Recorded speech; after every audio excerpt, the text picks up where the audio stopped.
All right, let's start a little early. Wait, oh my god, why is my little guy not running around? Hold on a second. There we go. Wait.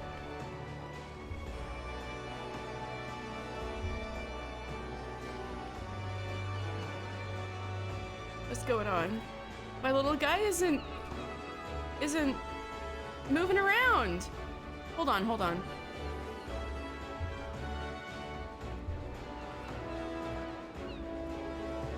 I'm gone. Where did I go?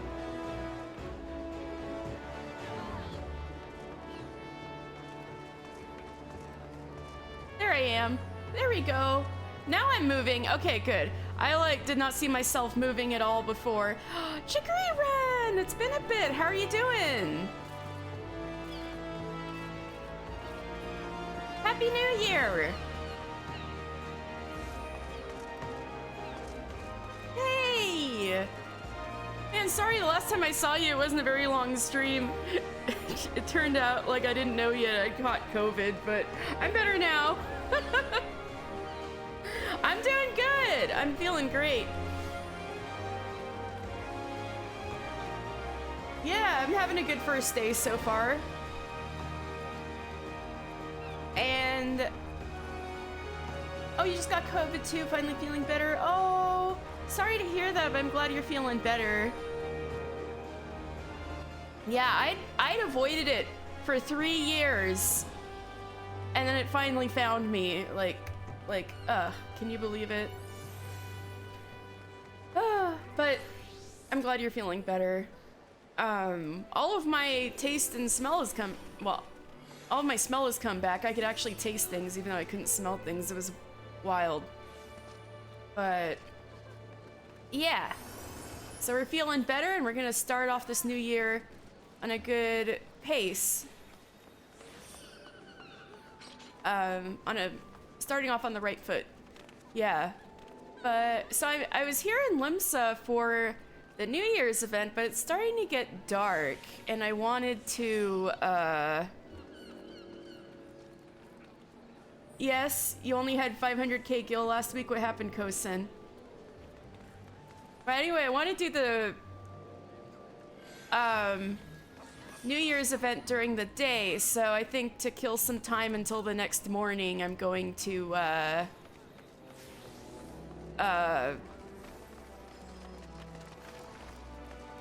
I'm gonna turn in my quests. I think I should be finishing up some of these. Oops, wrong place. That's not an aetheryte. People are already partying it up in Limsa. Year of the Rabbit.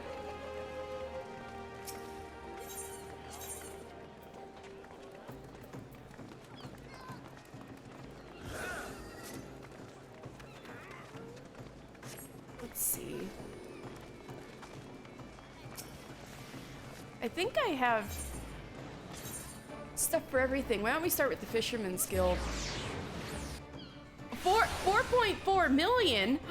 What were you selling? That's wild. Hey, I knew you could make it back because you're the Crafter King. And that's how you make the big bucks. You're getting it through everything. Oh my, you're making everything. Oh my gosh. Hey, well, just in time, right? Because the next patch is imminent, and so is all the new crafts. So you're gonna have the money you need to make sure you get everything. And then you're gonna make even more money, if you want to, of course.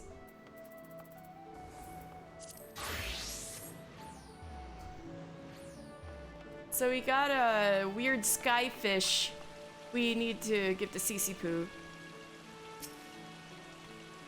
So you're to pluck 5 cloud cutters from the skies of Kurthus. Are we certain these aren't birds? I know, there are actual fish in the sky. Isn't that weird?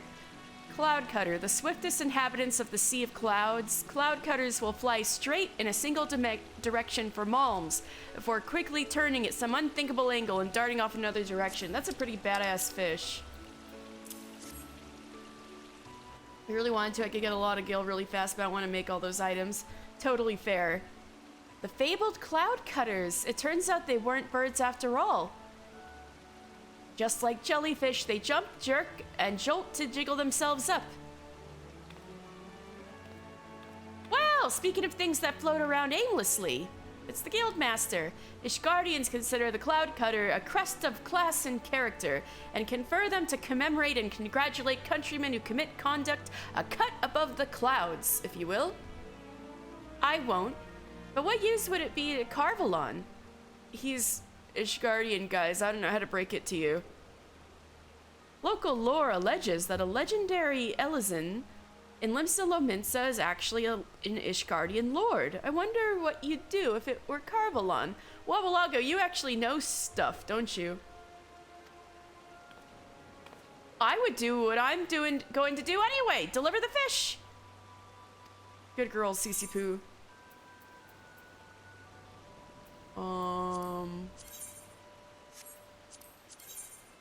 Ooh.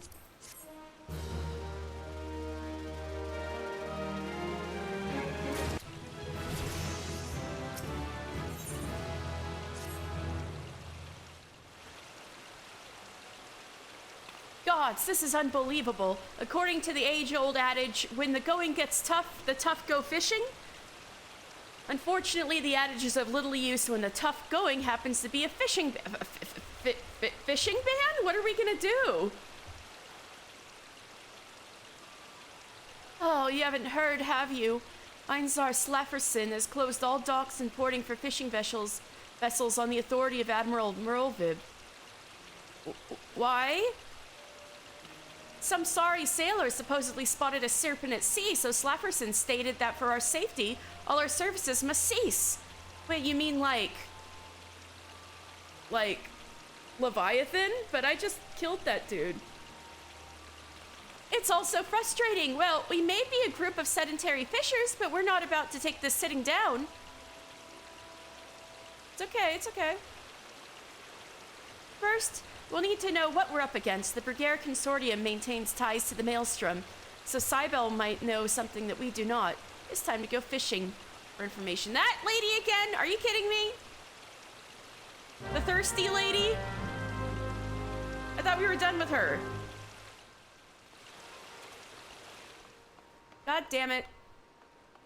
Don't make any jokes about sea serpents, okay? It's certainly a pleasure to see you again, though I wish it were under happier circumstances. The news came as a shock to us as well. Any Lominson who's ever boarded a boat has heard the tale. Back when the world was naught but a dry, lifeless rock, Limlane created a giant serpent. From its massive maw, the creature spat forth water until the land was filled.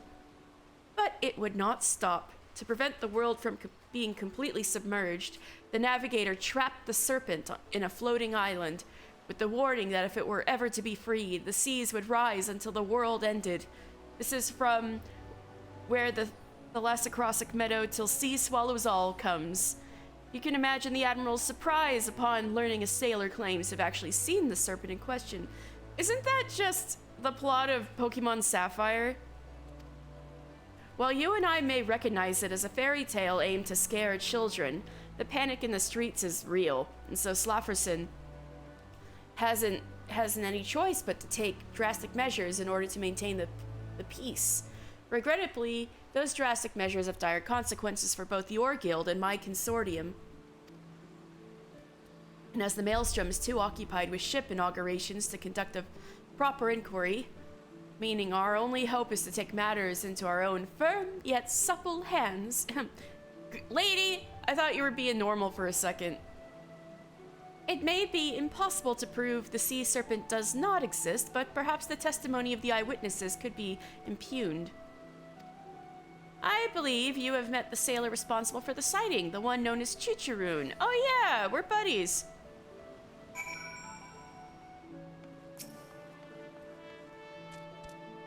Chicharoon see big fish at sea. Some say see sea serpent. Chicharoon just want to fish to fish. Just want fish to fish. See fishermen Wabbalago about fishing fish in sea.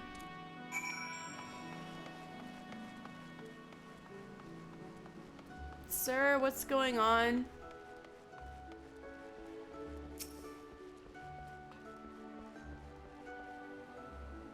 I've seen enough at sea to know when sailors are seeing things, and what Chuchurun saw was no sea serpent for sure.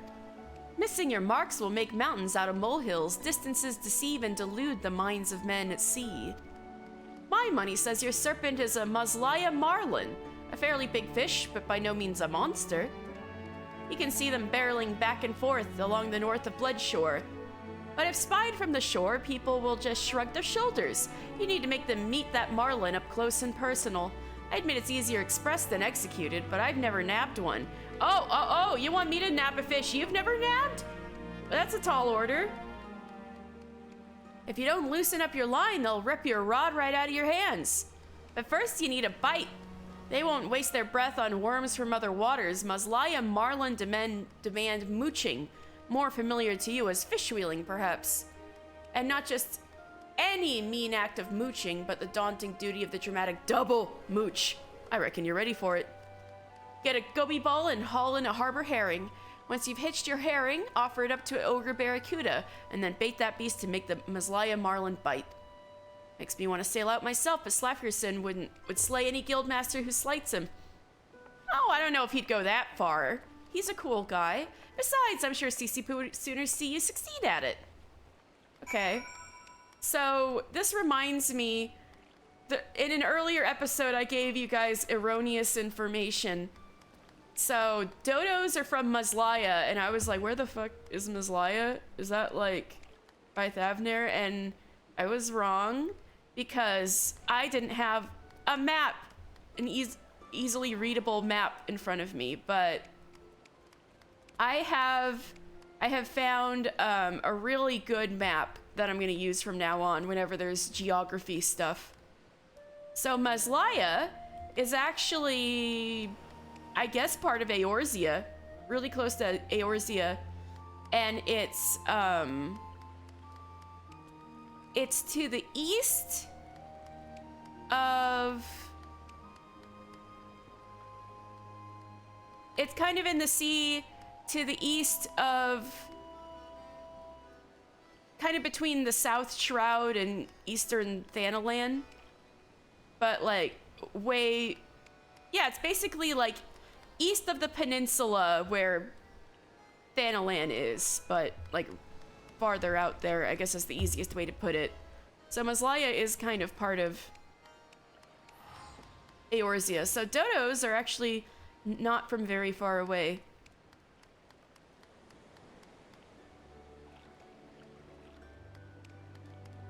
Oh, Happy New Year, friend! Ichio-san, how are you doing? Happy New Year!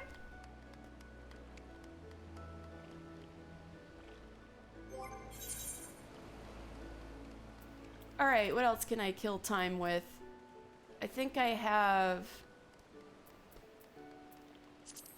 blacksmith and armorer things to turn in. Nya!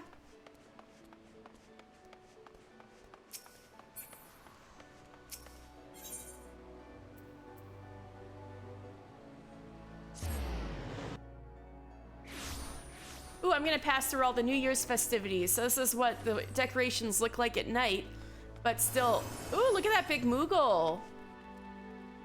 It's a kite. But still, I wanted to do this stuff during the day, so I'm not gonna quite take this quest yet.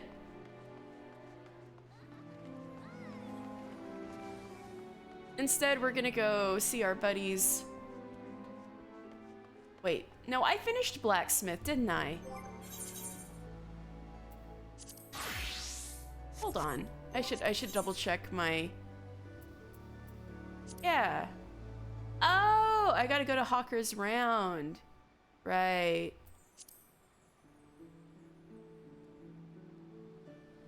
Okay. We're almost done with Limsa, crafter quests. Nice feeling. Finishing all the crafter quests is going to free up so many spaces for quests. I'm looking forward to it because I want so many more quest spaces if I'm gonna finish all the ARR content in a timely manner. Goodness.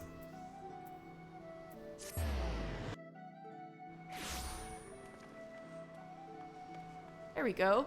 Svinberg. Mr. Final Fantasy.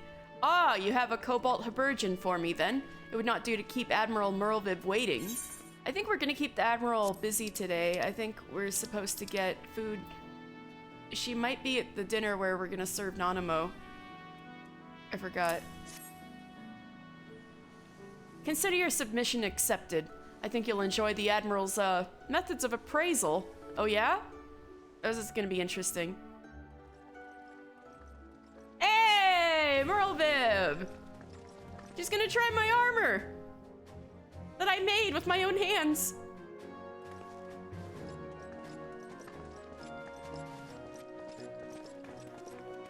Mr.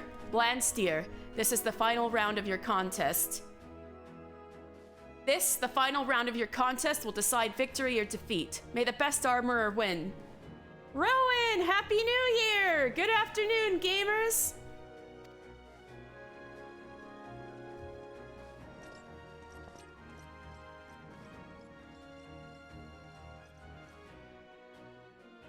Admiral, who are these gentlemen? Where are the mannequins? I find little can be learned from insipidly lifeless models, so I've decided to take a different tack. My men here will wear your armorer's submissions instead. I see. Do you intend them to take on varying poses for your inspection? In a manner of speaking, we wish to determine the quality of the armor, do we not? I prefer the direct approach. Merlviv, based Merlviv, we're gonna fight each other. I know, this cutscene's great. Happy New Year! You're making mac and cheese? Oh, that sounds wonderful.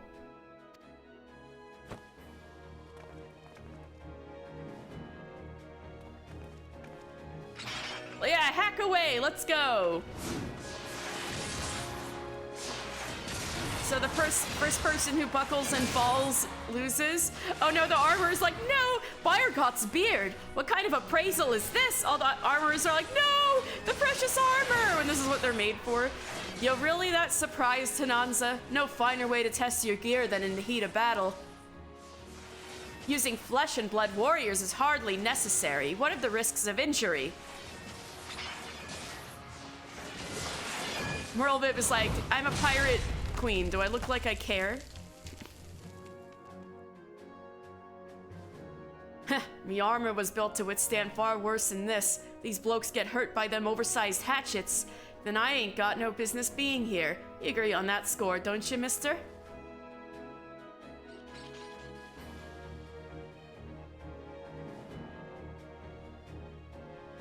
Well, well. It appears your claims to excellence are more than empty boasts. Let's raise the stakes, shall we?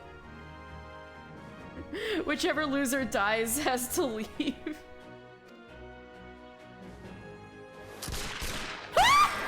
Merlviv is so cool. She just shoots them.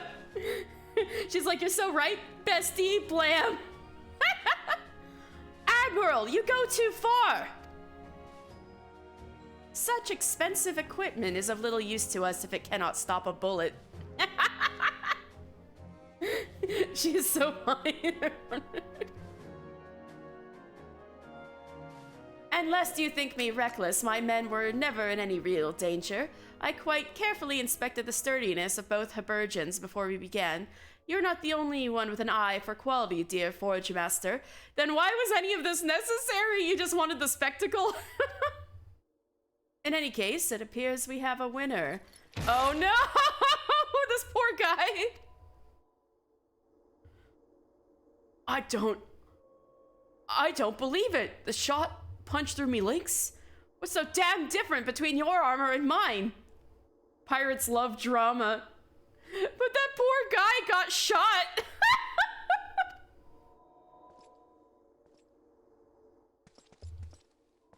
Perhaps the reason you cannot answer that question, armorer, is the reason you just lost to your colleague.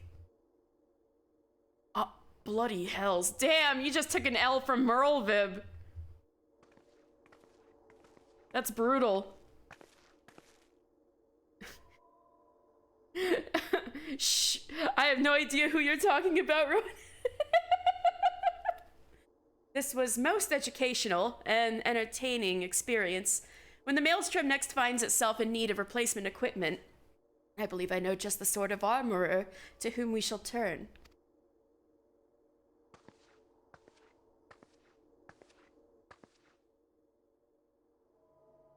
Landsteer just took the biggest L.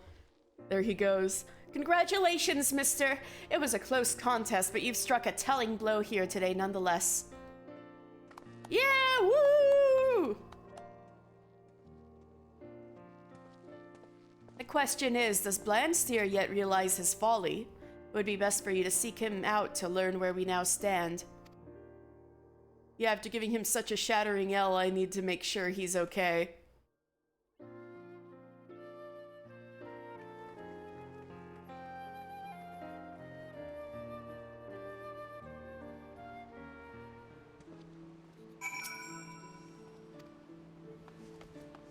All right.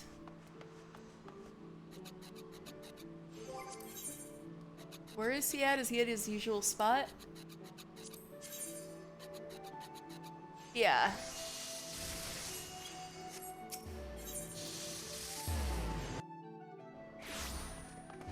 So I'm gonna do the New Year's stuff when the sun comes up. I'm just doing quests until then. But the lights do look a little pretty at night.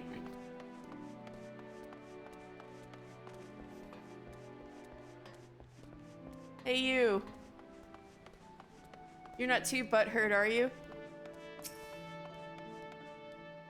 Come to see me beaten and broken, have you? You've made a bloody fool out of me. Ah, I made a fool out of myself. I was just too thick-headed, stubborn to see it coming. Well, at least you're learning some self-reflection. Reckon I ought to steer clear of guild business for a time. Give me some distance to think on all of this. But you tell that harpy, Hinanza, that she'd better not let this place fall to pieces. I'll still be watching. Alright. Bye.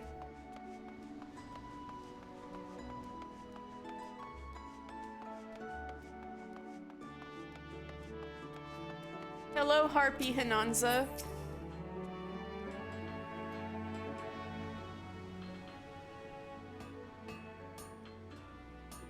How very like Blandsteer to have the last word. At least now he seems to have grasped the idea that his way is not as absolute as he believed. After all, the greatest source of innovation is to be found in our connection with others. For instance, did you know that kobold was the original pronunciation of cobalt? It was through trade with those beastmen miners that we first encountered, and subsequently refined, the use of cobalt ore. Without such contact, it is unlikely that the armor you forged for the last round of your contest would even exist today.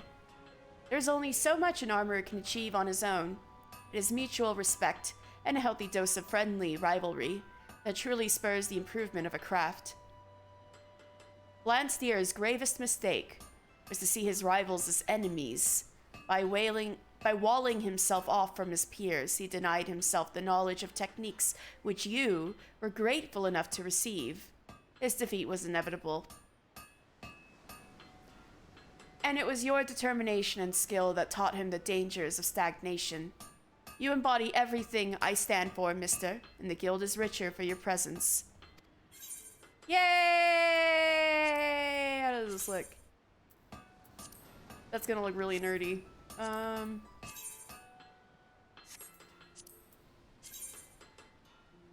The boots are kind of cute, I guess.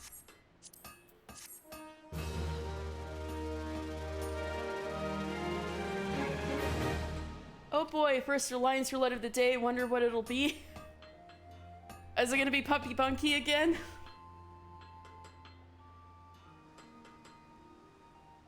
I got copied Factory the other day and I was like, why?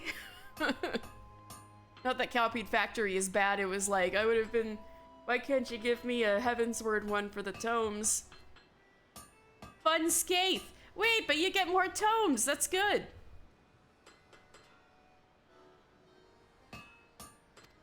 Wait, Fun Sky, right. I need to stop saying Skaith. Alright, we are officially done. with Armorer. Yay! Well, for now, at least.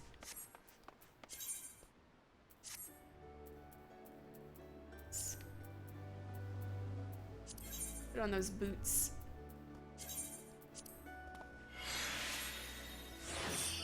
Yeah.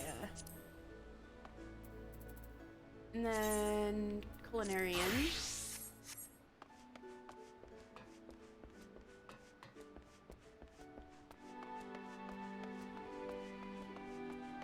Oh my god, snowmen. They didn't leave. They're still here.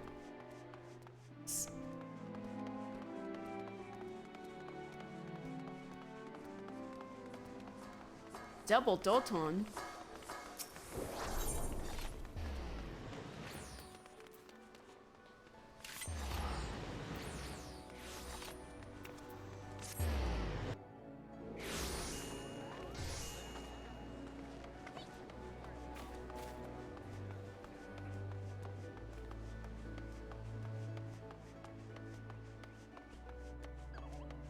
Right, Xanthil.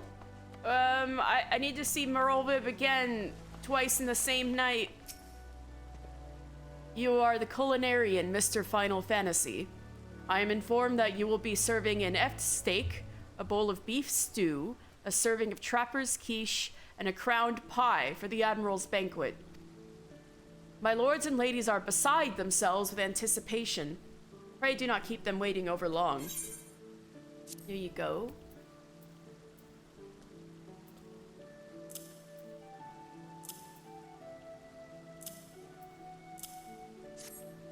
Ah, the dishes. Yes, everything appears to be in order. You may enter.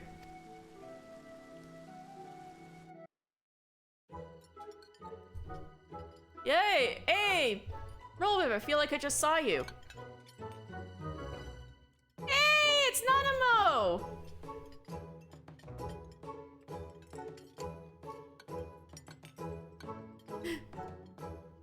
You look a little down in the dumps, Lolorito.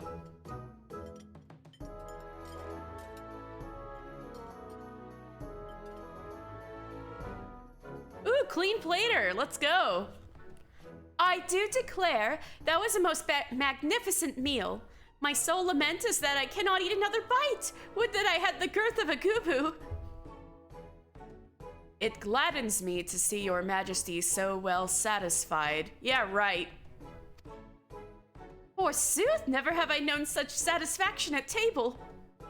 You did not exaggerate when you told me that a culinarian of surpassing skill was to be found in Limsa Lominsa.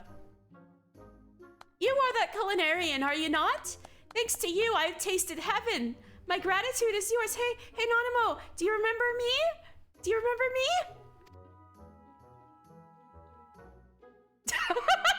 Take that, Lolorito, bitch. Ugh. How could he have possibly have known every one of the Sultana's favorite dishes? Instead of being humiliated, he ends up winning her grace's adulation. Bah! Did you say something, Lord Lolorito? Nay, your majesty. I was merely admiring the cuisine. As you say.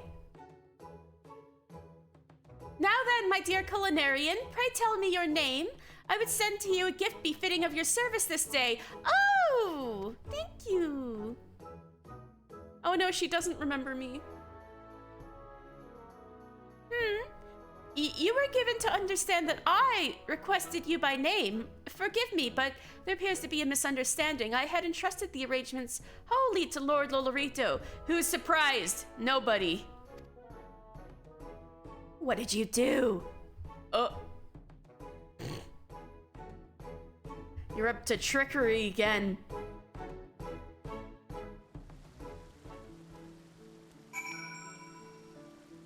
Hey, Nanamo liked our food! And I assume Merlvib did too, and Einzar was there too, and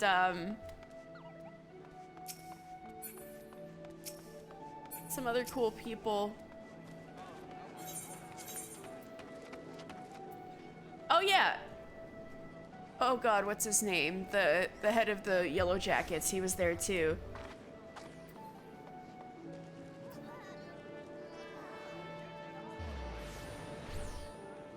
I'm still waking up. Coffee wasn't enough. Now this is gonna drive me nuts. I have to find him.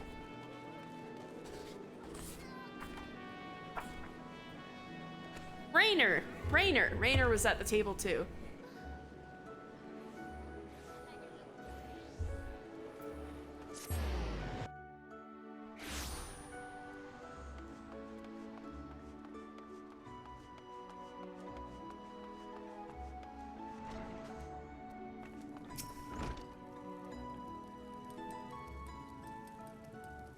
I've heard all about it, mister. You did it again. Gods bless you. To have the Sultana herself praise your cooking as a taste of heaven. Hells, even I can't boast of such a feat. Oh, I've done something Lingsap hasn't. The Admiral commends me for training such a fine culinarian, but I did no more than teach you what it means to be one.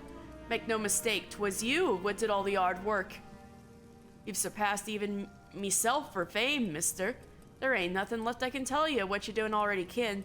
I'm prouder than I've got any right to be. Oh, Lingseth. Thank you, chef. Nay, t'ain't no modest accomplishment, lad. And from here, you'll go on to reach even greater heights in our craft. But wherever you end up, always remember me words. It's passion what makes a culinarian. With that passion close to your heart, go and put smiles on the faces of folk with your cooking. You can be sure I'll keep striving to do the same. He's so good. I gotta get myself a chef's hat. Ew. Hey, we're done with culinarian too. Yay!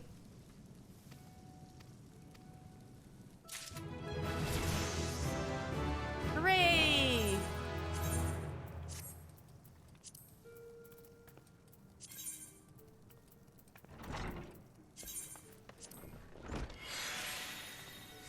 Look at me, I got a little chef's hat! Mister's got a little chef's hat! Yeah! He's got a nice looking skillet. Let's go! I am Chef Final Fantasy.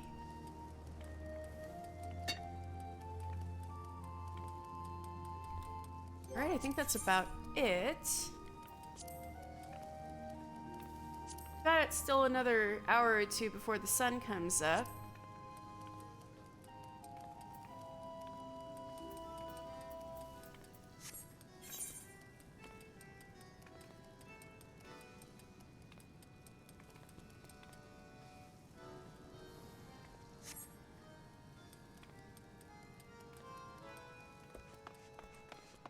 Oh!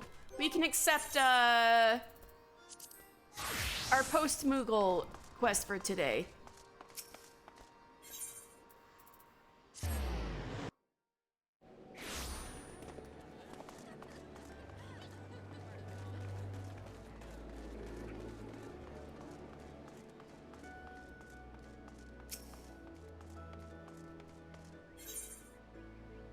There's 3 of them. Oh god, fucking stroking the haft. I hate that one, but we're gonna do it anyway. Actually, no, we don't have to. I'll just do that on my own. Spirits most foul. The deputy post-Moogle would task you with an urgent delivery to Stillglade Fane. How far you've come as a carrier, and in such short time! I knew that my pedagogical skills bordered upon genius, but I dare say I've outdone myself this time, Kupo. I would reward myself with a well-deserved respite, and you with your most demanding assignment to date. I have in my paws a parcel from the Thaumaturgist Guild in Nolda to be delivered to Braya of the Conjurers Guild in Gridania, and I quote, with all speed. Urgent correspondence between the realm's most puissant practitioners of magic. It could only be the slightest of exaggerations to say that the fate of Eorzea may very well be riding on your delivery. To Stillglade Fane with you, Kupo. My hard-working assistant returns. Yes, so hard have you been working that I dare say you've earned yourself a vacation, Kupo. I'm not going to give you one, of course, but I do have a reputation to maintain. But I'll give you the next best thing, a letter addressed to Master Gegaruju at Costa del Sol. Oh, great. Soak up the rays of the sun, bask in the balmy ocean breeze, sneak a furtive glance at the lovely dancers. Excuse me? That last one can be our little secret. I don't need to know about your preferences, Deputy Post Moogle. And you'll soon forget that you're working, Kupo.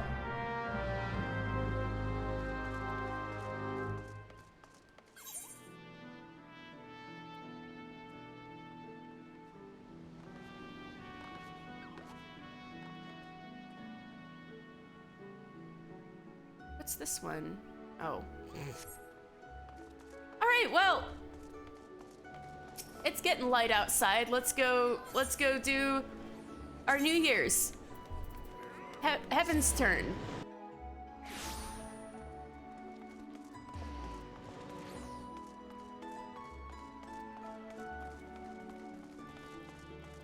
Alright, well let's talk to this guy, the Usagi Doshin. Got a cool rabbit helmet.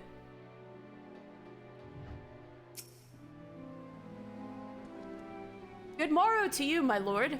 I am the Usagi Doshin, a member of a Far Eastern delegation come to share our traditions of Heavensturn with the good people of Eorzea. If there is aught you would know of this year's celebration, you need only ask. What do you do here? At the turning of the war, a small delegation of our people will journey to Eorzea to celebrate the coming of Heavensturn, and in so doing, strengthen the bonds of friendship between Eorzea and the Far East. This year, our leader, the Usagi Bugyo, has planned a special event. I wager you may even curse your luck if you miss it. Okay. What is Heavensturn? Pray tell, I would like the Heavensturn lore. You are unfamiliar with this festival.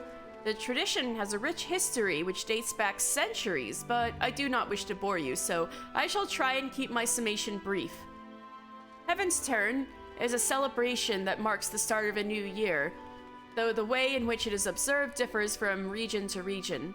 Here in Eorzea, it is said the 12 select one among them to keep vigil over the realm until the next passing of the 12 moons.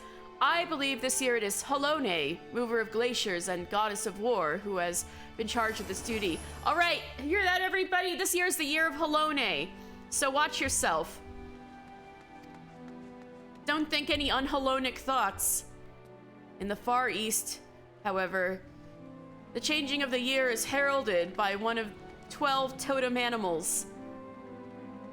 As you have no doubt discerned from my helm, this year we pay homage to the creature of fortune, the Usagi. I speak of the creature you would know better as a rabbit. Right, you're the rabbit, baby.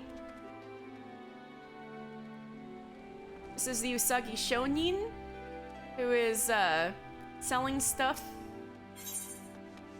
Ooh, let's get some Zoni. So, do you guys remember,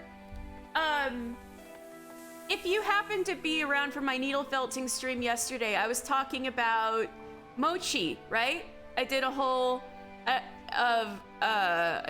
did a whole trivia thing on mochi.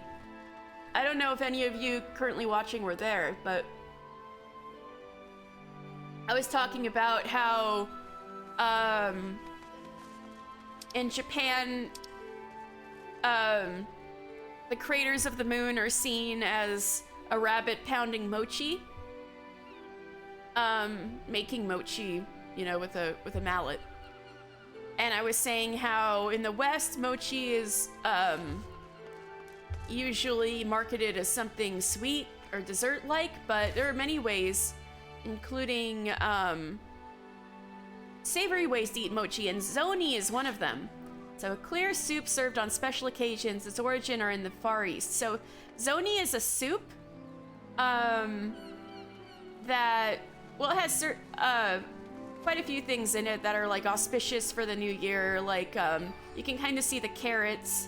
If you look closely, carrots often cut in the shape of blossoms and things like that. And but there's also mochi in the soup. It's really good. So I'm gonna get myself some. It's a thing to eat on New Year's. Actually, why don't we just eat it? It's the new year. Let's eat some zoni. Or, really, it's ozoni. It's ozoni, but, the O part is just, like, oh my god, how would you describe it? An honorific? And then these Advent cakes, yeah, let's get ourselves, I don't know, about 99, maybe like 20 of these. So these Advent cakes are also mochi. Well, let me throw one. So that's like a Mughal mochi right there.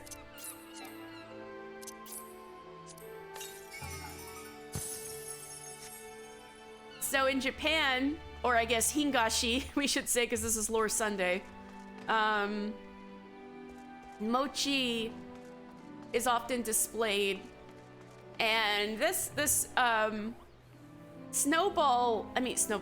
snowman right here is playing a little visual pun because the snowman has two snowballs, so they look like two balls of mochi with the little orange on its head.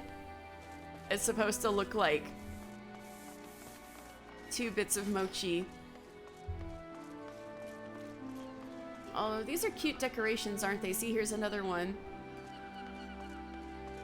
Oh, look, there's a whole family here. So cute.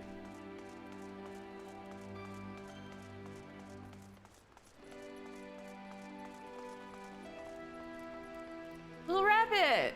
Oh my god, look at the little rabbit! Yeah, see, this is what I mean.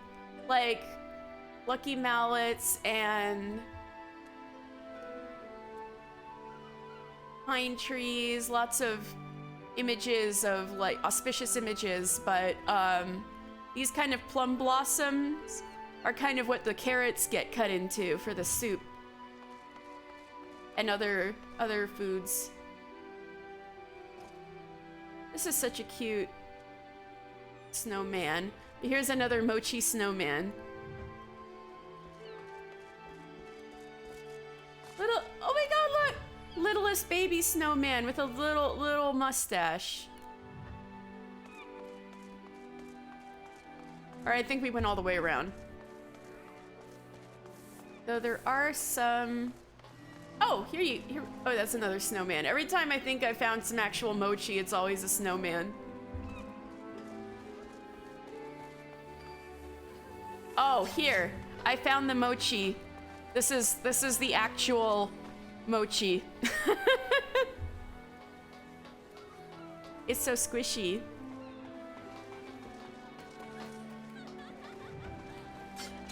All right.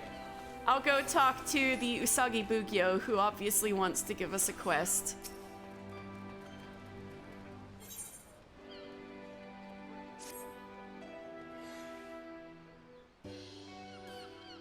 Greetings, sir. From your bearing, I gather you are an adventurer. If so, there is a matter I would discuss with you.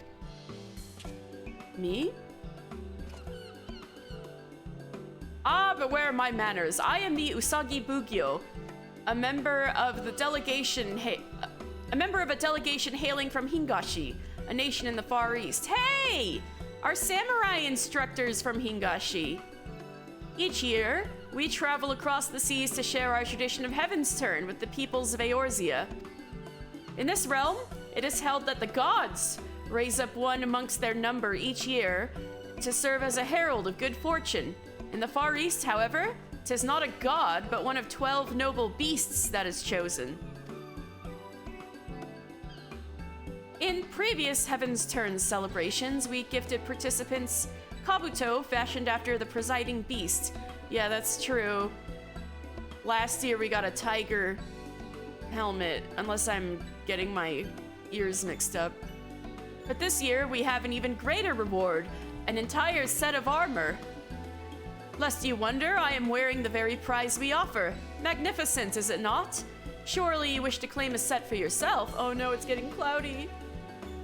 Oh, it's raining. If you do, I encourage you to speak to the Omikujishi, standing near the Tempest Gate. He is a member of our delegation and would be honored to present you with the armor. You need but heed his request. I don't want to do this while it's raining. The Mikuji will get sopping wet.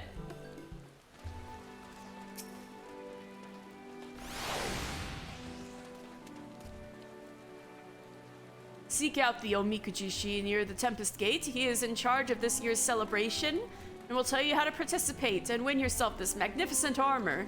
I don't want to get the paper wet. I'm gonna wait a little again. What should I do in the meantime? There are some things out here I could do, I think. Let's see.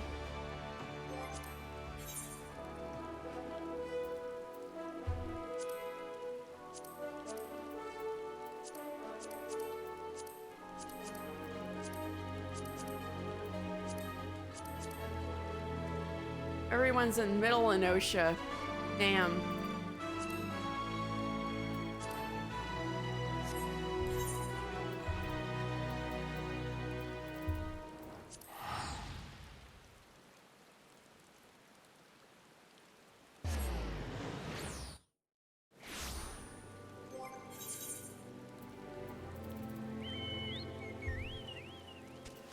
Let's see about this blue mage business.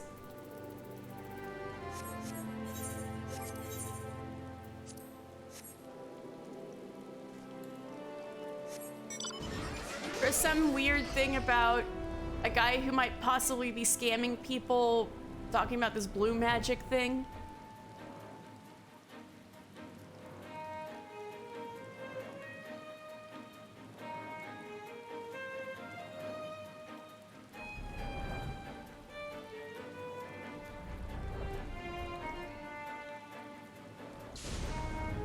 Hello?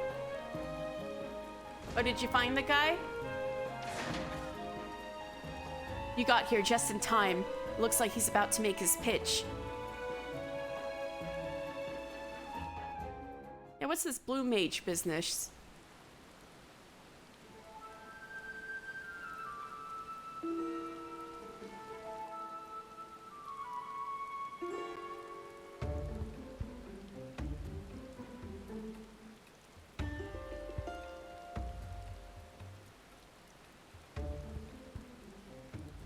Greetings, ladies and gentlemen. The name's Martin, and today I present to you a wonder of the new world. I call it blue magic.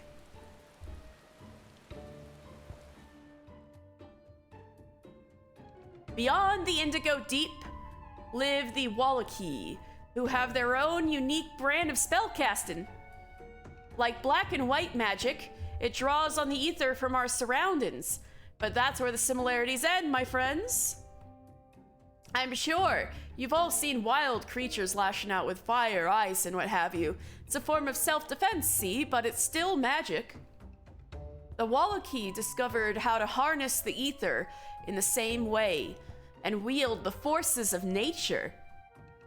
Blue Mage is so fun. Yeah, I know.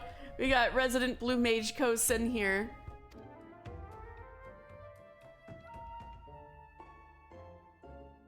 But how? I hear you cry. It's simple. You have to attune your mind to the instincts of the beast. When a creature is driven to attack, you can see into its soul. When you overcome it in battle, you absorb some of its ether and make its power your own. Of course, it's not as easy as picking fights with the local wildlife, but my Wallachie mentors taught me well, and now it's my turn to teach you.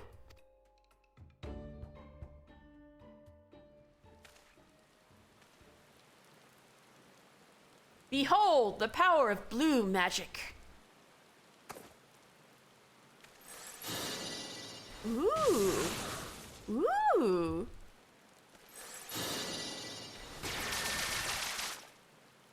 You're gonna hurt somebody with that. What? Laser eyes? By the 12! Did you see that? Impressionable adventurer. I thought you'd be impressed. Now, before anyone asks why it's called blue magic, let me tell you. For the Wallachie, this color holds special meaning. Sacred, even. And seeing as this ain't white or black magic, it seemed like the perfect fit. I suppose you're all also wondering what you need to become a blue mage like me. Well, for starters, you'll be wanting one of these, Soul Crystal. And don't forget a specially designed outfit to help you look the part. Hey, I've got some soul crystals, but people usually aren't giving them out like candy. It's usually a big deal. I'll even throw in one of these spell books, personally penned by yours truly, containing everything you need to know about learning blue magic. I've got enough for all of you, so you better snap them up before it's too late. Everyone's coughing up their hard-earned cash. Oh, fun fact, it's a limited job because it's a pet project for one of the developers. Oh, I didn't know. Oh, so is there just one guy who's like the blue mage guy? Are you lot really that dense? Can't you see he's playing you for fools? Drive the beast to attack, more like run headlong into battle with only a silly blue costume for protection. Of course, no one can claim it's fraud when they're at the bottom of some creature's belly. The thing is that she's right.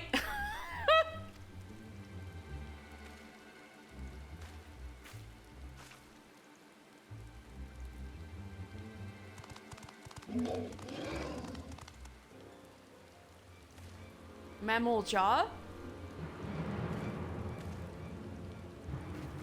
Suddenly, mammal jaw.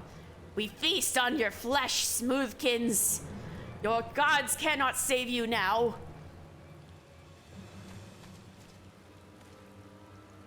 All of you, stay back. Oh, it was a wholesome, fun sky run? In what way? Did anybody die? I mean, nobody ever not dies in a done sky run, but... No more! Please spare us! They never stood a chance!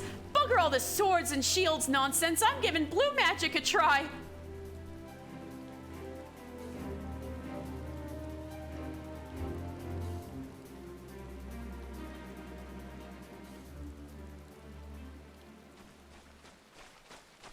Oh god, everybody's got the costumes on.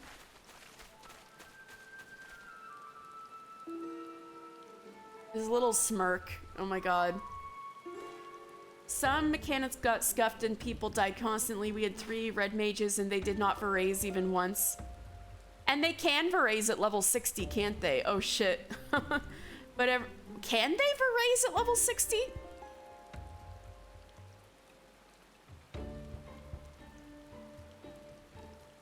Can they? I remember Veraze. I think Veraze is at a super... I think Veraze is at a super inconvenient level, so I wouldn't be surprised if they literally could not Veraze. And everyone in Alliance chat was helping people with mechanics and they were respectful. I think they... I think they might literally have not been able to. There's definitely something fishy going on here. And the arrival of those Mammal Jaw was a little too timely for my liking. Come on, let's see where he goes next.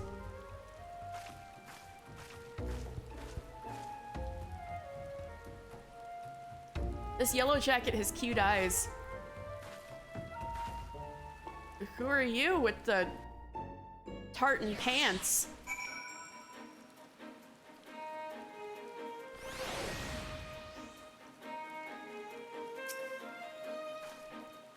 See? She's got cute eyes. Looks like he's heading for the Morby dry docks. Follow me. Yeah, they don't know Veraze until 64. Thank you, Kosen. I was like, I knew it was some really inconvenient level. Because I remember when I was leveling Red Mage, I was like, wait, what do you mean I can't Veraze? Like it's so many different times.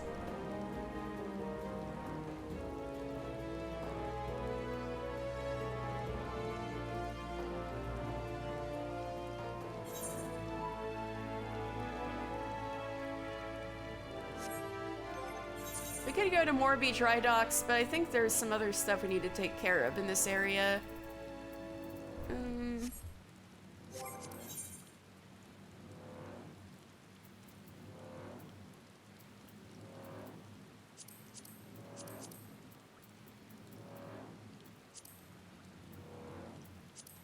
Yeah.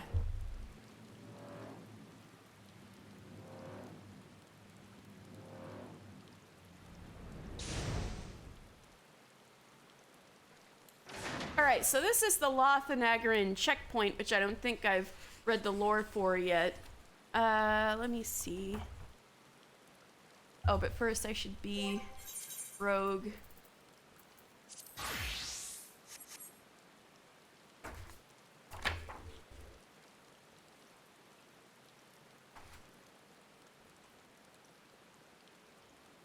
Middle Lenosha.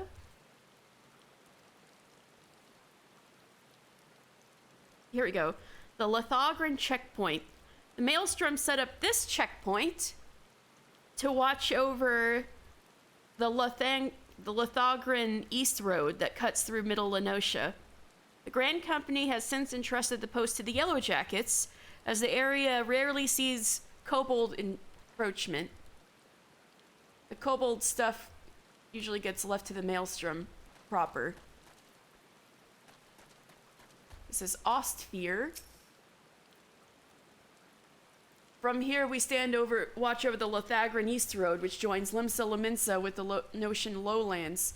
Lothanagaran owes its name to the heroic helmsman of the legendary warship Galadion. So let's see what Ostfear means. I know fear means fire, so Ost is...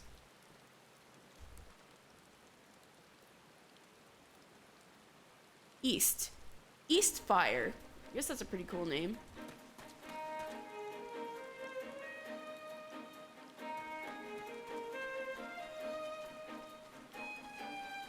Oh, wait. Oh, no! Underfoot, were we supposed to stay hidden? Whoops! Haha! I won our race. Yo me a pint, mister. Japes aside, though, looks like Vakebe was right about the cargo. From what I've been able to catch from them swads at the gate, it seems a peddler was boned for carrying goods what was known to be aboard that transport. They carted the poor sod away in chains, but the cargo itself is still here. I saw a pair of jackets carrying boxes up that wooden ramp. We need to know what's in them crates. I get the feeling they won't open their cans for the asking, though. Not while this fool's challenge is going on. Do you think you could shulk over there and see if they found them treasures yet? Okay. Hey guys. What you doing? Oop. Two Yellow Jacket soldiers are inspecting the seized cargo. Approach them while cloaked by your hide ability and attempt to listen in on their progress. Okay, I'm being sneaky. You can't see me. There's just a little baby Corpiker. Just ignore it, okay? It's just here to be friendly. The Yellow Jackets are discussing the contents of the crates. This is all junk. No diamond, no earrings, and no bloody black sarcophagus. Looks like we'll have to lean hard on that skinny peddler if we're to find them treasures. Sergeant says the merchant's still pleading ignorance. Claims he was hired to carry the goods through the checkpoint and not else. What a pile of puggle shite. I'm guessing the pirates have split up the cargo and are trying their luck at every checkpoint. Captain Milala has already given orders to double the guard and inspect every cart and wagon what comes through.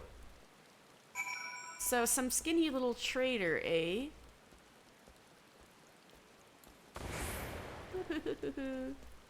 I got some intel.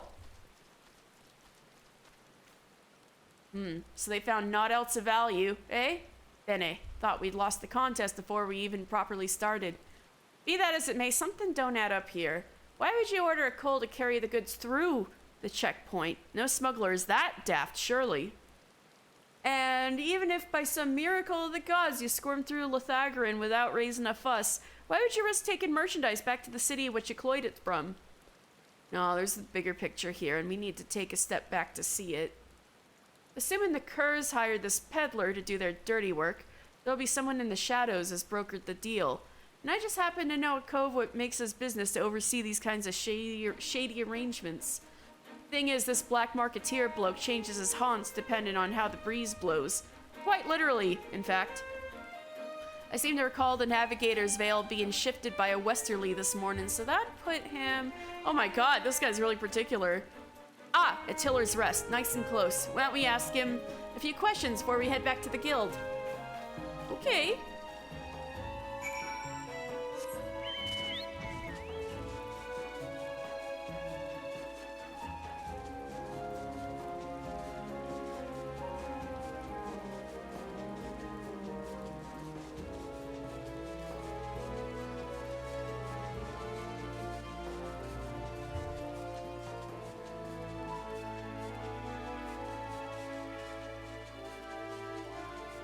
Nice and close.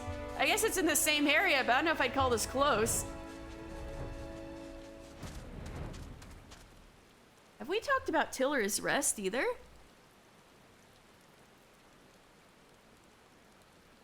Ah, nuts, that's not listed on here. Oh well.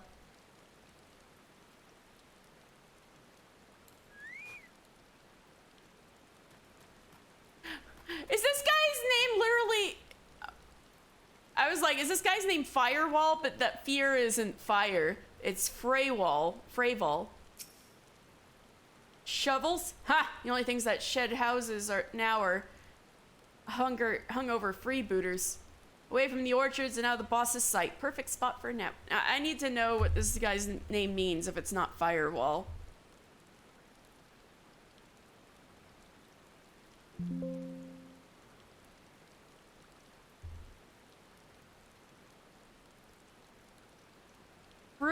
Fru is joy.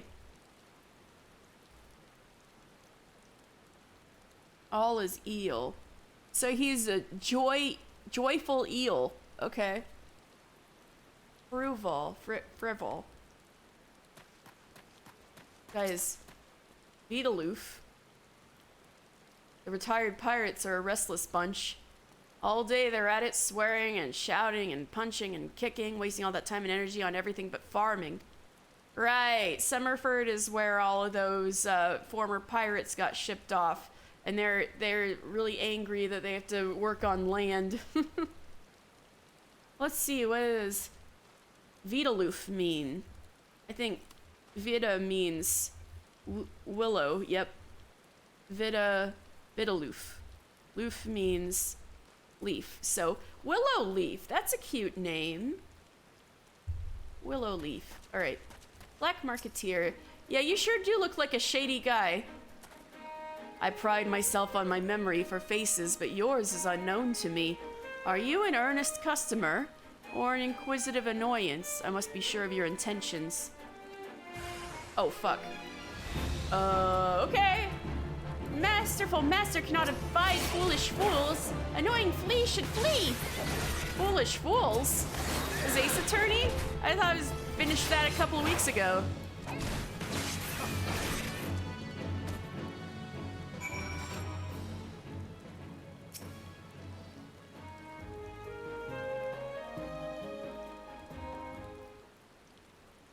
Oh my god, Franziska von Karma. I know, right? Yeah! The dance is old, but the name is new. Put away your daggers, rogue. I've peddled my wares to your kind since the upright thieves stalked the night. Speak, what would you have of this humble merchant?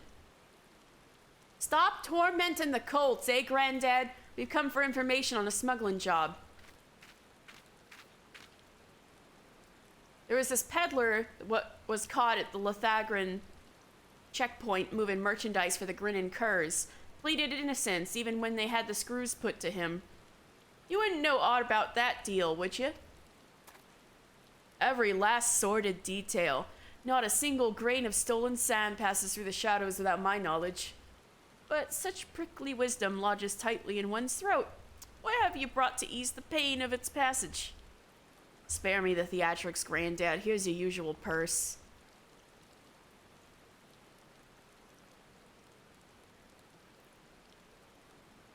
Oh no. I took a drink of water and it went down the wrong way. Hold on a second.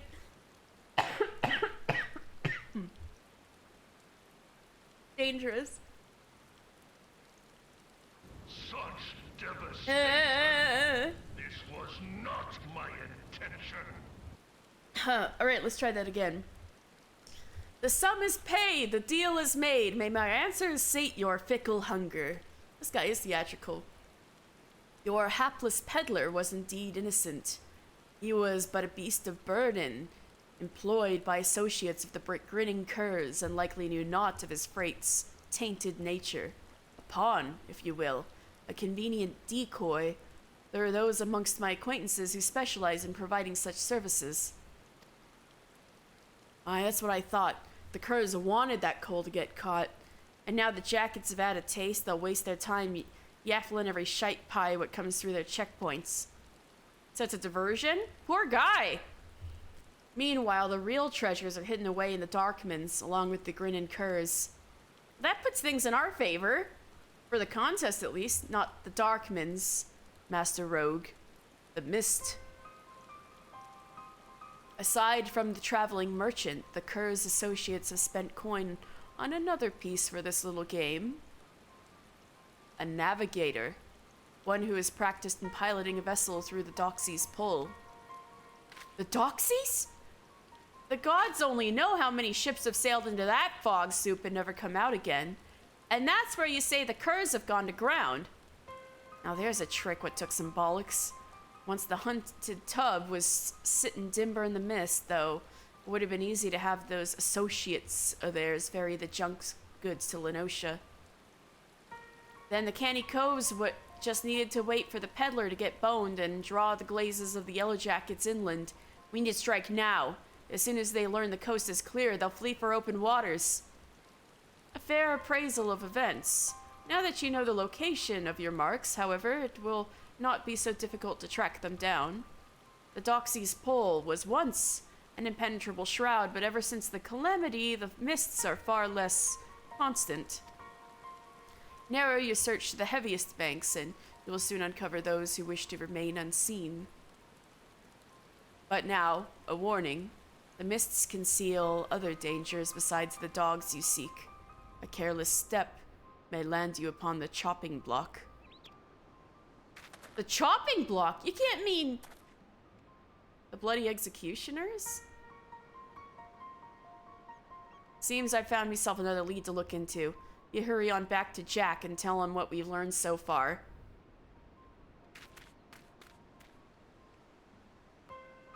Wow. Oh, hey, it's not raining anymore.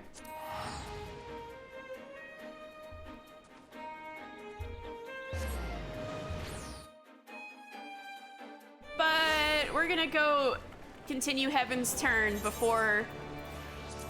we're gonna go look at our fortune before we go talk to Jack.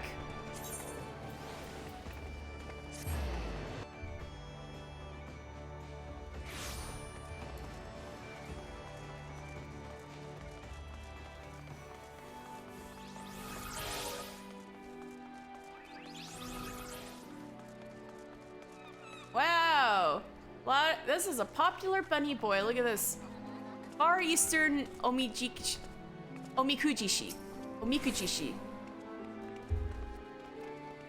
Greetings, friend. I take it you have spoken with my associate, the Usagi Bugyo, and are willing to lend your assistance.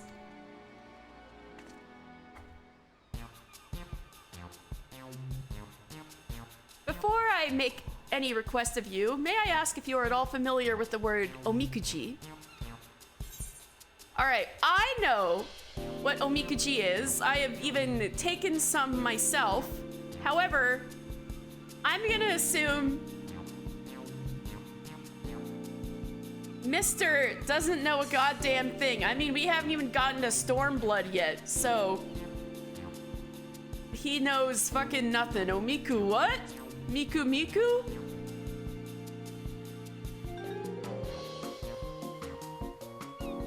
Omikuji, my friend. Tis an old tradition of the Far East. One I would not expect the people of this land to know. A form of fortune-telling, Omikuji may be translated as sacred lots in your tongue. One receives a lot at random, and with it, a message from the divine upon a piece of parchment. The message contains principles that describe what will bring one fortune, or misfortune. By taking these principles to heart, one will be visited with happiness. Omikuji are an indispensable part of the Heavensturn celebration in the Far East, and I'm honored for the opportunity to share this tradition with the people of Eorzea. Alas, perhaps due to a lack of familiarity, but a few souls have stopped to have their fortune told thus far. And this brings me to my request. If you are willing, I ask that you spread word of this auspicious opportunity to the townsfolk. Leave it to me. You have my thanks. As a local, I trust you know where to look for potential participants. I look forward to receiving those souls you send my way. He's cute, isn't he? My thanks again for spreading the word of Omikuji. I look forward to receiving those souls you send my way.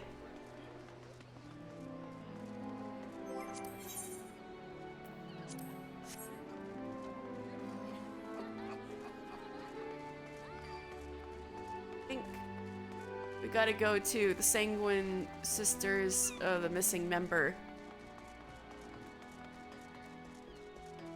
This is Melcoco. Greetings and welcome to the missing member. No, really, all people are welcome to dine here. There's absolutely no danger of dismemberment. So we've met Roswin before. She's the captain of the Sanguine Sisters. One of the sanctioned pirate crews. One of the sanctioned marauders.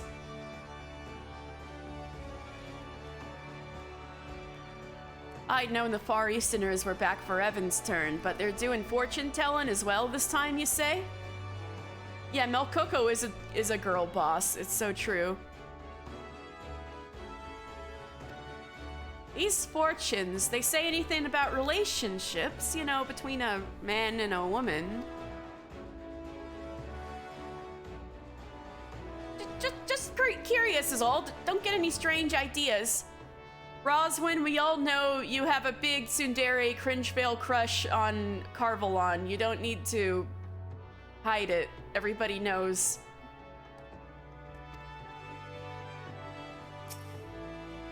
Reckon I'll go and check out the Omikuji. Not that I put any store in such nonsense, mind you. I've got free time is all. Yeah, sure. Sure, Roswin.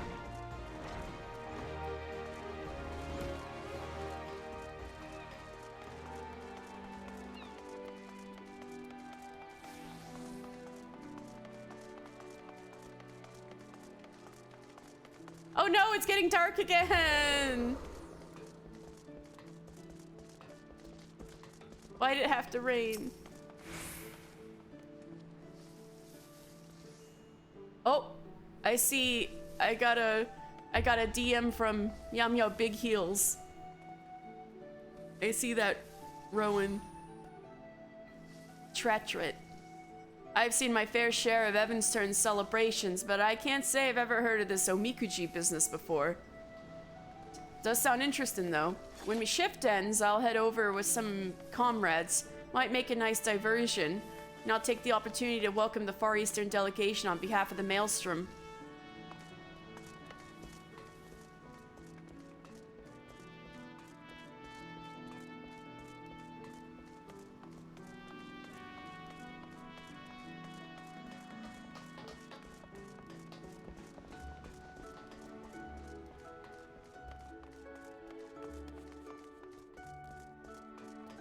Italwan?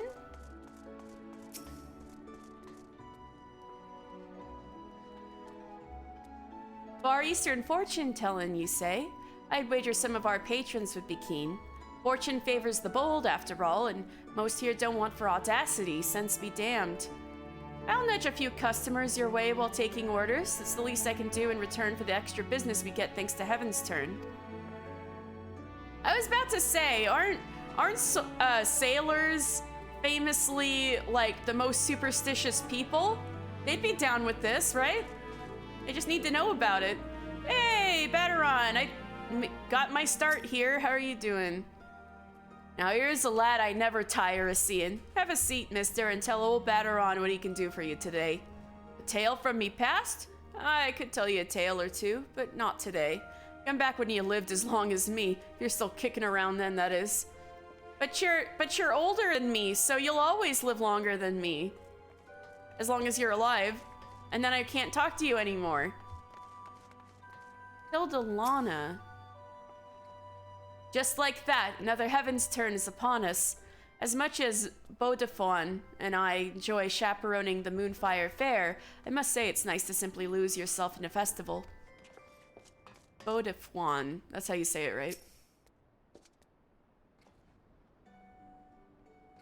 A traditional test of luck for the new year? Consider me intrigued. As proud chaperones of the Moonfire Fair, we have a responsibility to learn what we can from other festivals. The idea of entrusting one's fortune to chance is a bit too superstitious for my liking, but I'm certainly curious. We'll be sure to let our colleagues in the Adventurers Guild know about it.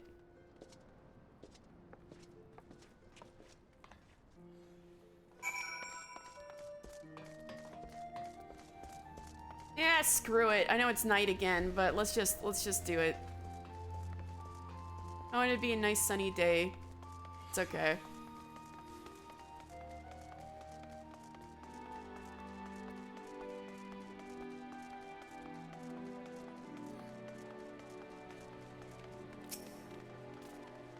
You have finished spreading word of the Omikuji? My heartfelt thanks. I dare say we can expect some participants to appear soon. Please stay and observe the proceedings.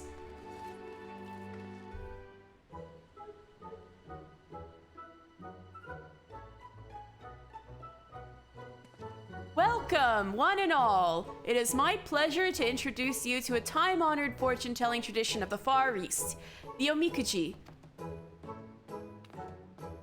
Melkoko's here! Look! The process is simple. Begin by shaking yonder box until it dispenses a stick. Sometimes it's really difficult to get the stick to come out. There will be a number on the stick which indicates which of these drawers you are to open. Take a piece of paper from that drawer. Upon it, your fortune is written. Once you have read your fortune, you may tie the parchment to the rack yonder. By doing so, good fortune will become better still, whilst misfortune will be cleansed. Alternatively, you may also keep the parchment with you to guide you throughout the year. So, who wishes to learn their fortune first? Me!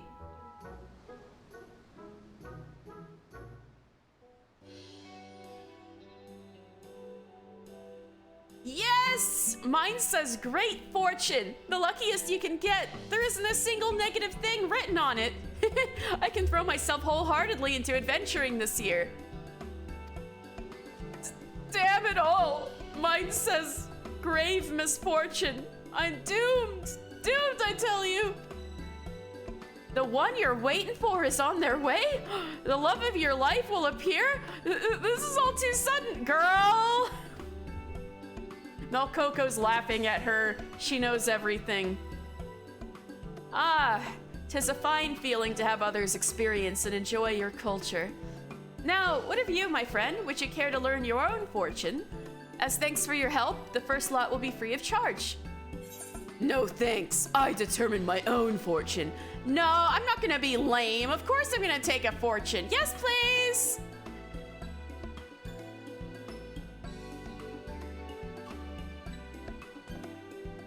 Then go on, give the box a good shake. Shaka, shaka, shaka. All right, Mr.'s fortune. Let's go. What Mr. get? What Mr. get?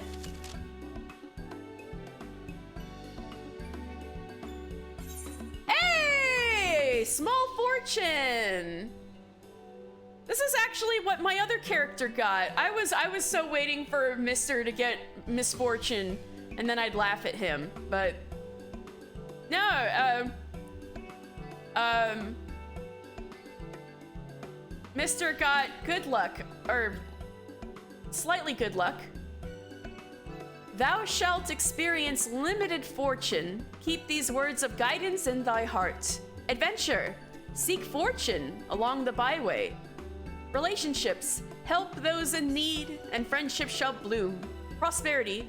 Thou shalt gain through the help of thy friends. Conflict. Continue honing thyself with thine allies. Favor. Be dexterous like unto the builder, and thy tools shall never fail thee. Oh, so I'm being favored by Buyergot. All right. How do you think we should interpret this for Mr. Final Fantasy, guys? Seek what I'm getting out of this. Let me start with favor. I need to get good at crafting. And then I need to seek fortune along the byway. So along with these Lore Sunday streams, I gotta make some money. I gotta make sure I don't run out. And by doing that, I should start crafting for some cash. Help those in need and friendship shall bloom. I intend to do that by doing every single frickin' quest. And thou shalt gain through prosperity through the help of thy friends. Does that mean all you guys helping me out with optional dungeons and trials and raids? You guys are the best. We'll help each other all for our own prosperity. All right, this is a pretty good. Yeah, they're telling me to get good at crafting for real.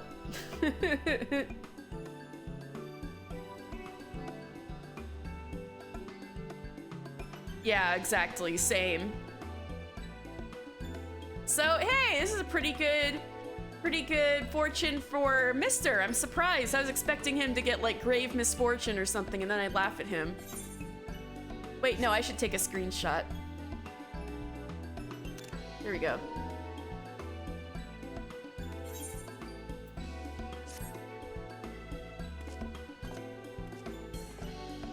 And now I'm gonna tie my little fortune onto the rope.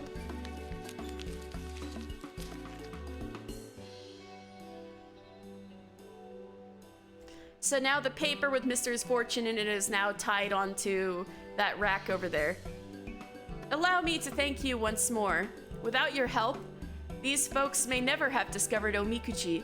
Whatever the divine may have in store for you, I pray the coming year will bring you happiness. Thank you. Yay!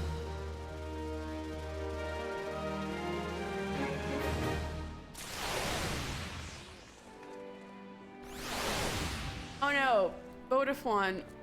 You can barely see him with all the people here, but he is like not doing so hot right now. Or maybe he is. I don't know. It's unfortunate clipping. Right, Hildalana. Goodness, I can't believe I'd never heard of Omikuji before this. Yeah, you're having a good time with all of your fantastic fortune. Oh, did Roswin and Melkoko already leave? Bummer. Alright, Vodafone, you good? Oh, what am I supposed to do now?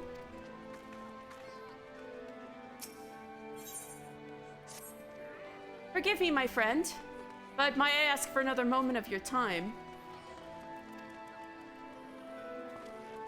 In no small part due to your assistance, many are enjoying their first experience with Omikuji. For some, however, it appears to be a source of stress.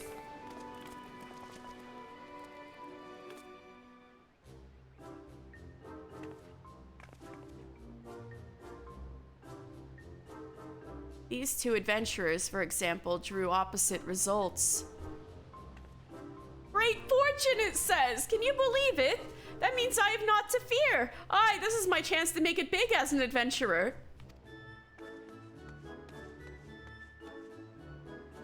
Seven hells, what a dreadful Heavensturn this turned out to be. Grave misfortune. What did I do to deserve such rotten luck? Do not be so disheartened, my friend. Though Omikuji may foretell fortune and misfortune, they also provide us with guidance in our daily lives. A great blessing can become a curse should one view it as a license to act rashly. Similarly, a great curse can become a blessing should one heed its warning. What you make of your lot depends on you.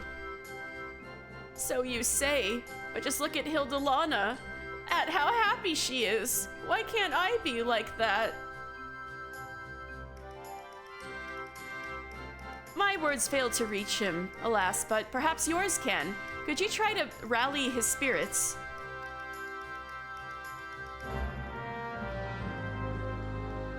Alright, time to emote at this poor guy. I cannot bear to see the poor man this way. Please try to rally his spirits. Oh, woe is me! What am I to do when misfortune awaits me at every turn? Alright, let's see.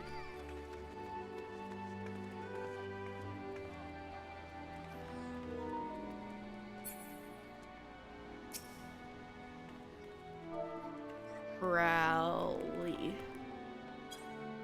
Yeah, let's go! Come on, cheer up! Thank you for trying to cheer me up. I appreciate it, truly, but you do not understand the burden I bear, the burden of grave misfortune that weighs heavily upon my soul. This is rather more serious than I thought. Please, can you think of any other ways to lift him out of his malaise?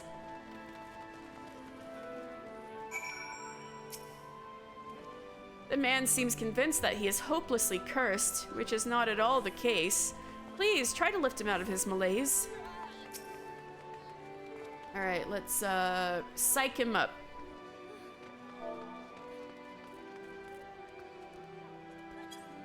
Ah, let's go! You're right. I mustn't give up the fight. And yet...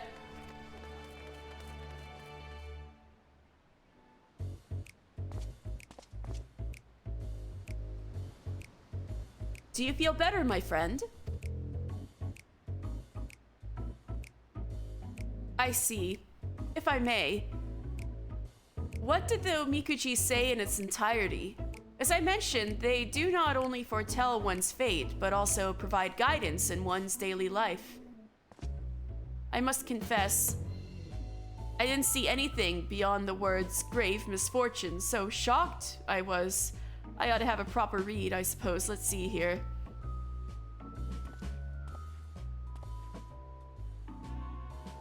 Adventure.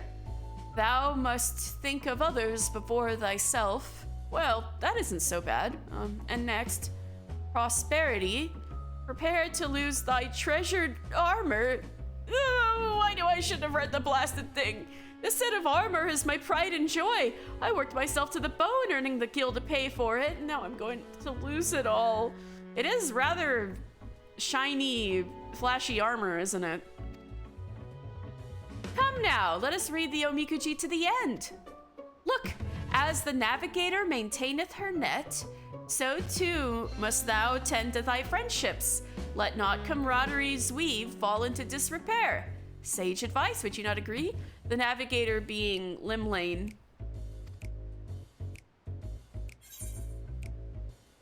Treasure your comrades, and your luck may change for the better.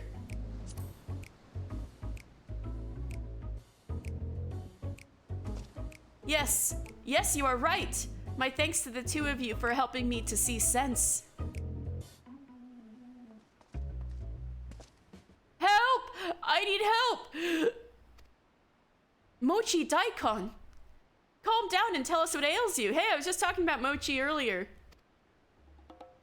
Oh, I was preparing for the mochi pounding when a young adventurer, cheerful and fearless, emerged from the city. Daikon, not daikon.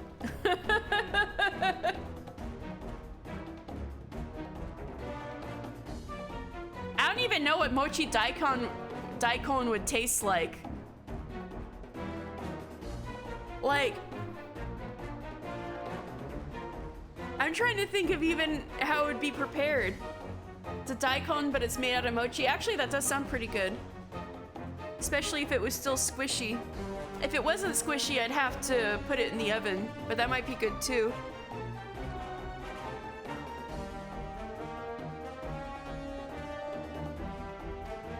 At first, I didn't pay her much mind, but then to my horror, she ran afoul of a group of enormous fiends.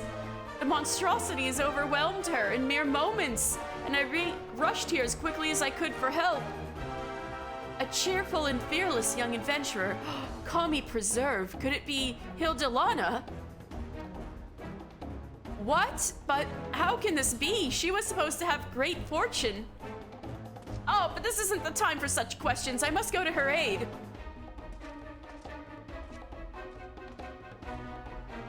Vodafone, wait!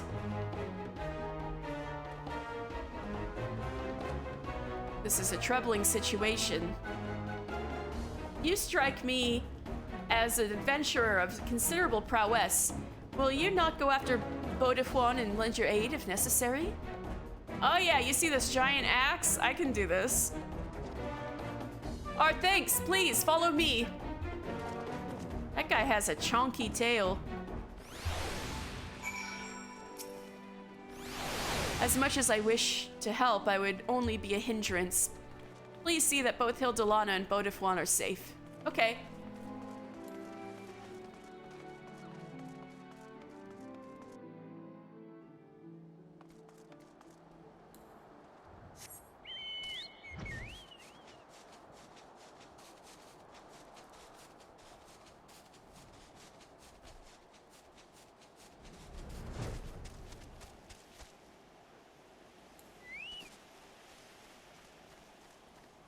Oh shit. 3 Goobos? Damn. You came too. Thank you. Are y'all okay?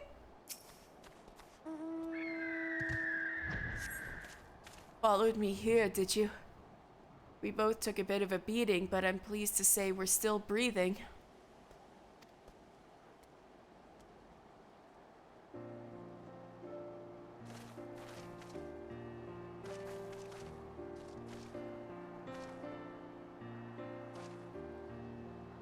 I rushed to the guild's. I finished the guild's request without issue, but then I got greedy. If Vodafone hadn't arrived when he did, who knows what might have happened. I merely did what any friend would, Hildilana. I'm just glad I made it in time. I shouldn't have put you through that. And look what's become of your armor. I'm so sorry, Vodafone. It's broken because of me. Oh, don't mention it. It's a small price to pay for protecting a dear friend, and what I'd willingly pay again and again. Oh, nice boy. But if this didn't play out exactly as the Omikuji had foretold. True. Well, let's return to the city. For one, I need to pay the armorers a visit, but we'll look for you afterwards.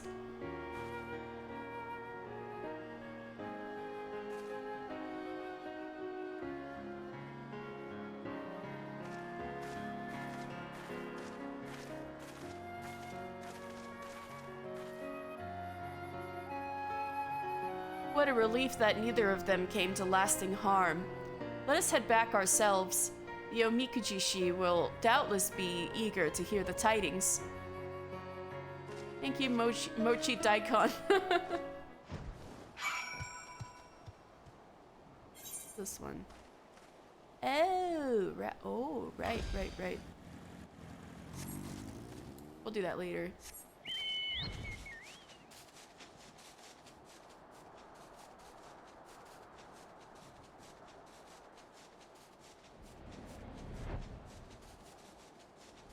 Yes?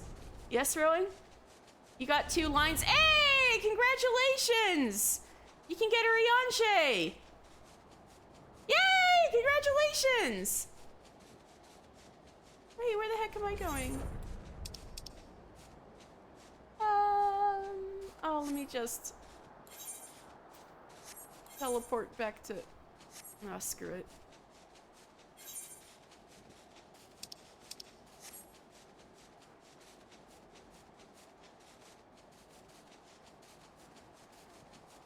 Man, that's exciting. I've maybe gotten 2 lines like only a couple of times ever because I'm just terrible at Wondrous Tales.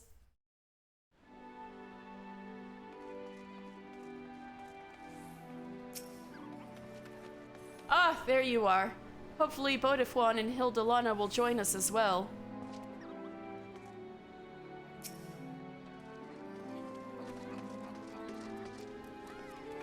Welcome back, my friend. I understand everyone is safe, but what happened out there?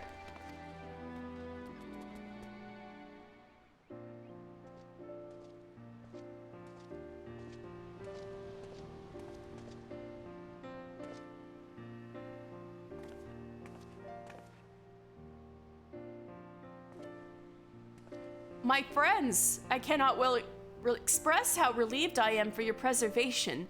It is because I failed to explain the Omikuji in sufficient detail that you met with danger. I can't apologize enough. Please, do not blame yourself. I'm the one who overestimated my own abilities. Having great fortune doesn't mean that one can act without due care. I realize this now. And I would have realized sooner had I properly read the Omikuji beforehand. Adventure. The way shall open to those who know their limits, it says. But there's more. Relationships. Thou shalt be blessed with stalwart comrades. And I truly am. Aww. Hey, looking good. Were you wearing that under your armor the whole time? Doesn't that chafe? Ah, that reminds me. What became of your armor? You wished to have it repaired, I believe. Unfortunately, it was too far gone. The armorer told me it would make more sense to have a new one crafted. Not that I have that sort of coin either. In that case, I believe we can be of service. We offer a set of yoroi, armor in your tongue, as a reward to those who have helped to make this Heavensturn celebration better. You have more than earned it. Truly? This sounds too good to be true. Ah, but it is true, my friend, and no more than you deserve. Come now, don't be shy. Take your prize and try it on. We're getting a happy ending.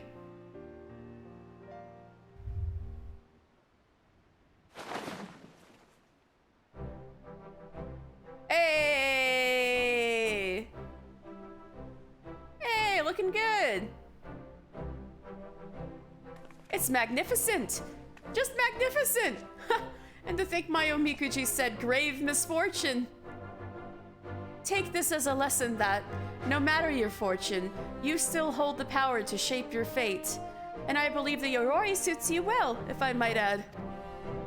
As you will recall, your fortune cautioned you to put the needs of others before yourself. And so you did, by risking your life to save your comrade. That selfless act may well have reversed your grave misfortune.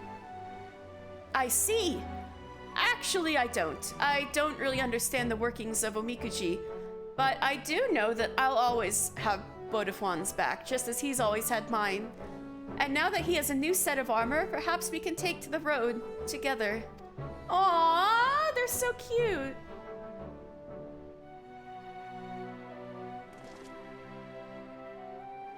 I can't thank you enough for helping with the many unexpected troubles that occurred this day. I would be honored if you'd accept a set of yoroi of your own. Huh? New look? New drip for Mister? Furthermore, should you wish to draw Omikuji, you need only say the word. Indeed, I hope to see you many more times before the festivities end. All right. Yay.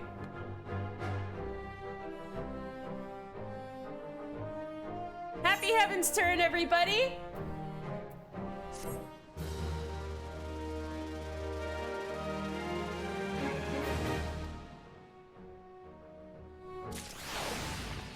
Alright, let me know if anybody wants me to pull a fortune for them. I'm gonna come back here real fast, but I want to make a glamour plate for the, you know.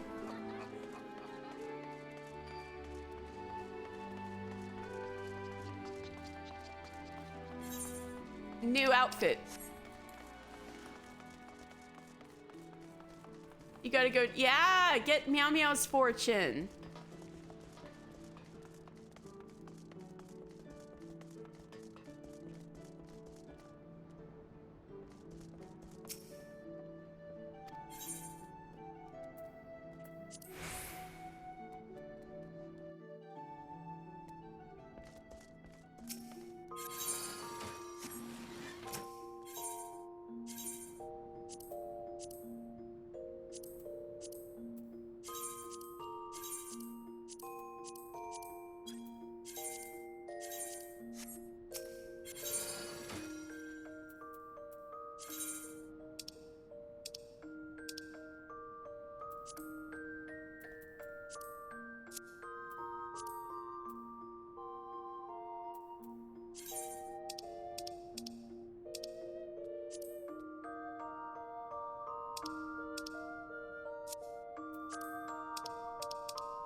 There we go.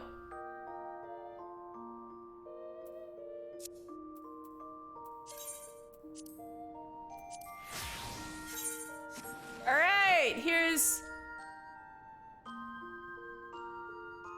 Mister's new look for New Year's. Hey. Looking good. Pretty slick, mister. Agreed. We're gonna look good today.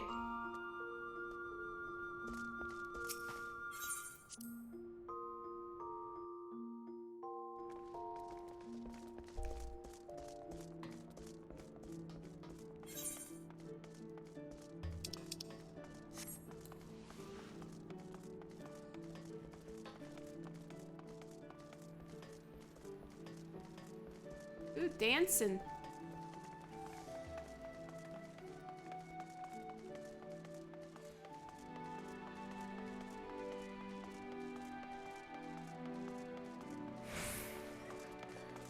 Hi, Mochi Daikon.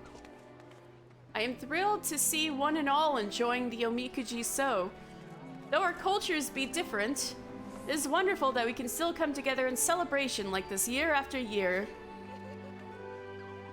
Today you beat depression by taking a shower and cooking your own food.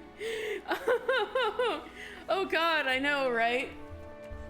See, the trouble is having the wherewithal to do that in the first place, but I'm very happy for you. Go kick ass this year.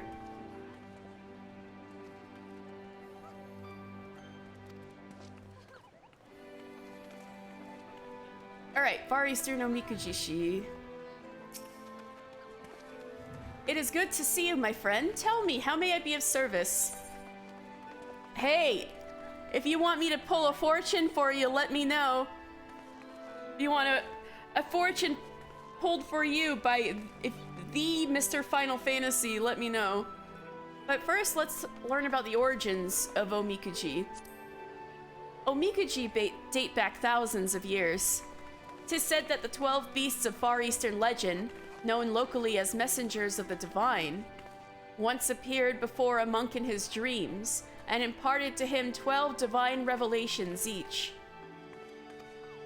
Believing that the vast wisdom bestowed upon him was not his alone to keep, the monk compiled each of the 12 revelations from the 12 beasts into fortunes, 144 all told, and then began a journey to spread this knowledge to others for the benefit of all. As he traveled the world, word of the fortunes spread far and wide throughout the Far East. That, my friend, is how Mikuji came to be. Hey, tell me more about yourself, sir. I am but a man who, over the course of many winters, has come to find himself enthralled by the mysteries surrounding the number 12. The 12 beasts of the Far East, the 12 deities of Eorzea, and the 12 surnames of Viera males. Do you not find your own curiosity piqued by how the number appears in myriad cultures around the star? I cannot help but wonder if there is some connection between them that we have yet to discover. It was during my journey to uncover this mystery that I discovered the Omikuji, and it is the Omikuji that have led me to where I stand today. Ah! I never did tell you my name, did I? It is Morisoba at present. Though we Viera, who have chosen to venture from our homeland, are prone to changing our names on a whim. I'm a rather unusual case. I switch between 12 different names depending on the outlook of my fortune. He's got 12 different names! So he's currently Morisoba. Let's go, Morisoba. Cool guy.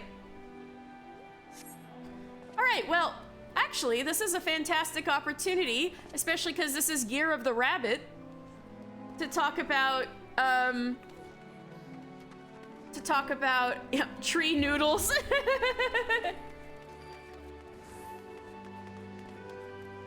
No, this is a fantastic time to talk about, Viera.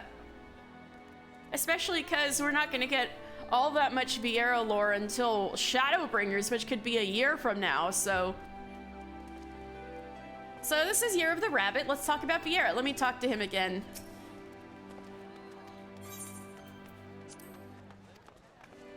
So the 12 surnames of Viera males. That's right, there are only 12 Viera male surnames. Let me look this up.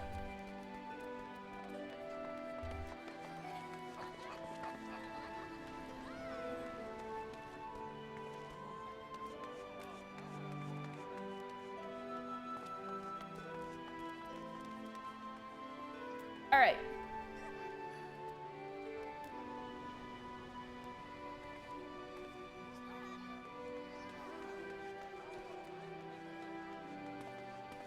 So, maybe I should start in general first. Let me go to the, yeah, it's just gonna get confusing if I start from the surnames, so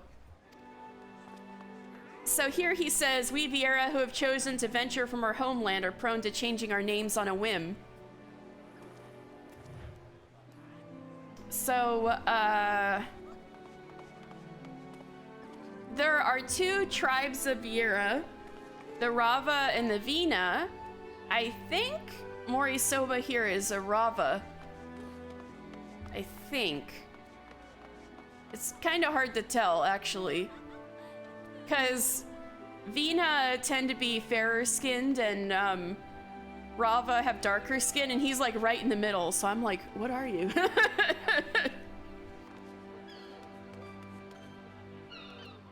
But, let's see. So the Rava and Vina clans share many traditions, naming practices among them. Thus, a Viera's forename is not indicative of the clan to which they belong. Rather, it is the lifestyle they lead that determines whether they bear a forest or a city forename. So Morisoba would be this guy's city forename, although he changes it on all the time because he's got 12 different names he switches between depending on the circumstances.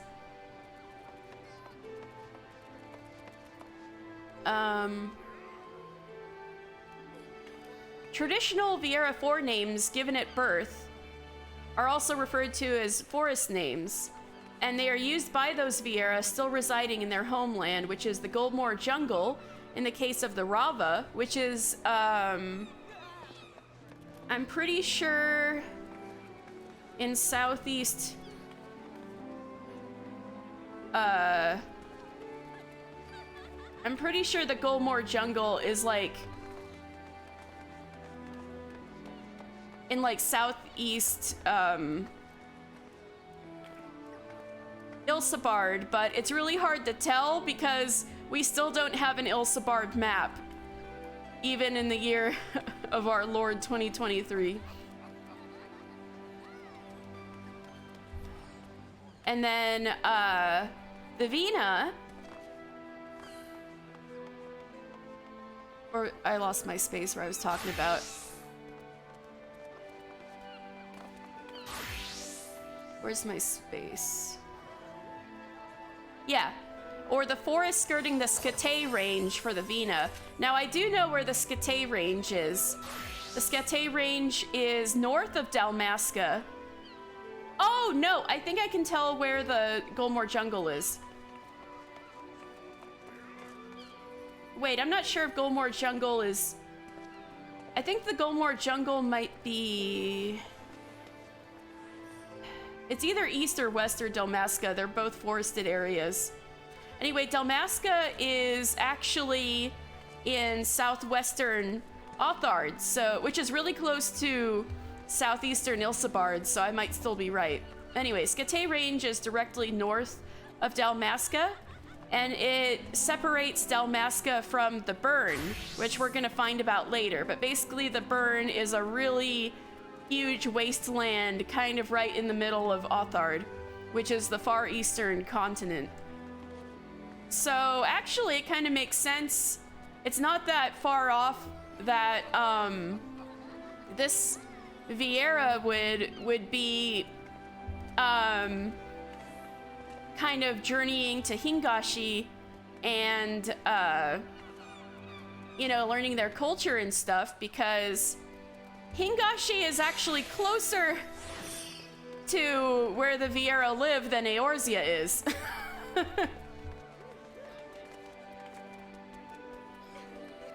Anyway,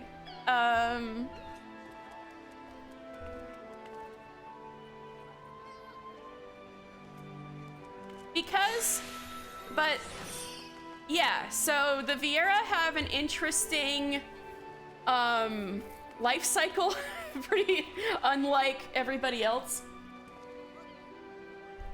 So Vieira children are like genderless, like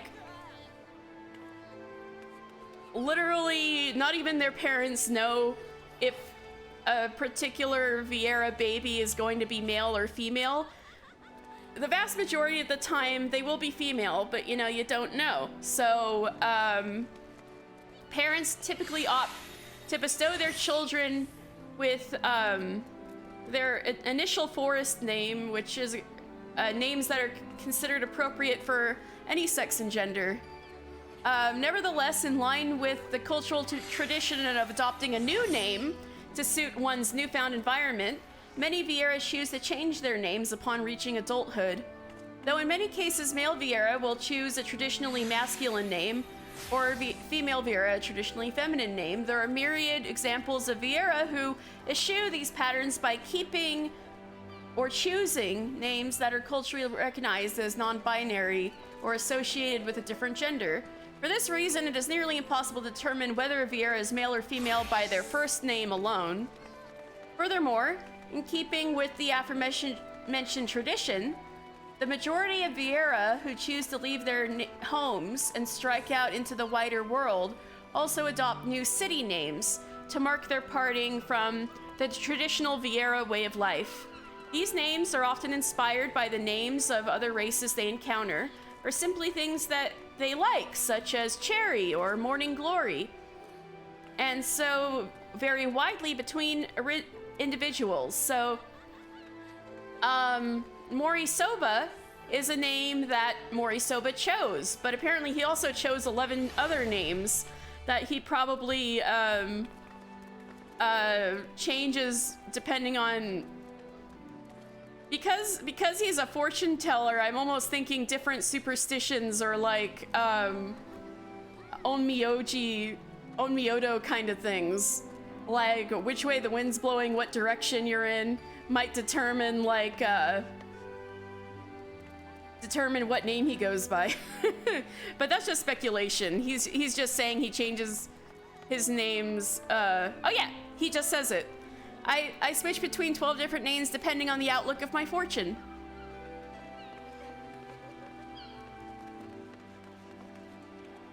anyway, now let's go back to the first part of what he was saying.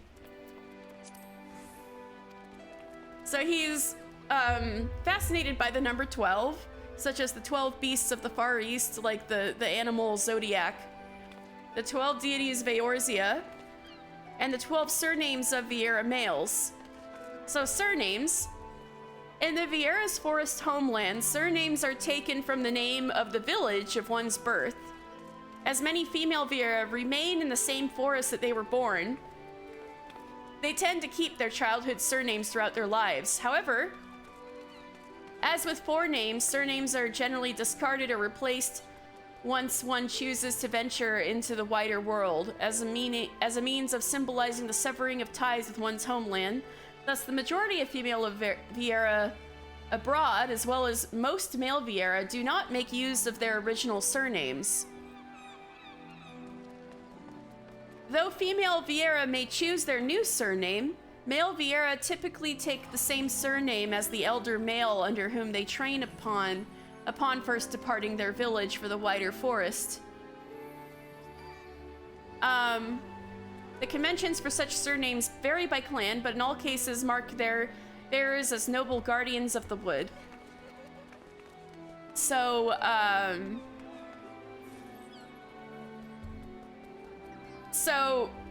however, those specific surnames that male Viera take are different and there's 12 male Rava surnames and 12 male Vina surnames. So if you want to be super technical, he's wrong. There's 24 male Viera surnames, but there's 12 for each clan.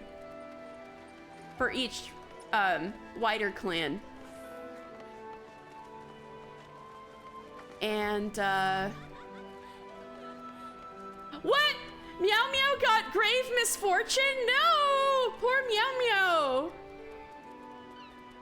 Oh my god, you gotta screen cap it and send it to the Discord. Oh no! But don't forget, he can turn it around. He's just gotta take the advice to heart. And when you tie it onto the rack, you're supposed to be able to let that cleanse off of you, because you're not taking the bad fortune with you. You're leaving it at the your flower is beyond your reach? No! Graha! Oh no! No! Oh, you got moderate fortune? That's really good, Kosen. I got small fortune twice, so that seems to be my fate in life.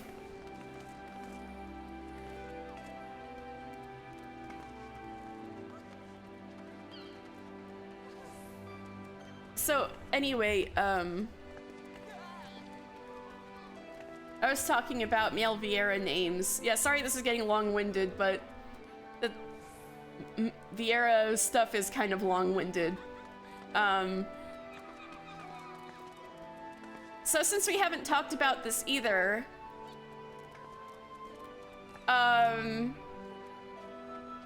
both, as I mentioned before, both tribes of Viera live in big forests, and each clan of Viera have a village within the forests that they live in, and the female Vieras typically kind of like defend the forest from the inside and kind of are permanently in their village and around their village and raise their kids and stuff like that. So they're the ones who are like in charge, and that's where sense of family and community comes from, is usually among female Viera. Meanwhile, male Viera, once they come of age, they only ever come back to their village to reproduce. So so what they usually, they're way out there camping with their other buddies, and defend the forest from enemies from the outside.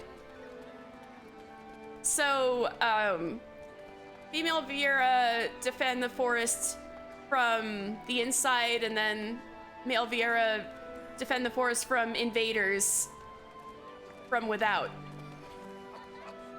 So if you compared that to, say, like, the defenders of the Black Shroud, the Wood Whalers would be like the female Viera, and then the God's Quiver bow would be like, or the God's Quiver, sorry, God's Quiver bow is a individual bowman. No, the God's Quiver would be like the male Viera. But the male Viera do tend to still group up in groups of male Viera. They're just, they just don't have a life in the village where they were born. All right, so anyway, male Viera inhabit the forest surrounding the village in which the female members of their clan reside, forming a sort of perimeter in defense of both the wood and its people. They believe that their purpose is to maintain the neutral balance of the 6 elements in their dual polarities, being umbral and astral, to ensure the harmony between the 12 aspects that comprise our star and the heavens above. See, there's the number 12 coming up again.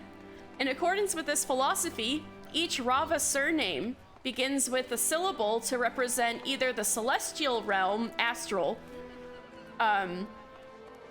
So in Rava, this would be Deet, or the worldly realm. I guess this would be umbral. Ru. I'm probably pronouncing that wrong.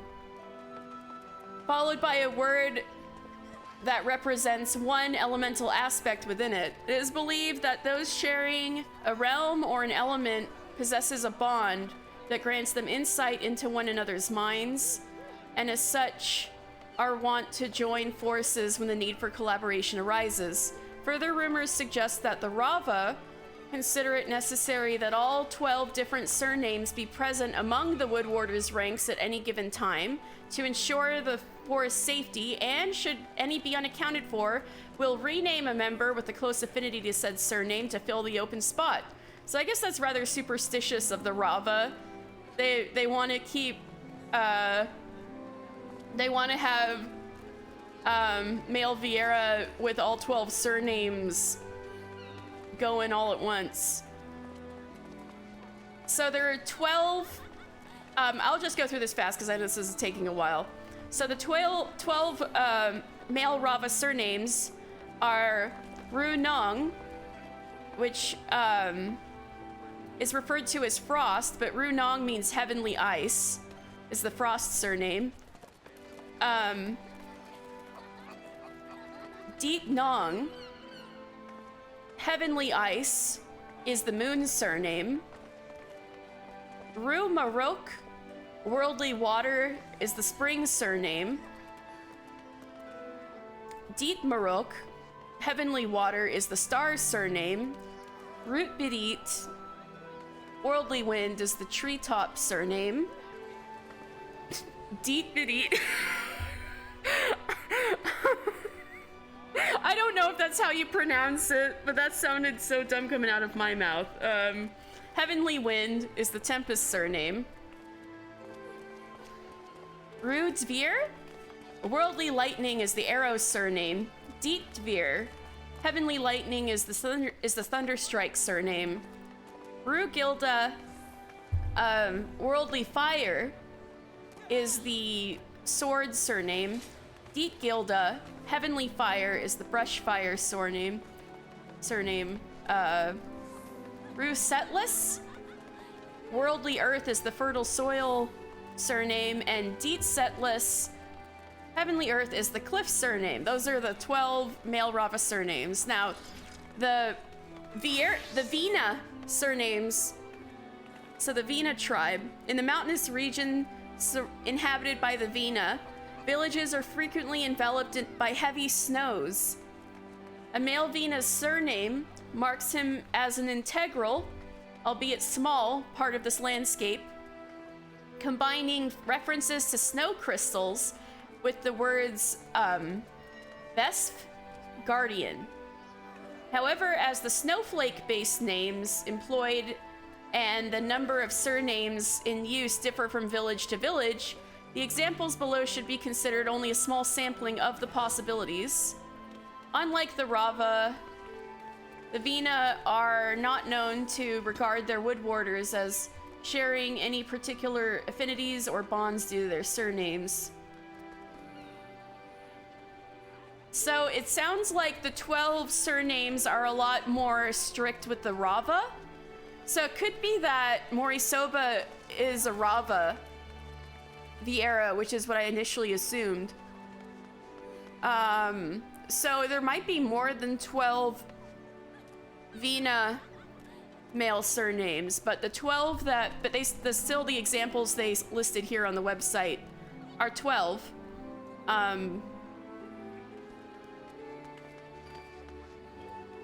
And they're different kinds of snowflakes, which is cool. Oh my god. Oh, the Vina surnames get really Nordic, so I'm about to butcher this so bad.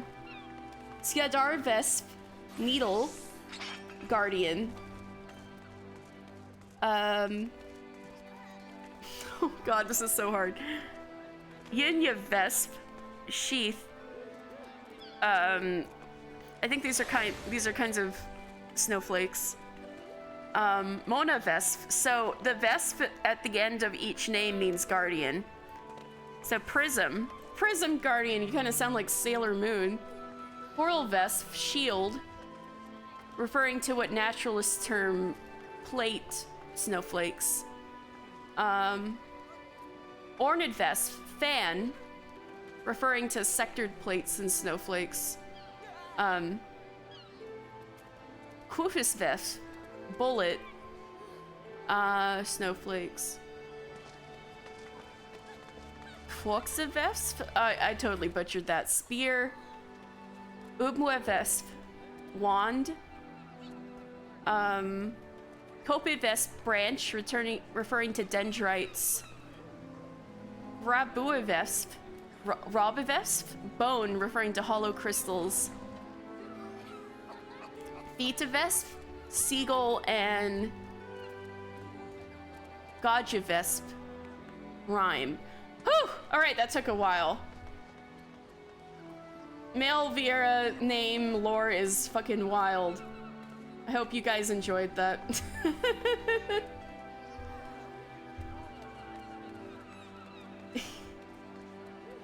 Alright, and now I need to see what Rowan was saying.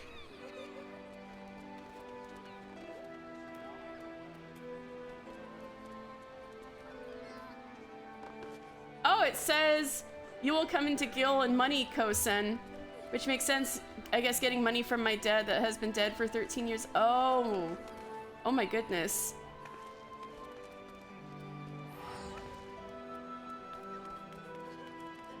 And I think definitely works for your Warrior of Light as well, since you just made a ton of money and you plan to make more. They're like salmon. They turn green and go hammy pangy and go home.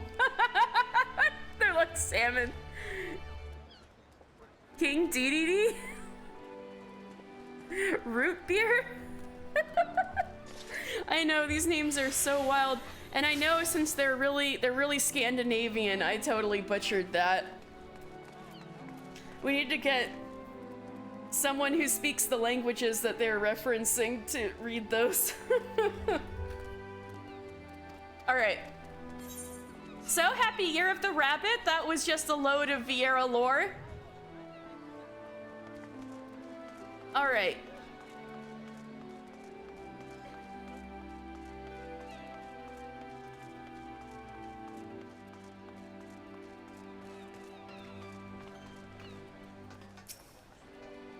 It's a pleasure to see you, my lord. Please accept my sincerest thanks for your assistance with the incident involving the pair of adventurers earlier. Should you wish to partake in drawing lots, you may do so at any time whilst the festivities continue by speaking with the Omikujishi. Alright, I'm gonna take a teensy break, and when I come back, I'll call again, see if anybody wants me to pull their fortune for them.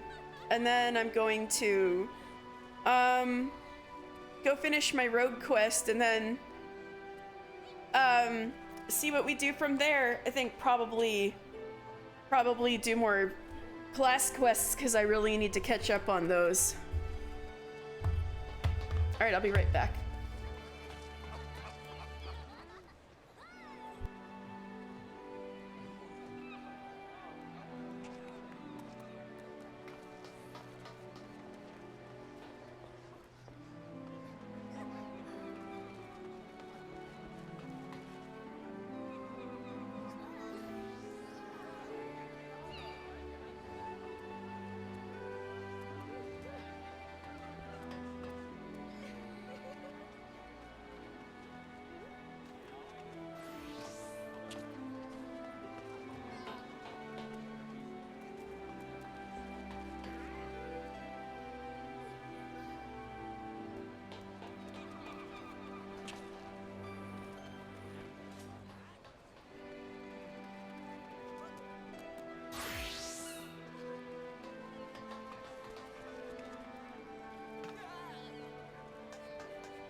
right, I'm back.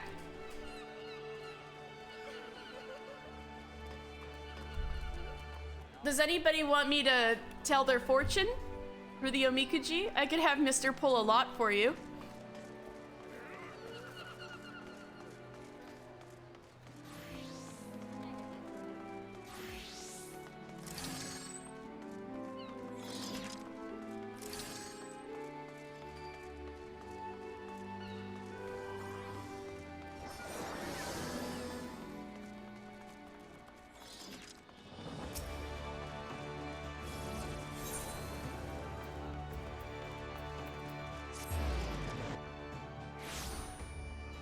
Oh, Gonapologist, hello! Let me show you, I was just doing the New Year's event. I just got this cool armor from the event. So Mr. Final Fantasy is looking slick. But it's Year of the Rabbit, so everybody's going nuts for their bunny boys and bunny girls. So you can tell that it's Year of the Rabbit because they got the rabbit helms. And, oh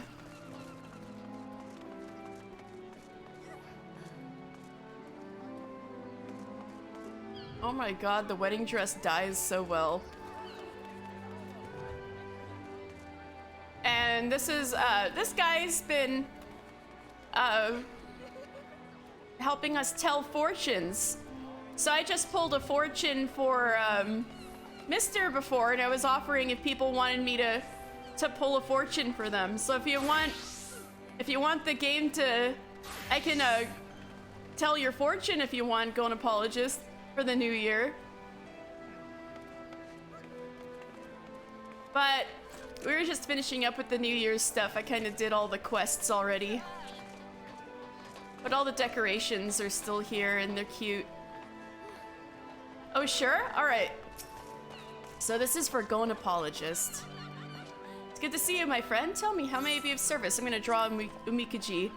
You may draw as many as you like, but know that you must pay a fee of 100 gil per draw. I'm fine with that. Very good. I shall be happy to oblige. All right, let's see here. So this is for Gonapologist.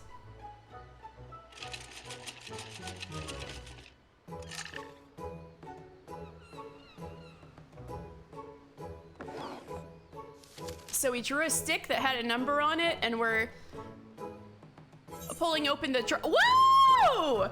Let's go! Gonapologist! Great fortune! That's the highest one. You got the luckiest draw. Let's go! All right. Thou shalt experience extraordinary fortune. Keep these words of guidance in thy heart. Adventure, wander whither the winds take thee. Relationships, cast thy gaze upon bonds eternal, for therein lie great blessings. Ooh. Do you have any bonds eternal?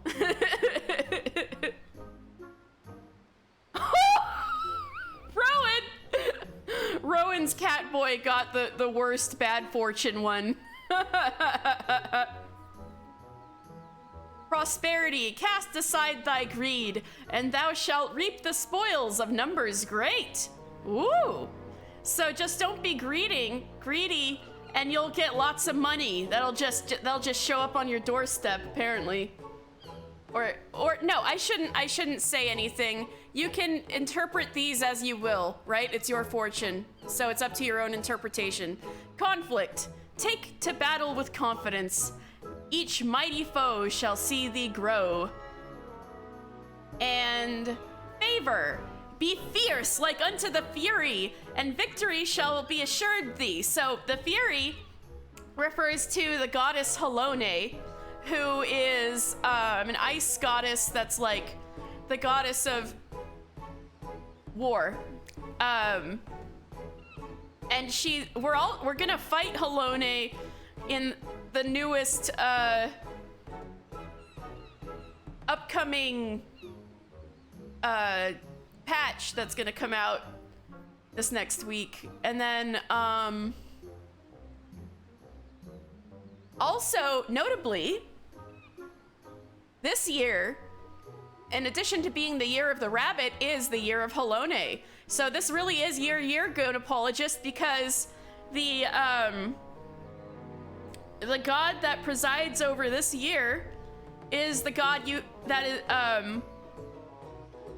that favors you. So really is going to be your year. And not only that, it's a badass goddess. She's also like the Catholic goddess. Like she's worshipped by all the Catholic elves in the snowy city. Not real Catholicism, like fantasy Catholicism, but still. Elves love you. So, yeah, screenshot this if you want. You got fantastic fortune coming your way, Goat Apologist. Oh, yeah. You good? Should I close it?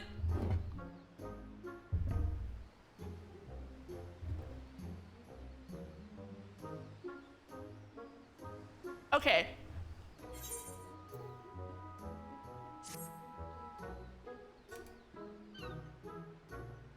How did you fare? Whether it was the desired result or otherwise, I pray the words imparted by the fortune serve to guide you in the coming days.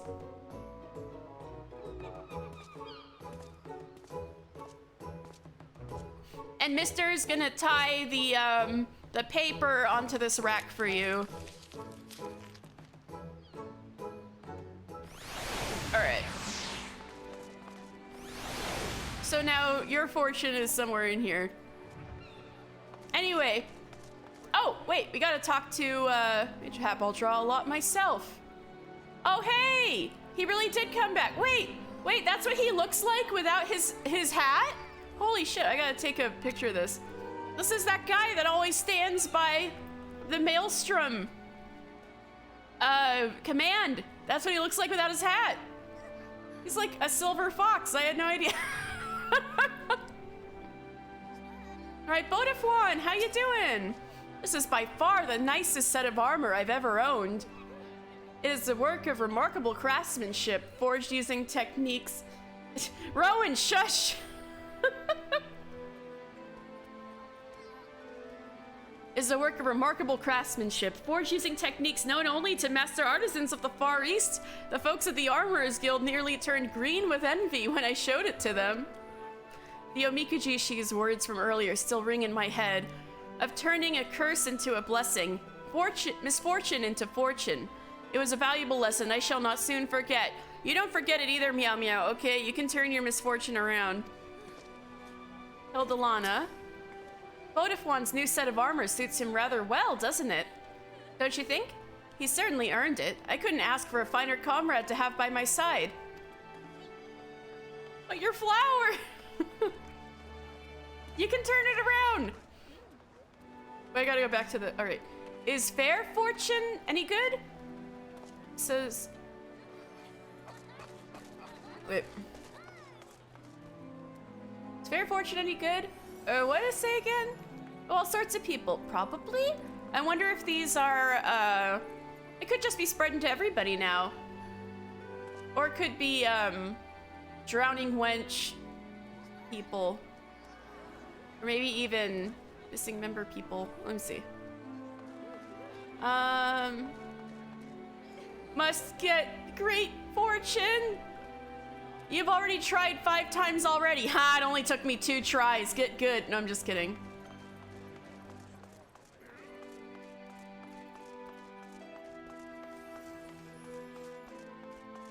All right, that was fun. Happy Heavensturn, everybody!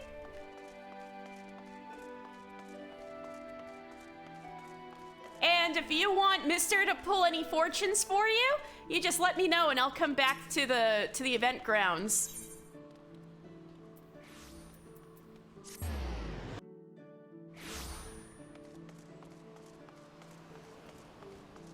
All right, let me get into rogue. Oh, even though I'm a rogue, I can still...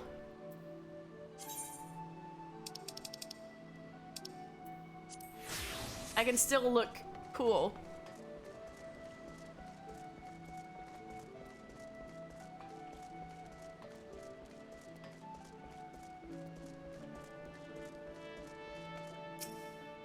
Okay, get me in there.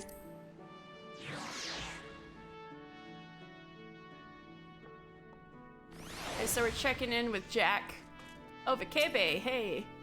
You've never heard of the Grinnin' Curs? They're a pack of rabid buccaneers, what used to belong to the Salt Hounds. Back in the day, the Salt Hounds had the crew to fill more than a few ships. Aye, there was no pirate gang what couldn't match them when it came to sheer numbers.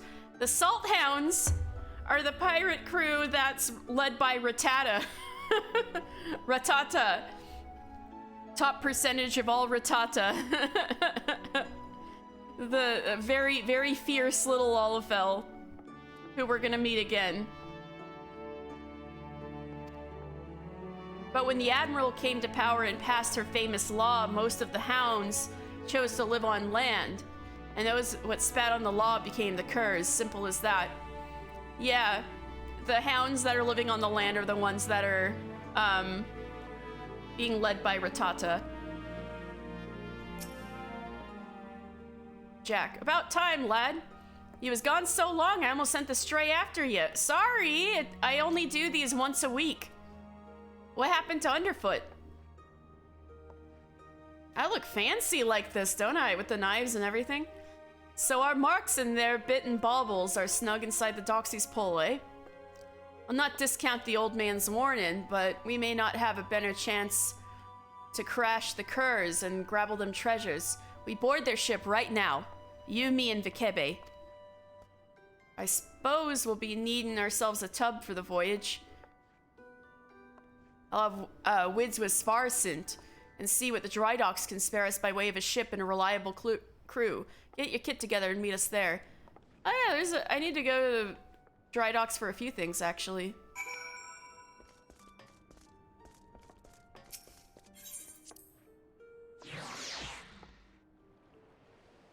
I think that's all we have in this town for now, right? Yeah. Let's go to more beach dry docks.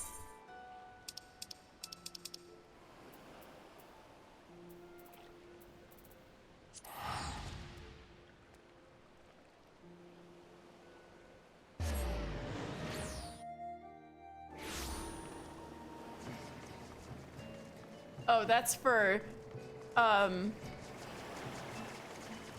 those are our other quests. We got 3 quests in Morby Dry Docks. But Jack's down here.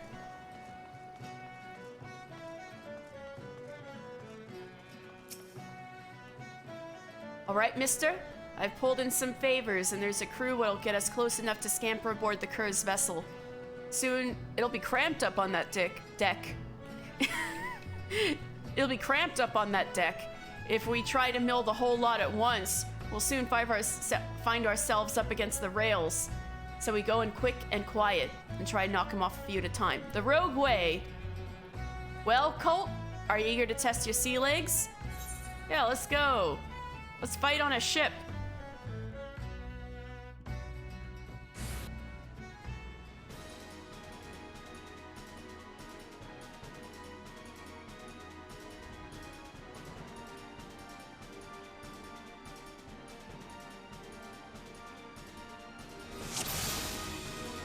Defeat the grinning curs.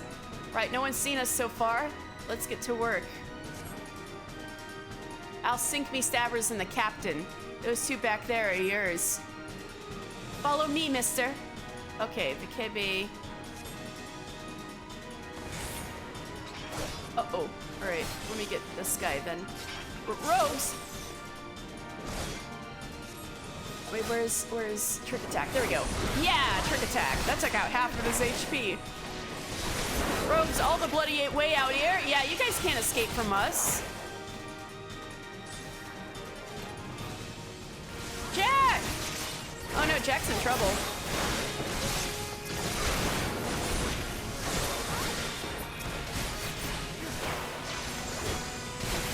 I don't know how you find us, but they'll never find what's left of you. There's the captain.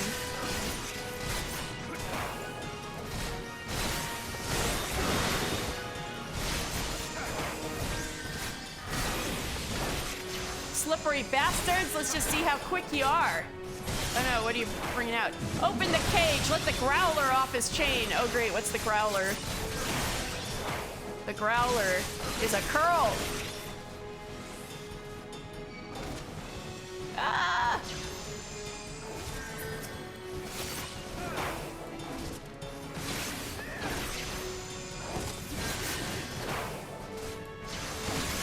Mug the growler.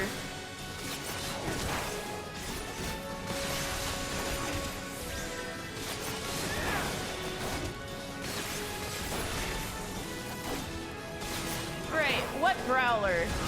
That was easy. Goal, hello! Happy New Year!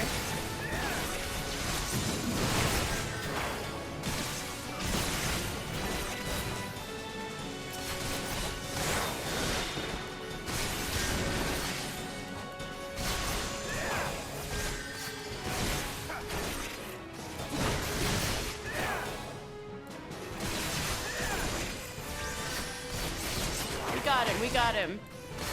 All right. You just did Dunsky, and on the first boss, he makes the ice pillars you need to get hit into somehow when in between them. Oh no! New and novel ways to die in that first boss. Okay, you need to hear this. So, Kosen.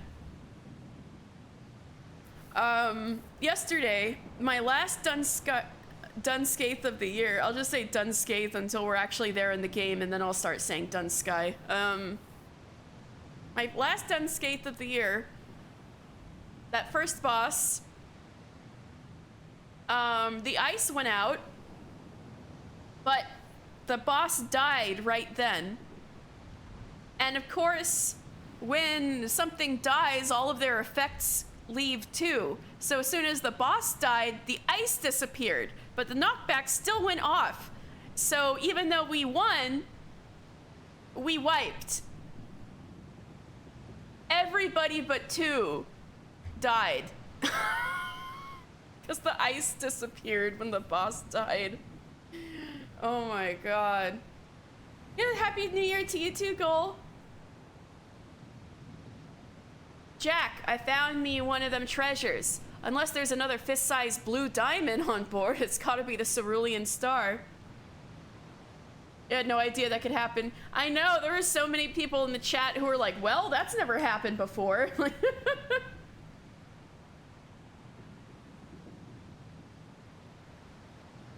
You also saw someone, it was the first time for them, and they just walked straight off the airship. Oh no!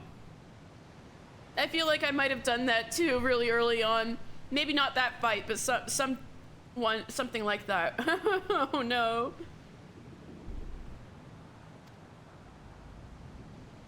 As for them other two baubles, I've tossed the cabins and been through the hold, elm by elm, but there's not else here.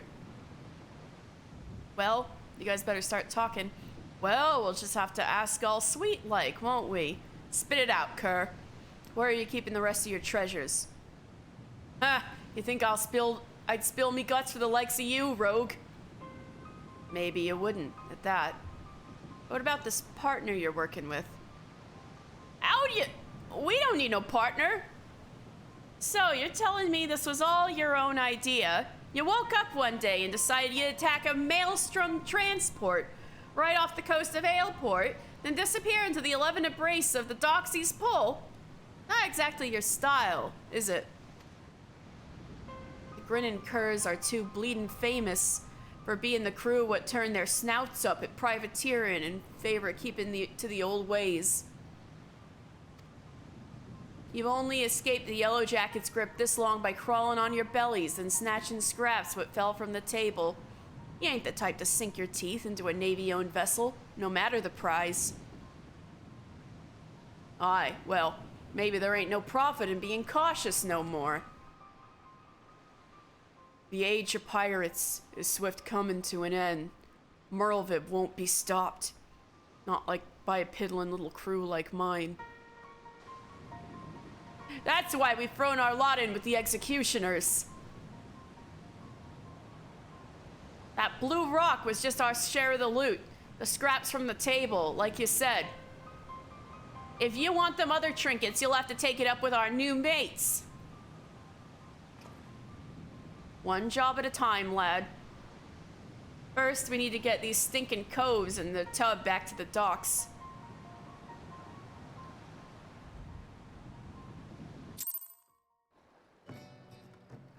You walk off on purpose sometimes, oh my god.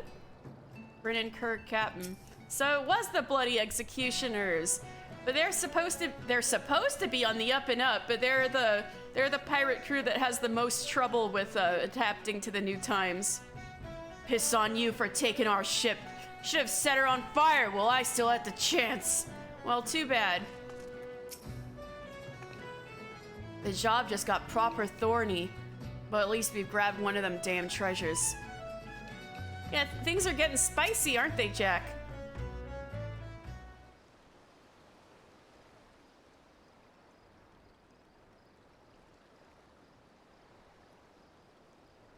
I like how they don't have any rope for their hands. You just assume that it's there because this is ARR and they don't have budget.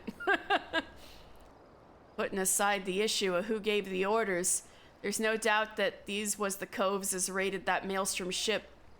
Now for punishment, what fits the crime? I was informed that a certain well-known pirate ship was spotted weighing anchor at the Morby dry docks. I assumed that this was your work. Ah, you missed all the excitement, Captain. But never you mind, the Cerulean Star is backing Bob in our sneaky little fambles. And these must be the grinning curs. Degenerate fiends! How dare you ply your filthy trade in Laminsan waters? How many innocent sailors were massacred that you might sate your vile avarice? Every one of your kind ought to be lined up and shot. A musket ball is the only answer for this rampant display of lawlessness. Wait. Do you mean to just execute him here on the bloody docks? At least take the buggers into custody first. Handing them over to your lawful punishment will satisfy the demands of the code just as well. We've already got the answers to our questions, so feel free to take them away. Do not presume to give me orders, rogue. You only managed to capture these villains and their ill-gotten treasure by employing unsavory and unconscionable means. Why, you're not more than pirates yourselves. These bastards ain't worth a true pirate's spit. The upright thieves was formed to protect us from ourselves. Now they're just hunting dogs for the Admiral. Murlvib yanks the leash, and another buccaneer disappears. You rogues are traitors to your own kind. If it hadn't been for you... Go on then. Blame me and the coves for your own failures. You knew what you was about when you defied the code. You knew that we'd be after you. We're done here. Damn, that was spicy. There are still 2 treasures left, rogue, and I mean to claim them both. I'd reconsider this contest of yours, Captain. Turns out this fish we're trying to hook is a shark, and it might just swallow you whole.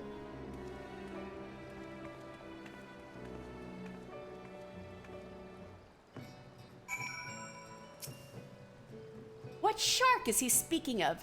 And how could any pirate challenge the might of the Yellow Jackets? No, he seeks but to unnerve me. I'll wring the truth from these grinning curs, and we'll see who triumphs over whom. Oh, silly little Milala. You think this is over? The pirates will have their day again. All right, bye. All right, since we're in Morby dry docks, Seal delays ferryman. No way I can take this yet. Are you kidding me? Ahoy there, lad. You keen to visit one of them island sanctuaries, I take it? I don't think I'm allowed to do an island sanctuary yet, am I? Bugger me. Oh, is this like, even if you can't have, it's just to visit? Oh. Okay, that makes sense. So even if you're not allowed to have one yet, you can, even if you're like level 1, you can visit other people, your friends' sanctuaries. Oh, gotcha. All right, that makes sense. That's nice of them to do. It's not an exclusive club for people of Beaten and Walker. Even if you're new, you can go visit somebody's island. All right, that's good. bugger me. You're unaware of the fuss going on about this whole affair? Ugh. Yet southeast from here, the Isle of Ilbrin, that is, you'll reach the Sieldelays. Venturers, much like yourself, have been granted the right to cultivate a number of the deserted isles there. Don't get your hopes up, though.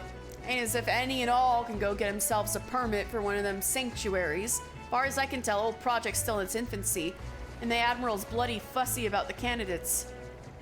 Tell you what, since I like you, I'll take you to any of your mates, to any mate of yours isles, safe and sound. You need only say the word. Yeah, I can visit my friend's sanctuaries.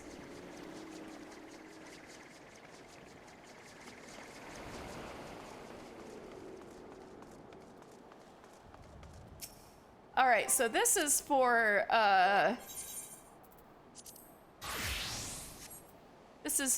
wait. Now this is continuing Blue Mage.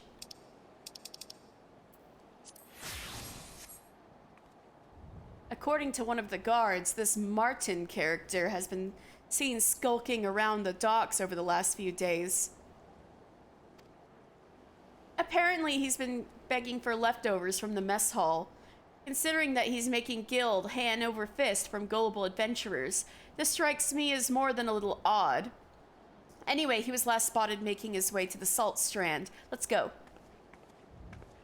Alright, let's see about this blue magic business. Is it just a scam or what? Is Blue Mage a scam?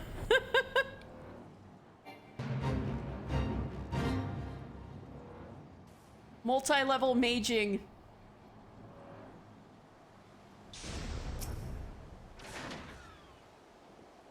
Just as I suspected, he's up to no good. Why else would he come all the way to a place like this? Yeah, I'm gonna have to... Yeah, I might need a fast blue mage level up again. Well, since I'm here for the plot, I might actually try a little harder to get the spells just for Mister.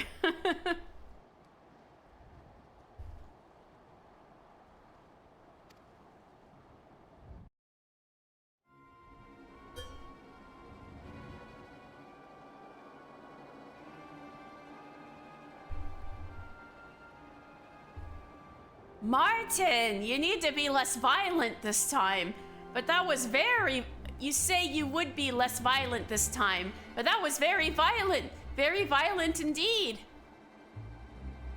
It all adds to the realism, and you lads did a great job. Your gods cannot save you now. Nice improvisation. That one bloke damn near shot himself. I think we've seen enough. Yeah, y'all were enemies, but you're actually friends. It's a setup. Hold it right there. I'm placing you under arrest on charges of fraud. Fraud? This is all a big misunderstanding. You can't pull the wool over my eyes. The game's up. And the same goes for you two. I knew you were in cahoots from the very beginning. And as for those crystals, I'm about as convinced by them as I was by your acting. Say what you will about our sales technique, but there's nothing dodgy with the merchandise. I'll have you know, I poured my heart and soul into those crystals, and the spell books explain how to learn the magic. It ain't my fault the buyers can't be arsed to read them. And if you're thinking about clapping me in irons over the outfits not providing enough protection, I can assure you they were tailored especially with the needs of a blue mage in mind. I'll admit I had to cut a few corners to keep the cost down, but still. This is just level 1 rubbish. It all boils down to whether the soul crystals are genuine or not. I know it's a lot to ask, but would you try this blue magic of his? Me?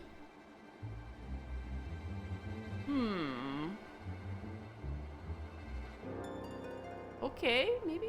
Come on, mate, don't be shy. Once you've learned your first spell, you'll know I ain't pulling your leg. I'll even let you borrow one of the outfits.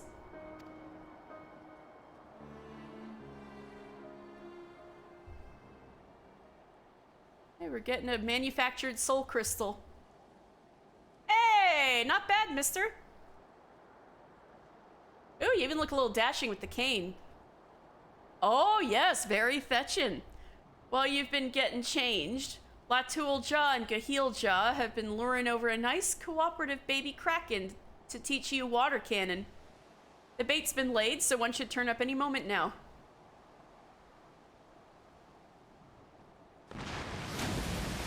Oh, a baby, right? What a little baby. Run away! Run away! That's a bit on the big side, lads. Not to worry. All you have to do is give it a few licks with the patented blue magic focus or stick, if you prefer. And our tentacled friend will return the favor by firing possibly quite painful jets of water at you. Oh, and try not to die. Great.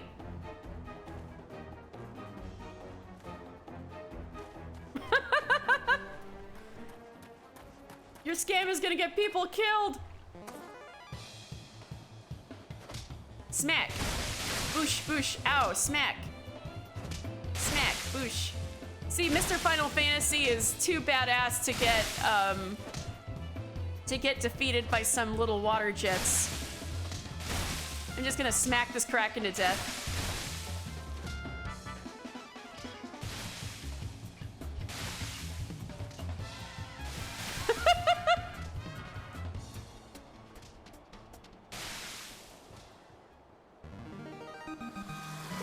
Oh my god, we really did smack it to death. Mister, you really are strong. I guess you needed a shower. Impressive! After that little escapade, you should be able to fire your very own water cannon. By the by, you don't, strictly speaking, need to be struck by the magic you're trying to learn, but that'll probably happen whether you want it to or not. In some cases, repeatedly. As long as you're the one the beast's after, its power should be yours, assuming you can defeat it. Oh god. You see, this is what most people don't realize about becoming a blue mage. When you start out, you're like a blank slate.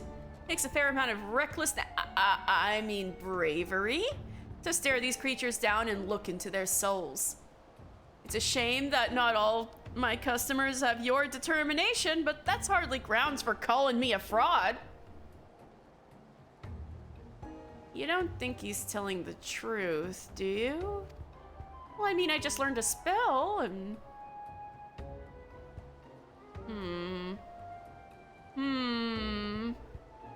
Now that's settled, I'll be having my wares back if you don't mind.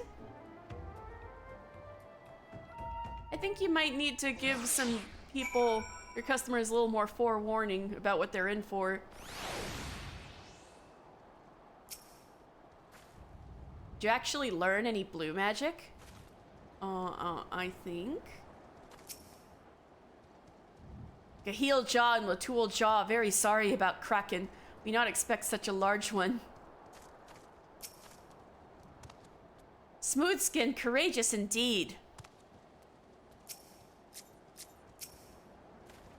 What's that? You still don't believe me? To be honest, mate, I don't know what more I can do.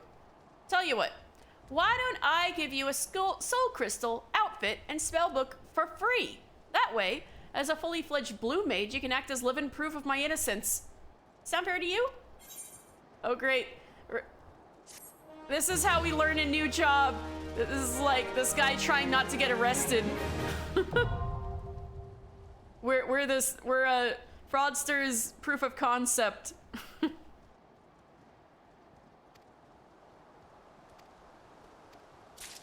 Okay.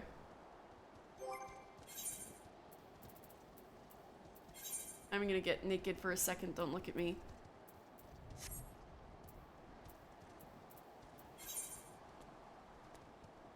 Oh no! I don't think my cane is in... Hold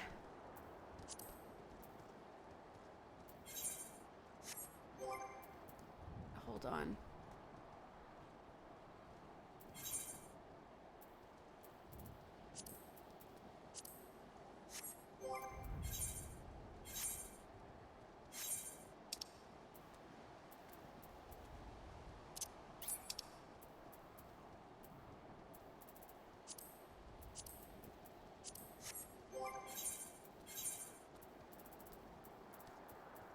There we go. Wait, oh no, I need to I need to open the chest. Oh no. Silly me. Wait, that's not it. Wait, where'd it go? Go. There we go.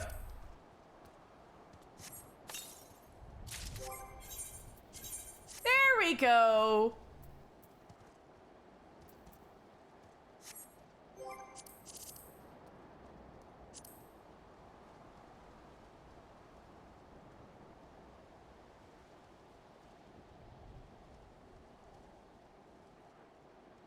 I just sorted it.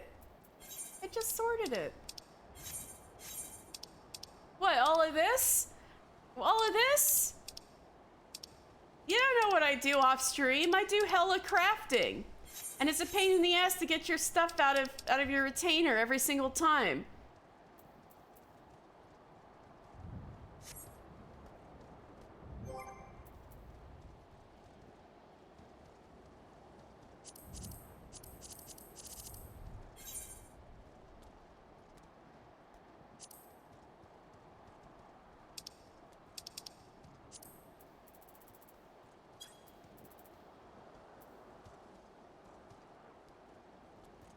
Too full. Oh,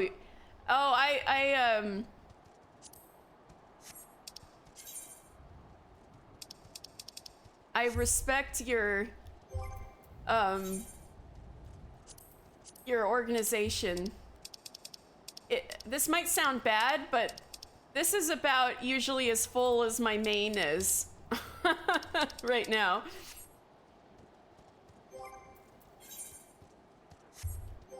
So you're more organized than me.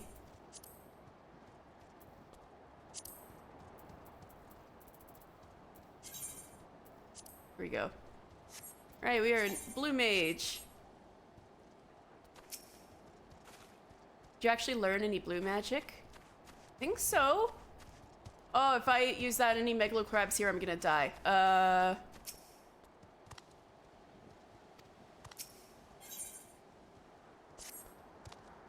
Well, I suppose you'd better show this yellow jacket that getting smacked about by a mad kraken wasn't a waste of time after all. Just take aim at Latoul Jaw and fire off a water cannon. Me?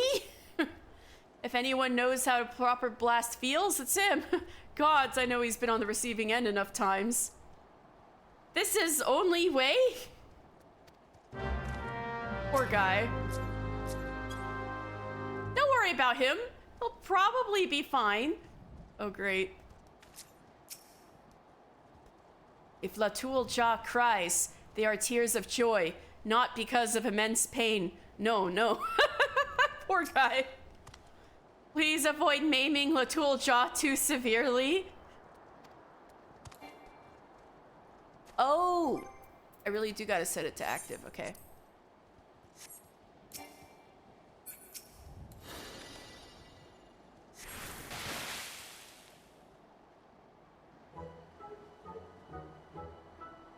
Painful yet refreshing.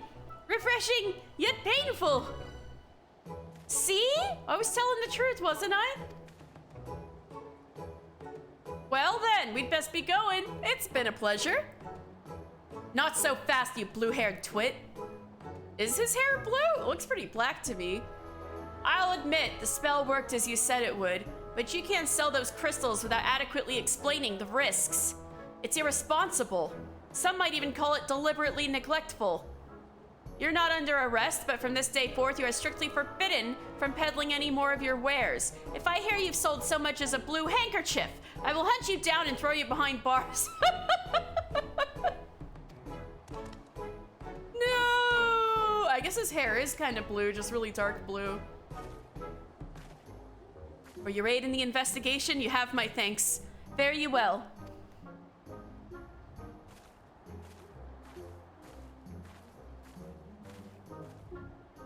I don't bloody believe it, just as I was beginning to turn a half-decent profit. Well, well, that was quite the show, darlings.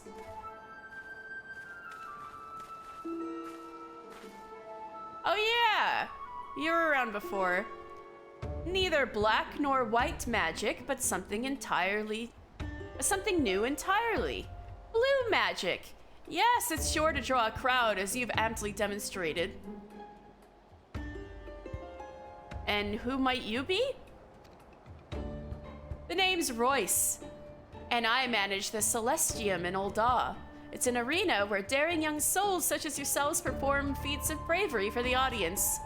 Unlike the Colosseum, the vast majority of the entertainment pits man against beast, with the matches being brought to an end before either side suffers any serious injury. While our patrons revel in the thrill of combat, acts of wanton brutality and bloodshed are considered distasteful. Rather than savagery and slaughter, our appeal lies in the personas that our participants assume to add a touch of drama to the proceedings. However, I'm not one to settle for a mere modicum of success. My goal is to make the Celestium renowned the world over, and to that end, I have been searching for something truly unique. And that is when word of this blue magic of yours reached my ears. Martin, my blue bundle of crowd-pleasing wonderment, how would you like to be the very first contestant in the masked carnival?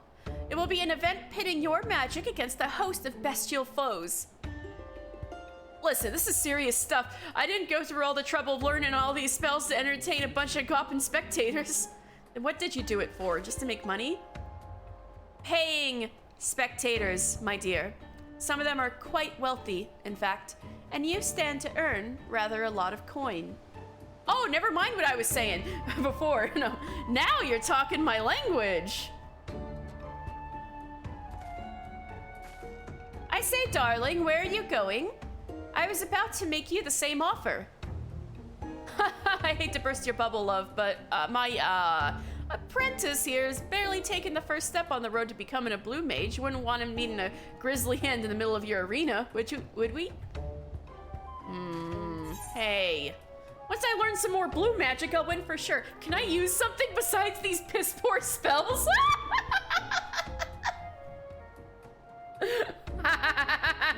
No, I'm gonna say, once I learn some more blue magic, I'll win for sure.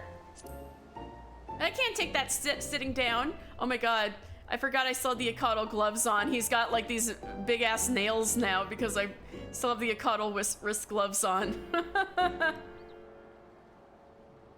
That's the spirit. I'm in no rush, so take as much time as you need with your preparations. Perhaps you could oversee his training between matches? Training? That weren't part of the deal. Oh, I'm not asking you to do it for free, my dear. Quite the contrary. You'll pay me for that too? Consider it done. That's what I like to hear, Martin. Let's get you to Ul'dah for your costume fitting. Come along. Oh dear. I have to wear a costume as well? I've got a bad feeling about this.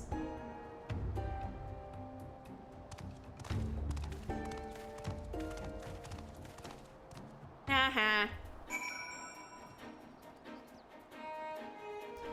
Alright. I think the other thing... Arcanist is here too, isn't it? No, it's not. Oh.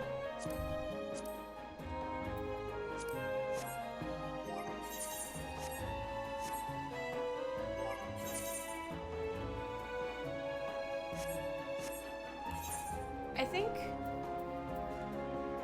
that was in Middle Lenosha, right?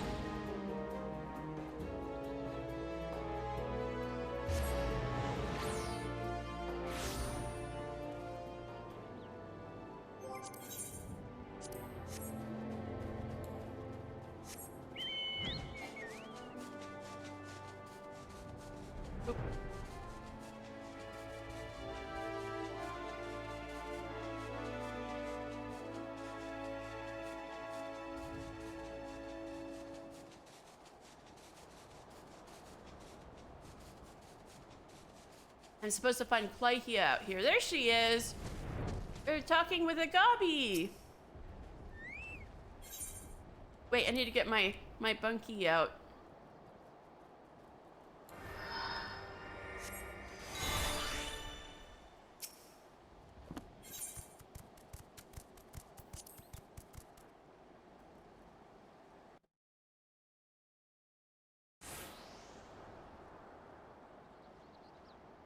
am Forseer Clyhia of Maelvon's Gate. You are to cease all transactions and surrender your goods for inspection.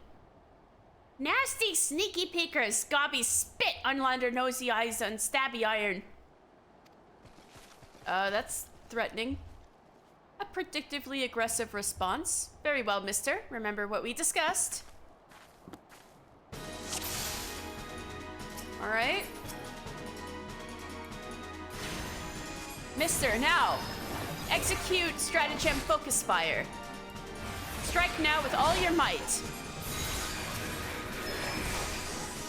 Do not forget the precondition. Adjust your tactics accordingly. Switch to combat pattern 2538. Evasive maneuvers.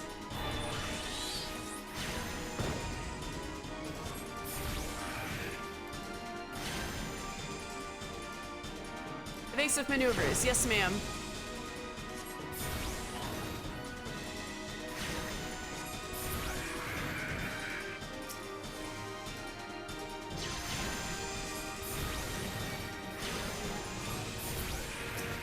Excellent decision.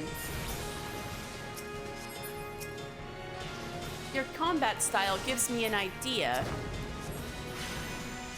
I must formulate a new tactic. The battlefield is yours. Okay.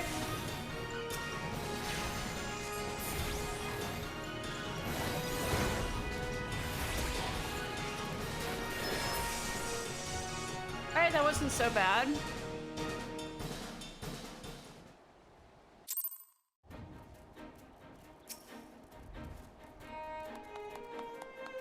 Nicely done! Adaptation, improvisation. I might have been observing our beloved guildmaster himself in action. This was the perfect example of how the strategy for a given task should be tailored to the abilities of the assessor. In other words, before you begin formulating your tactics, it is necessary to fully understand your own strengths and weaknesses. On that note, there is another question I would ask you. When it comes to improving the probable success of a strategy, do you consider it more effective to concentrate on playing to your strengths or shoring up your weaknesses?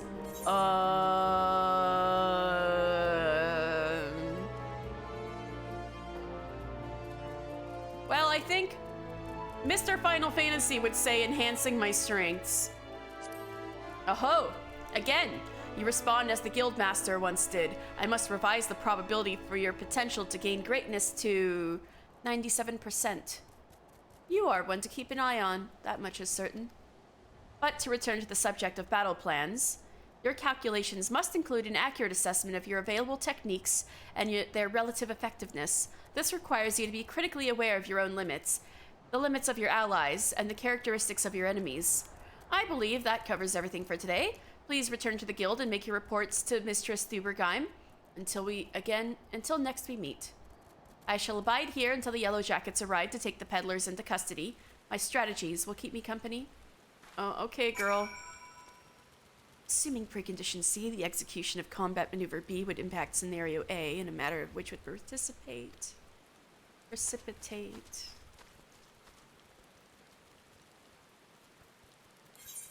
Alright, let's go back to Limsa.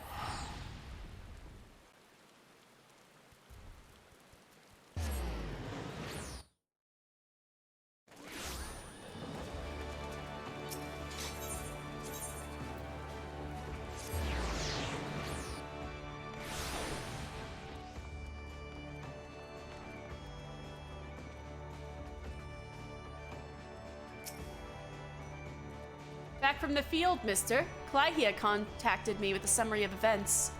It seems you were treated to a lecture on knowing thyself. That particular lesson is ordinarily taught only to intermediate practitioners. Without a sufficient store of combat experience from which to draw, it is difficult to fully appreciate the profundity of such a seemingly simple truth. Nevertheless, I feel confident that you will soon be ready for a more ambitious assignment.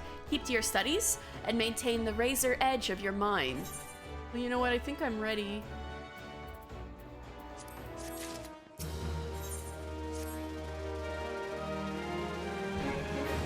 You seem tired, mister. Are you sleeping properly? One's reasoning can suffer without sufficient rest and recuperation. You hear that? Mommy Thubergeim says, get your sleep. Make sure you get a full 6 to 8 hours. I always feel like shit even if I sleep 6 hours, so maybe 7 to 8 hours. Should you deem yourself fit for duty, pray make your way down to the practice floor. Overseer Clyhia has requested you accompany her on another official inspection. There is, however, a requirement for your participation. The Overseer will explain the situation.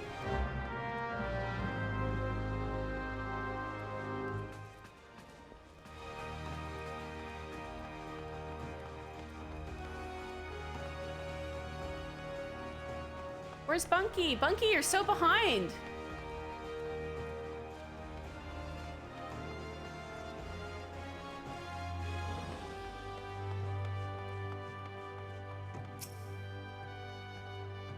I was beginning to think I'd miscalculated, mister. Thank you for coming. I will soon be boarding a trading vessel suspected of smuggling. By yourself? All merchant ships that make use of Limsa's ports are subject to inspection by Maelvon's Gate assessors. Aw, you're following Mr. Final Fantasy. Right? Look at little Bunky, he's so cute.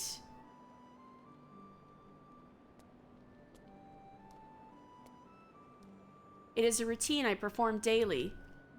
In case of smugglers, however, there is a 75% possibility of encountering resistance.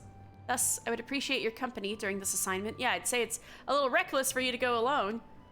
It is now that we must discuss the requirement of which you were informed. Though I have full confidence in your martial expertise, it is imperative that you first acquire the ability to summon Topaz Carbuncle. Such knowledge will be released to you contingent on your acceptance of this duty. Yes, let's get Topaz Bunky. Very good. The arcane entity given form by the Topaz geometry will further expand your offensive capabilities. With such an ally at your command, even the harshest of enemies will falter before you. Indeed, we could not conduct these dangerous spot inspections without its support. Please return to Mistress Thubergeim and inform her of your participation. I will join you once I have completed some final adjustments to my tactical formulae. Okay. Please request Mistress Thubergeim to teach you the Topaz Carbuncle geometry. I will join you after I've rechecked my strategic calculations. Hey, we're gonna get Topaz Bunky!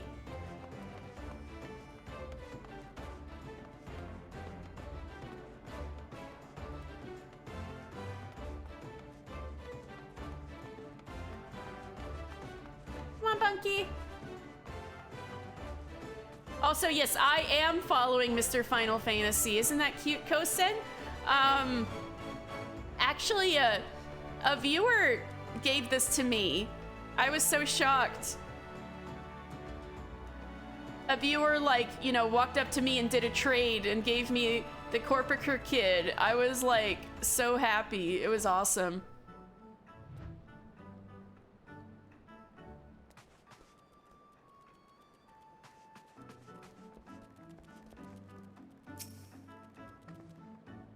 You have agreed to accompany the Foreseer, then I shall gladly instruct you in the use of Topaz Carbuncle. Pray do not hesitate to employ this entity in combat should the inspection turn sour. Yay! Topaz Bunky!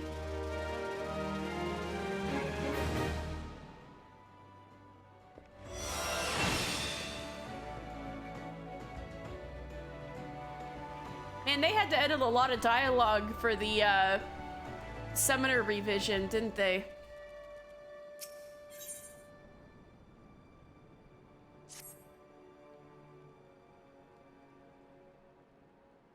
The mercenaries, Geis, Freen, and Erstata are here to assist with the inspection. Both are old hands when it comes to escorting Clyhia during her more dangerous duties. Geisfrin. Well met, mister. My spells are at your disposal. Right, let's see what Geisfrin means. I think Geis means ghost, but I'm gonna double check. Yeah, ghost. Friend means friend. Ghost friend. Oh, he's a little ghost friend. Erstota. Thota means daughter, I know. So what's Urs mean?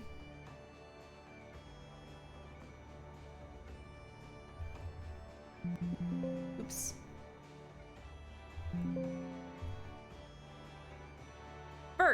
First daughter. I'm assuming she's the first daughter of her parents. This won't be the first time we're expecting trouble, but as long as we follow the Foreseer's tactics and keep a clear head, we'll come through just fine. The Morning Star is preparing to dock in Aleport. We will meet our first challenge, however, before we even board the vessel.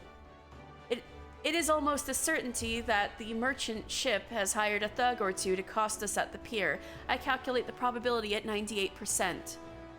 The crew wish to avoid attacking us on deck, you see, as that would all but trumpet their criminal intentions to the world at large. Now, once we do manage to clear the rails, we will face a deck crowded with armed sailors. For a small party such as ours, the most effective strategy will be to incapacitate individual foes as swiftly as possible. Each opponent we down is one less weapon raised against us. It is imperative that we do not allow ourselves to become tangled in multiple drawn-out skirmishes, lest we be overwhelmed. I call this Stratagem Hammerfall. Yeah, they totally rewrote this. Because I remember back when Topaz Carbuncle would give you a shield, it was all about the defenses. Strategy is a tool used to manipulate one's situation to the desired reality. Keep those words in mind, mister. It is time we departed. Let us regroup before the main gates of Aleport.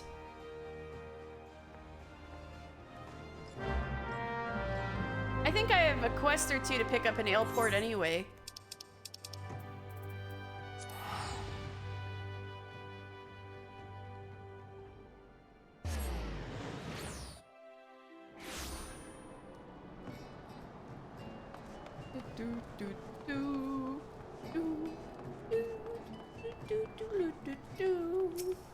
Scribbled! Hey!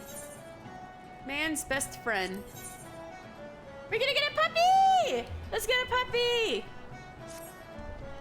Rakontai has admitted to breeding jackals for pirates, but I fear she may be concealing more to be smuggled elsewhere. I bid you speak with her once more to prove my suspicions true. If she wishes to play the role of victim, perhaps this time she will be more forthcoming with information.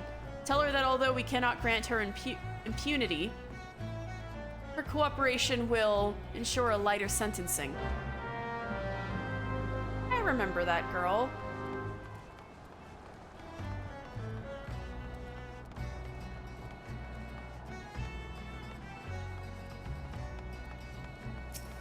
Hey! The Yellow Jackets want to know if I'm hiding more jackals. Ugh, fine, I'll come clean if it means preserving me liberty. All the jackals are long gone, but there's a wolf pup I was looking after not too far from here. Jackals are easy to come by in Aleport, but wolves? You can be sure folk will pay good money for them. With the Yellow Jackets breathing down me neck of late, though, I haven't had time to care for him. Poor thing's probably too weak from hunger to move. Oh shit! No! Puppy! I'll tell you where I hit him. But if you want to take him, you best move now. What with the curls running wild, killing the pirates, jackals and all, it won't be long before they start snooping about for more animals to train. I'll have to warn you though, he may be a pup, but he'll likely make a meal of anyone what gets close to him. Try winning over his stomach with this here succulent bone. If that ain't enough, try rubbing his belly to soothe him. You can bet he'll be following you everywhere. I left the critter in Quarterstone. Hurry before the pirates find him. Puppy!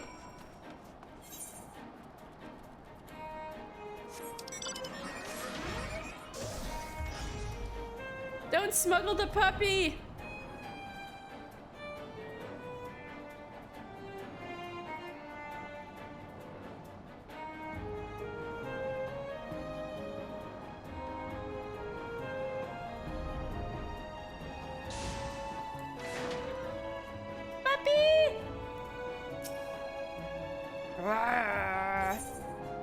Here, have a succulent bone. Wow, a delicate canine treat that was not made using a plump Lalafell. Har har. Beep, beep, beep. Oh, now I gotta rub his belly.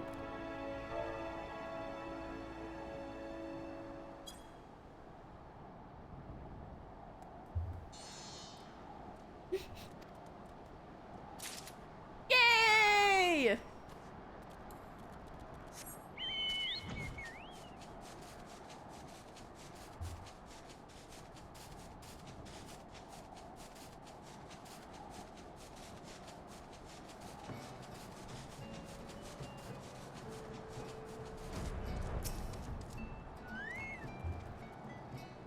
I heard from Rakontai that you went looking for the starved pup in Quarterstone. Did you have any luck? Starved pup! Seemingly abandoned pup with a growling stomach.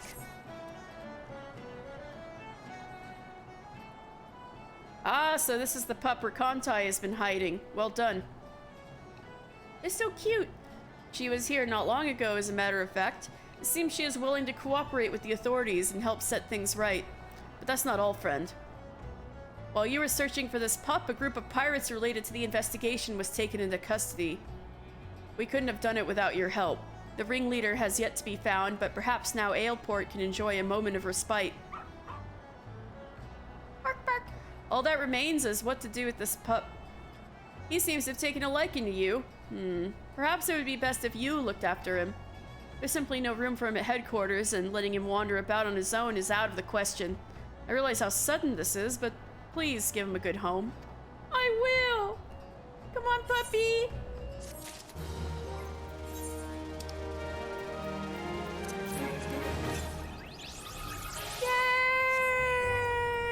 Yay! We now have Puppy following us. Hi, Puppy! Puppy and Bunky. Oh no, Puppy Bunky. No! I'm sorry, Rowan!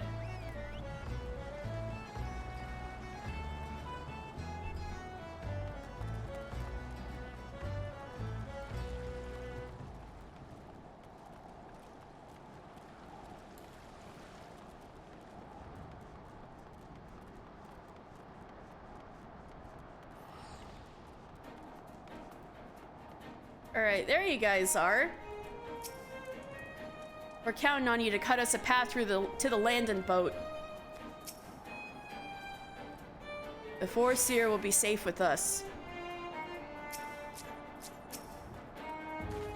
Let us be about our task. Mister, pray inform the steersman at the pier that we are ready to conduct our inspection. Should violence be offered, you are to execute stratagem Hammerfall. Do not forget, your tactics are both your shield and your weapon.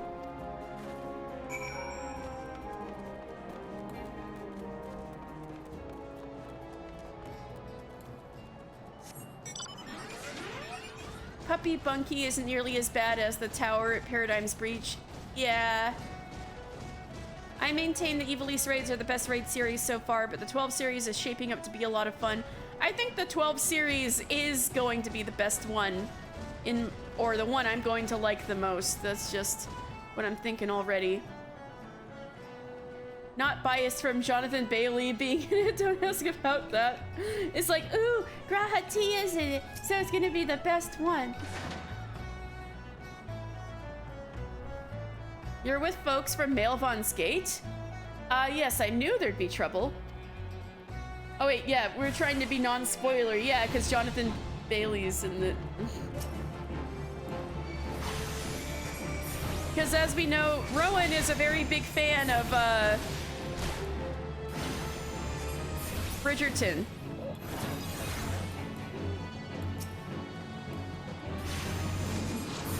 Not only is Graha in it, his voice is also technically in it, so it's almost like voiced Graha content.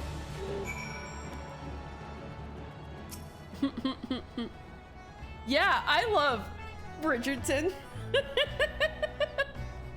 Well then, I'm certainly glad to see you can handle yourself. You'll find with the landing boat just down there at the end of this ramp. I'll have no part in what comes next though. Okay. Girl, have you seen him as a guest judge on Drag Race? He's hilarious. I think I saw video clips and it was hilarious.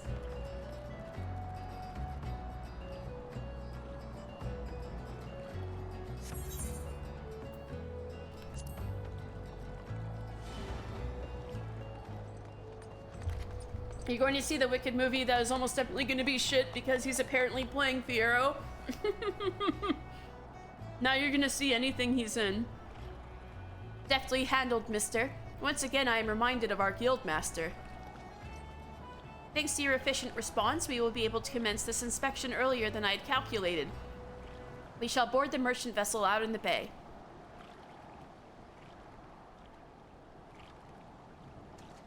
Erstota, if you would take the rudder, the Morning Star awaits.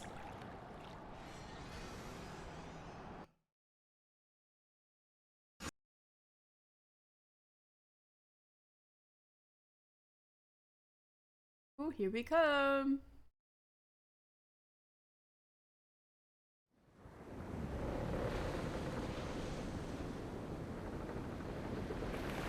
We're on a lot of boats today.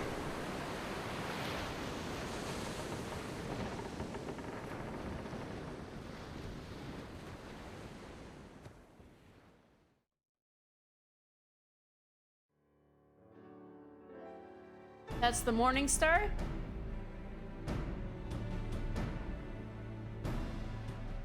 Since their welcoming party at the pier failed to deter us, I expect, with a probability of 85%, that our arrival will incite further belligerence.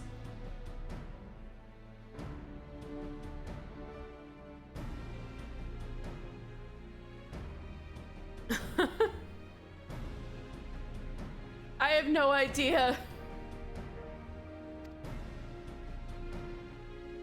Our objective, however, is not to trade blows, but to gain access to the hold. It may behoove us to employ stratagem hardhead. Oh, I'm on a boat. Oh. I forgot that part of the lyrics. I need to look it up again. It may behoove us to employ stratagem hardhead. The aim of our opponents is to buy time so that suspect goods may be tossed into the ocean. I do not intend to give them that time. We will bull our way towards the cargo hold as quickly as we can. It is a tactic fraught with risk, but one that your presence makes possible.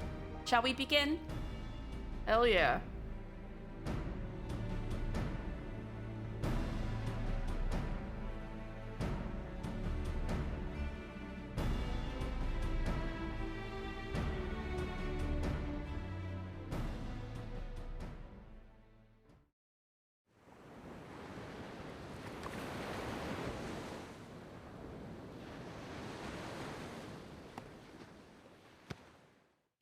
The little armor mitts are so cute.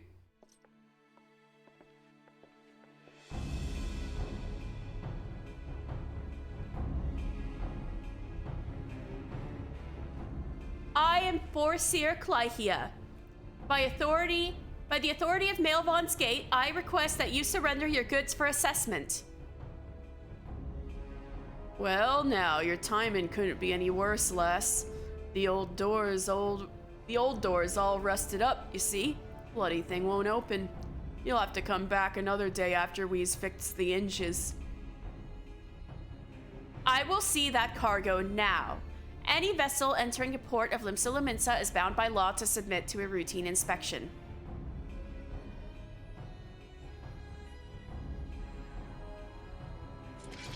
The law, is it? Lads, I reckon it's time our guest set himself a little accident. Pitch him over the side.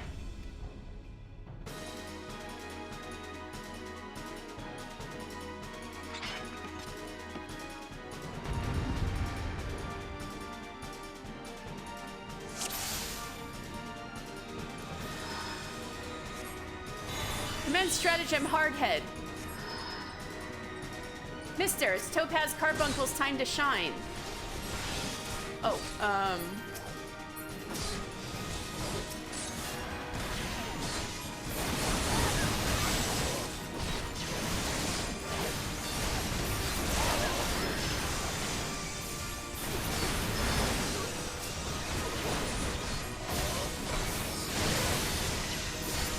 Alright, now I can summon Topaz Carbuncle.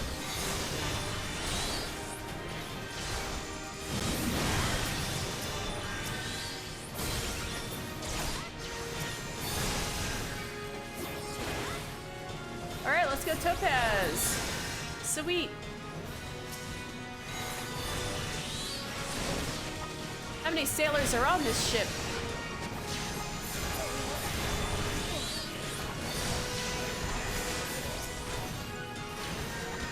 Our healer must be protected first and foremost. Oh, yes, ma'am.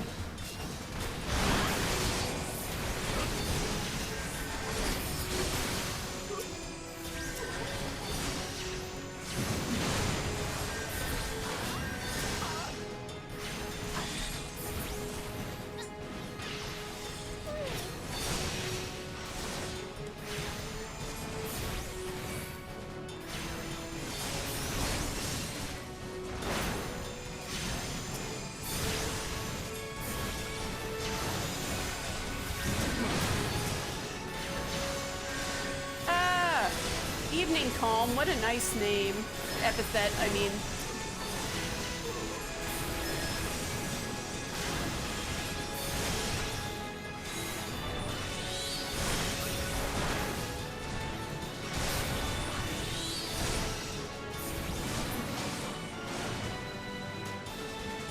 All right, let's go.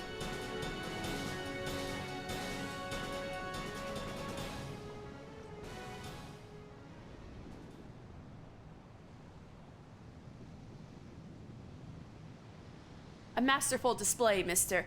Now we can finally gain access to their cargo. Ooh! Ow, her noggin. What have we here, then? It's one of the bitch admiral's lapdogs scampering about me ship. Alright, that guy before was the navigator of the ship. You're just like your mistress, always sticking your nose in where it ain't invited. Don't step on her book! That's important to her. No, it can't be. Huh. Recognized me pretty face, did you? But you were caught. Exiled.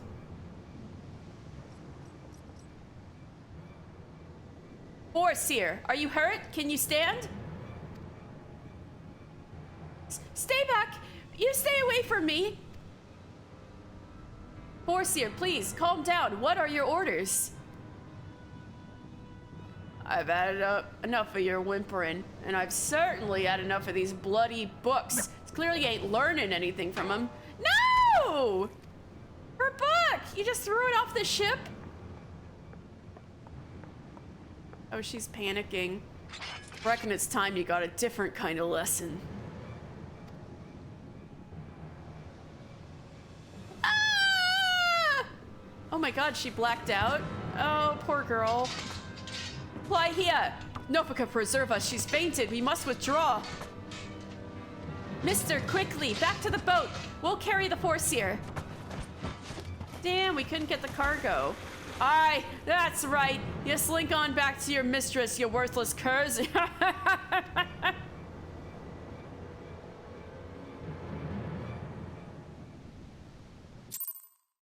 Oh my god.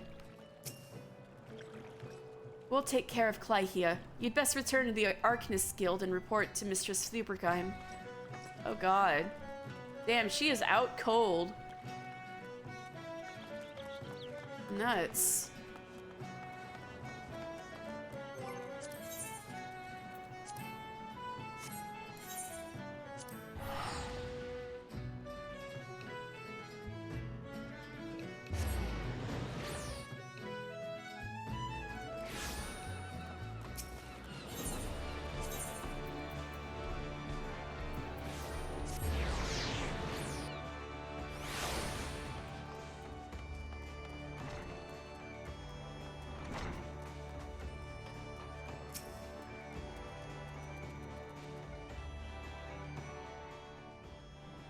It is good to see you well, mister. Geisfrin sent word ahead of your travails. An unfortunate turn of events, but considering the infamous Blackheart you faced, you might have fared much worse. Have you heard of the pirate Dusmaga? He was exiled from Limsalominsa some years ago. It appears he has chosen to defy the Admiral's orders. Alright, let's see what Dusmaga means. Maga means stomach, I'm pretty sure. Yeah. Deuce is two stomachs. So for being such a threatening guy, he's like, yeah, I have a second stomach for beer or something. Oh my god, I have a second stomach for pizza. Silly name, scary guy.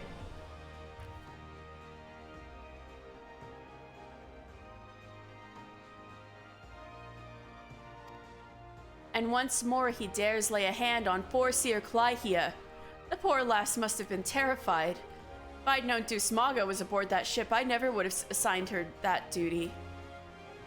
The assessor may require some time to recover.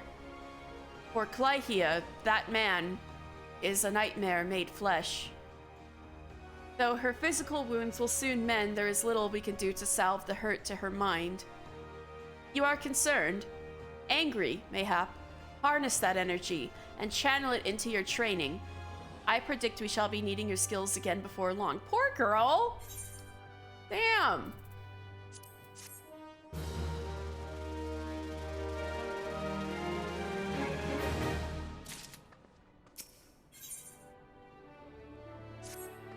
Greetings, mister. In case such doubts fill your mind, you should know that I am ever willing to lend an ear if you find your thoughts troubled. At the very least, I would have you know this, because it seems that Clyhia does not. The Foreseer has been missing since this morning. There have been other times where she has disappeared without a word, but we have always been able to find her. Alas, that is not the case this day. Or the guild master here, he could deduce her whereabouts with nary a moment's concentration. I find myself beginning to wonder if those who devote themselves overmuch to Arcanima are more prone to bouts of wanderlust. But while I might wish to ponder such further such oddities of character, we must needs organize a search party. Would you be so kind as to make inquiries in Hawker's Alley? It is not uncommon for Clyhia's wanderings to take a path through the markets. Damn! Our cat girl teacher has been going through a lot.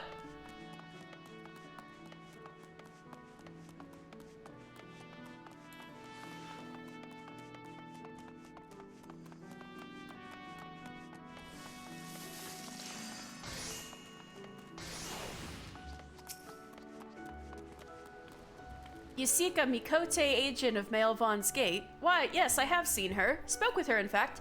She was, however, apprehended by the Yellow What? Apprehended by the Yellow Jackets? The assessor was drilling me for details about a Kikern smuggling ring based in Aleport. But then the soldiers arrived and took her away. If you wish to know her fate, then I suggest you speak with Gnad of the Coral Tower. Excuse me? What the fuck?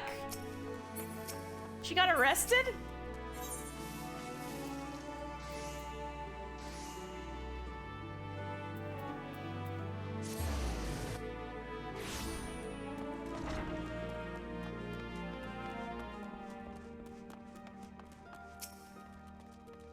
Foreseer Clyhia? Yes, we brought her in for questioning regarding the reappearance of the pirate Dusmaga. A member of the Arcanist Guild, are you? Then I see no reason to conceal the nature of our discourse. Perhaps you're already aware of this, but the Foreseer was once held captive by that rabid sea dog.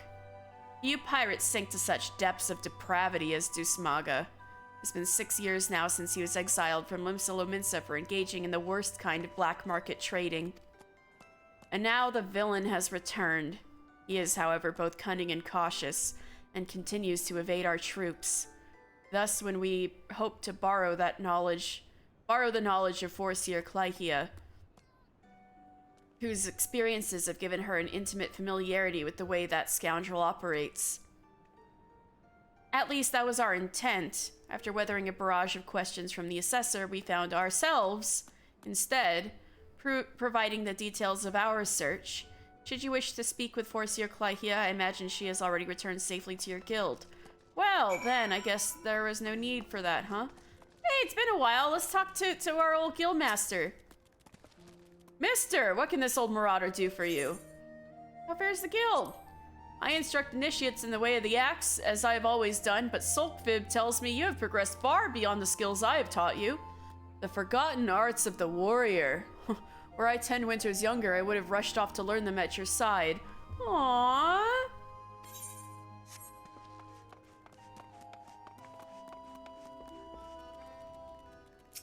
Rainer, did you like the food I made? I expect great things from you, mister. After all, 'twould be remiss of me as Commodore to heap praise upon an adventurer who did not but rest on his laurels. And I am certain that there are many others within Lenosha who share my confidence in your continued success. Alright, whatever.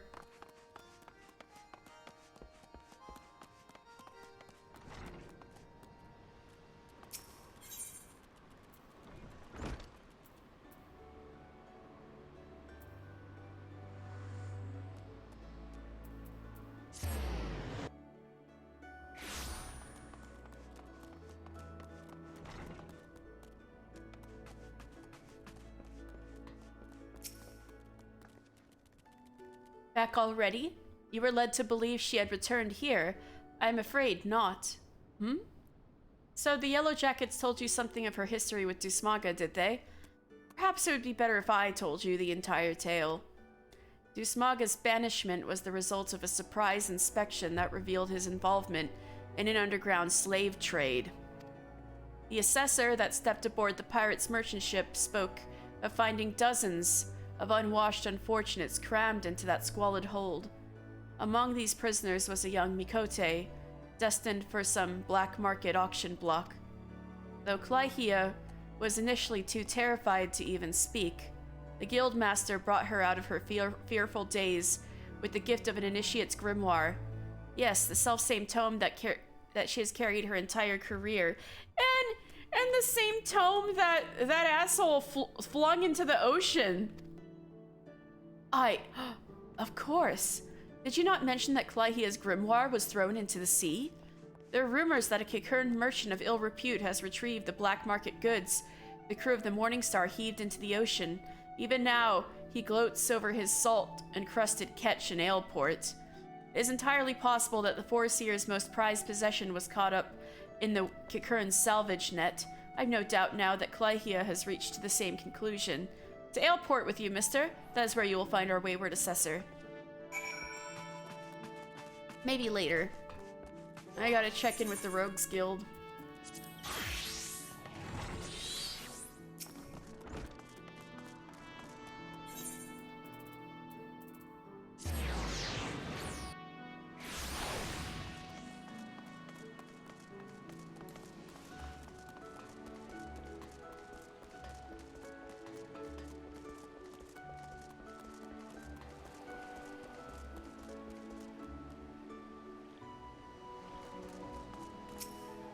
Let me in.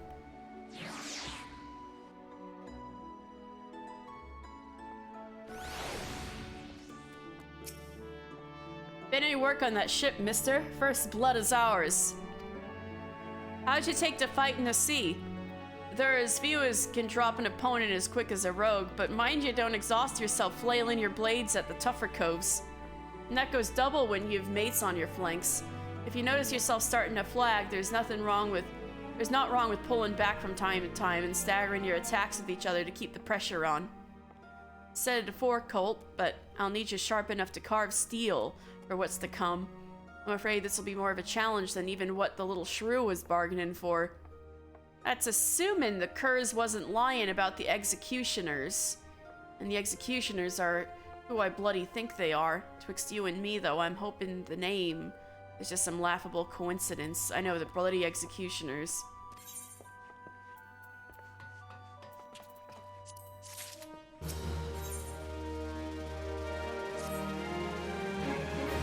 Ho there, mister. We have a rough job ahead of us, and that's a fact. Matters are tangled enough, what with that Milala Mort snapping at our heels, but we still managed to grapple that first trinket without too much fuss. Fighting back them other two treasures, though, that'll be a different story. Once the stray gets here, I'll explain what, or more to the point, who, we're up against.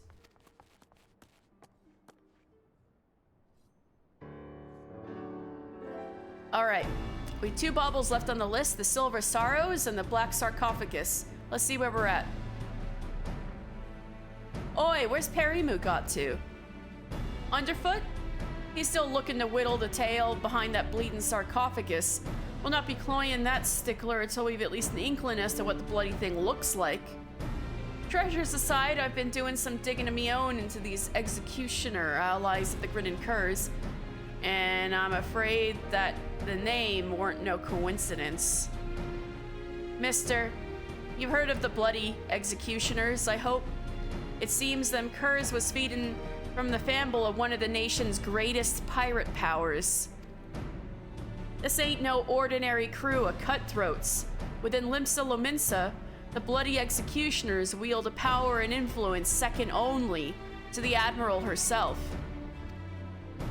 They was none too fond of Merlvib or her prohibition on piracy, and it was only the overwhelming threat posed by the Argarlian Empire would eventually convince them to play nice with the Thalassocracy. But pirates ain't ones that play nice for long.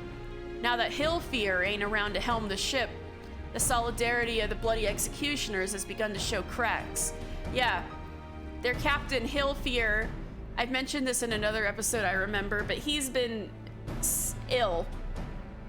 So he's not really acting as the captain anymore. But he is the captain still, but since he's been sick, he hasn't been, you know, doing very much.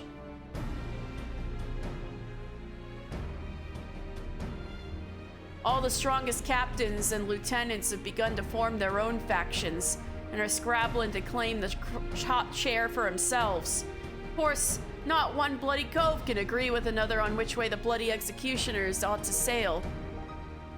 Among these new factions, though, is a group of what is pushing to break free of the Admiral's grip completely. Turns out these reformists, as they call themselves, was the ones that took the Grinning Curs under their wing. Which means they've got possession of the last 2 treasures we've yet to cloy. Rumors around town say that, even for the executioners, these coves are bloody and ruthless and not to be crossed. So it's a faction within the bloody executioners. We should sit this one out, Jack. Piss on Malala's contest. It ain't worth this kind of grief. We'd be inviting the wrath of a crew so large and dangerous that even the Admiral ain't keen on coming to blows with them. If they ever came after us...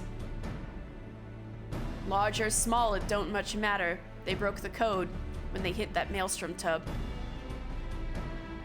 Aye, the Grinning Curs are paying for that crime, but we'd be poor, sodden excuses for rogues if we let the real culprits carry on unpunished.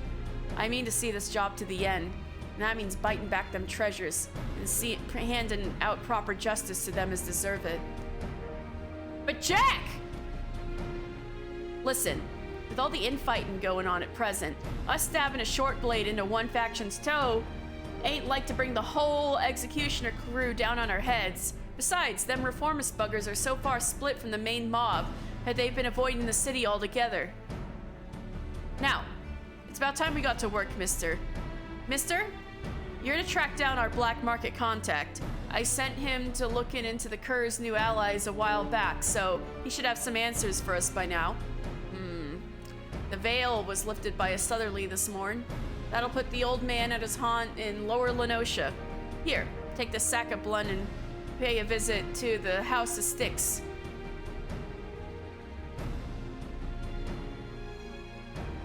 That's kobold territory, if you didn't know. The old man bribes him with ore and hires the biggest and meanest sods as bodyguards. Just be ready for your approach to be challenged. I can do that. I'm always challenged, no matter what I get sent to go do. I know full sodden well what it means to be a rogue, but as deadly as our guild is, we'd not survive a war with the bloody executioners.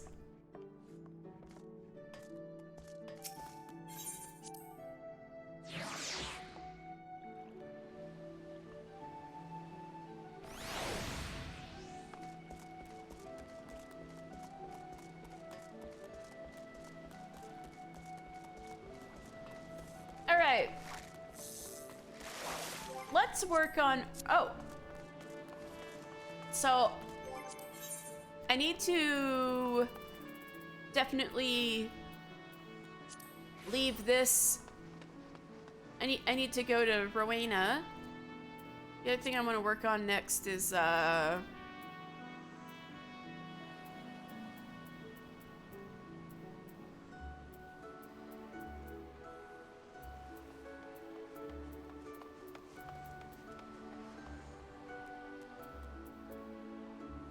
Sworn.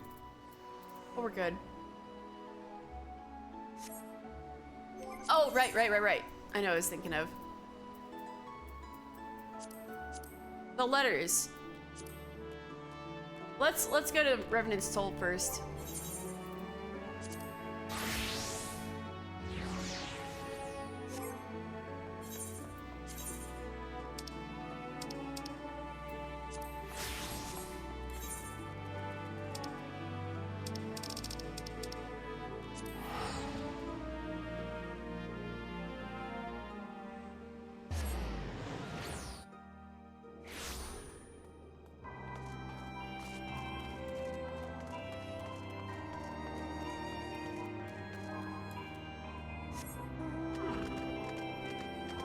Reindeer!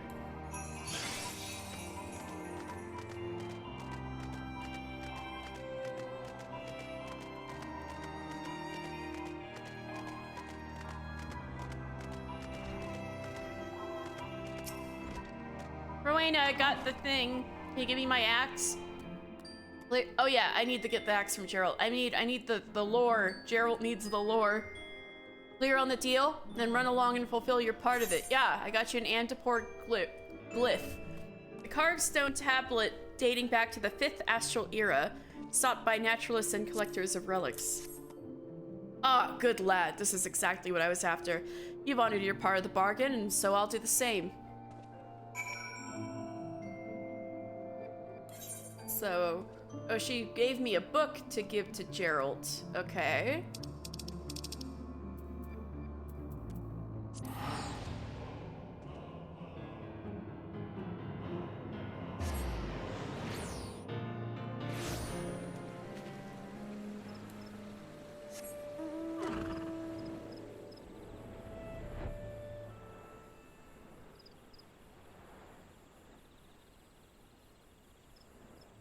Maybe we'll finally get the axe.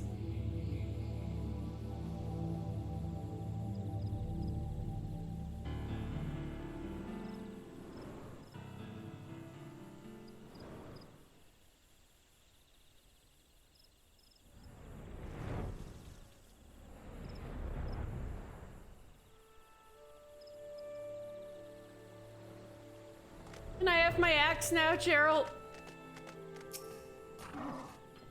Back to pester me so soon? It's one of them. Yes, Rowan. It's not the initial one, but it's one of the steps. Clean that off because it'll rust. I know. Judging from that smirk on your face, I take it you found what you need.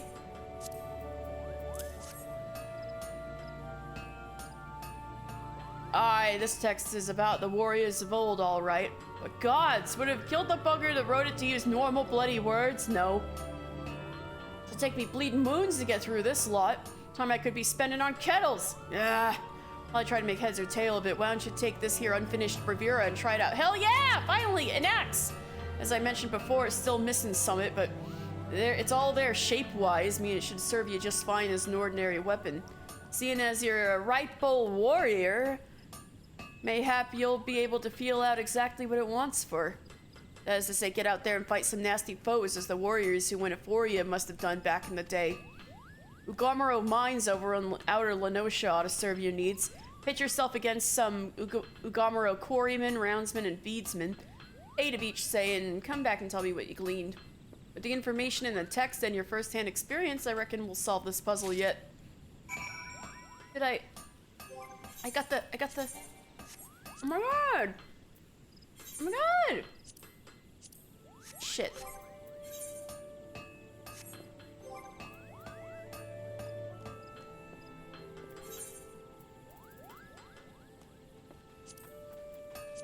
Gotta get rid of some of these.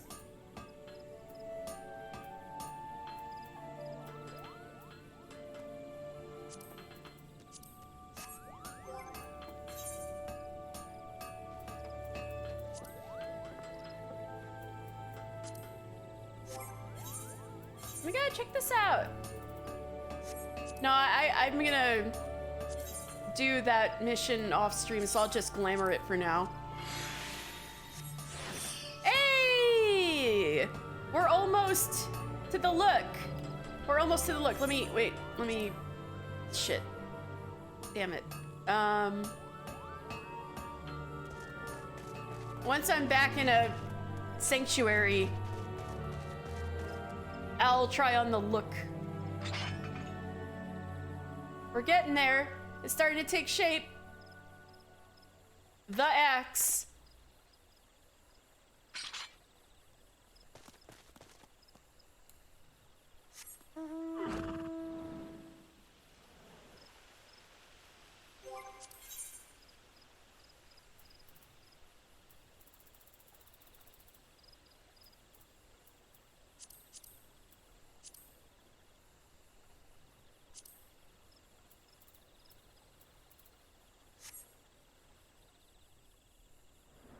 Okay, what should we do next? Yeah, let's get a Gridania.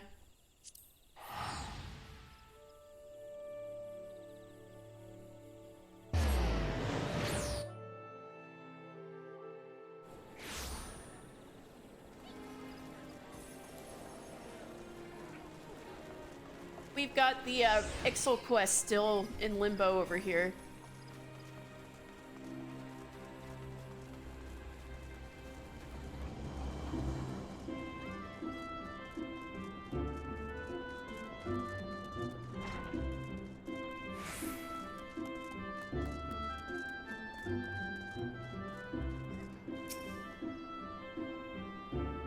Welcome to the airship landing. I'm sorry, was there aught else I might help you with, sir? You wish to meet with Advisor Coulson, delivering a letter from Tataramu, you say? Surely you don't mean Master Tataramu? Yes, you've seen him. Is he hale and unharmed? You must take yourself directly to Quiver's Hold. Shanstalu will help you will wish to speak with you in person. You will find Advisor Coulson there as well, assisting with the investigation. Swiftly now, please, sir. Oh my god. So, the boy literally ran away and is now, like, chilling with the Ixal, and he didn't even tell anybody where he was going. Wow.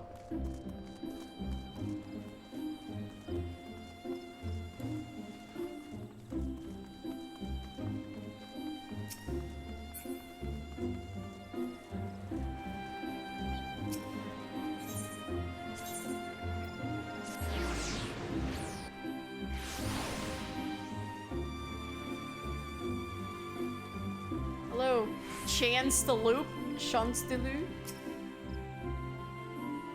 I'm sorry, sir, but I cannot assist you at this time. The God's Quiver is fully engaged with investigating a most important case. Every resource at our disposal has been allocated towards locating Chairman Tatabaru's missing son.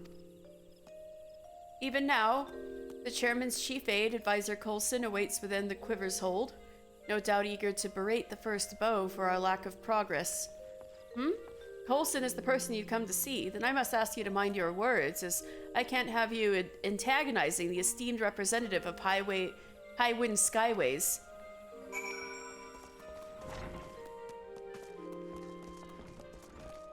Hi, Lucianne. Talk to you later. I need to. Oh, I just walked right past Coulson. Hello. Hildebrand-looking old guy. Yes, I am Coulson, but this is hardly the time for... A letter for me? Yes, let's have it. Let's have it then, son. Time is of the essence, you know, especially at my age. Great gods! This is signed by Master Tataramu. How came you by this document? Is the young master well? What's that you say? Ensconced in the company of Ixal? Then we've not a moment to lose. Should it cost me my very life, I shall see him freed from their ravenous clutches. No. Not that kind of Ixal. Wrong Ixel. We'll need to form a rescue party. Yes, the finest God's Quiver marksmen reinforced by a small army of Skyway's retainers. Be brave, Master Tataramu. Those beastmen will soon rue the day they dared lay talons on my young Slow down. Advisor, calm down. This no longer concerns you, young man. We must immediately... Wait, what? You mean to say that Tataramu is safe? He's there of his own free will, building an airship with the Ixel. Wait. Perhaps we must needs begin afresh. Yeah, I think so. As you are obviously aware, my name is Coulson, and I am the Chief Technical Advisor for Highwind Skyways and aide to Chairman Tatabaru. Pleased to make your acquaintance. What you may not have known is that the man who asked you to deliver this letter is the Chairman's only son and the sole successor to a veritable airship empire. Some few days ago, Master Tataramu accompanied me here to Gridania as part of his continuing education on company practices. Much to my surprise and alarm, however, the young master suddenly disappeared from under my very nose. Well, I was naturally beset by all manner of horrible imaginings. With no ransom demanded or other clue to his whereabouts, I had no choice but to task the God's Quiver with turning the entire city upside down. Suffice it to say, your news has lifted a terrible weight from my old shoulders. I know not how I would have faced the boy's father had events unfolded otherwise. And yet, the contents of this letter still managed to vex me. Dear Coulson, enclosed is a list of materials I would have you prepare for my companion. I require them for a most exciting project. Fond regards, Tataramu. Not one word of apology or even the slightest hint of contrition. My lectures on the privilege and responsibility of position appear to have fallen on deaf ears. And as for the list, I'm assuming these materials are for some manner of high-quality engine jointing component? I am sorely tempted to refuse this impertinent request considering the trouble the young master has caused, but I am also intrigued. Here, take this promissory note and hand it to the supervisor of the Fallgourd Float crafting facility. She will provide you with everything you require to craft Tataramu's component. Though I yet harbor some concerns, I will trust that Master Tataramu is content to work alongside these Ixel for now. Master Tataramu is as a grandson to me. I've watched that boy nurture a love for airships since the day he was born. Pray see to it that no harm befalls him. This poor guy.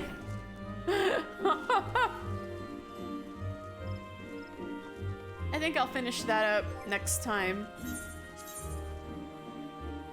In the meantime, I got some stuff to turn in. Botany at the very least. Right? Oh wait, no, the botanist stuff is in Kurthus, right? Yeah.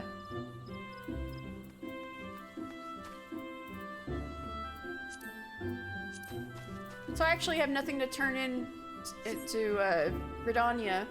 Just the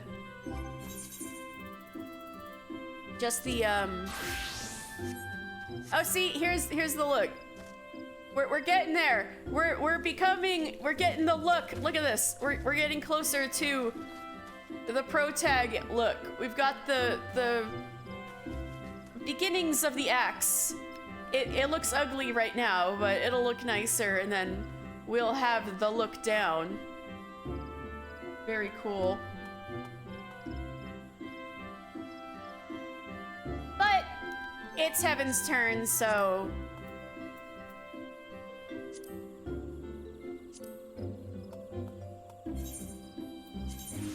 I gotta put on the Heavensturn look. Alright, let's go to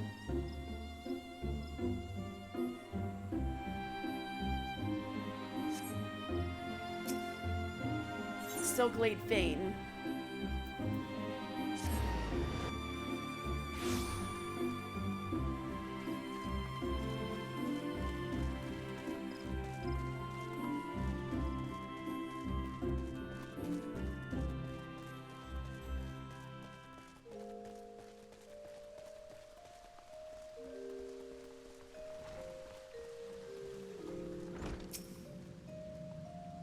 Tamtara Deepcroft, Hawk Manor, and now this.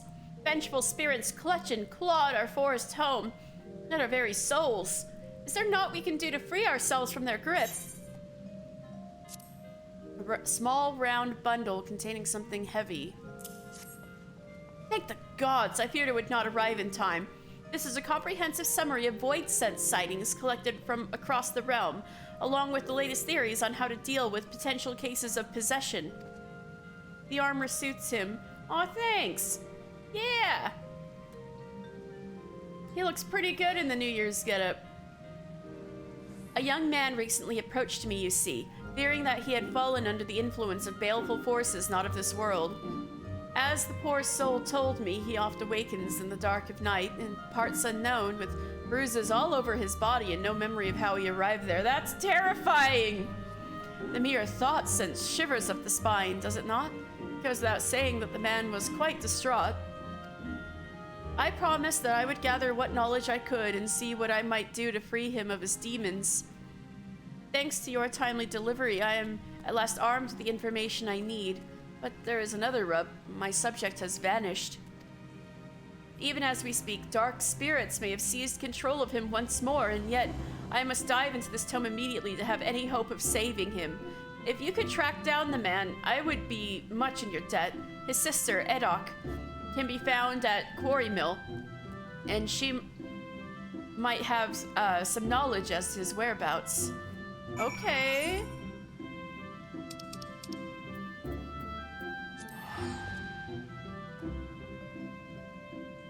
Poor guy.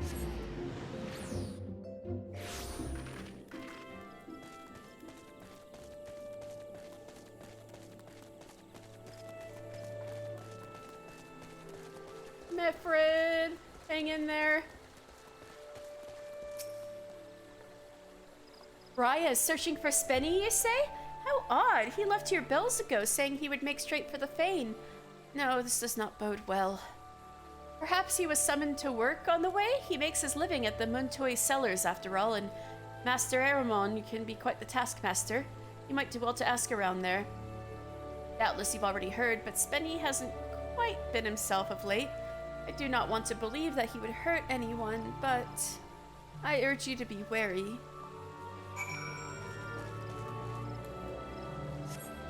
I feel like I must have talked about the Muntoy cellars at one point. God, maybe it was so long ago that I can't remember clearly. Well, I could fish out that part of the encyclopedia anyway.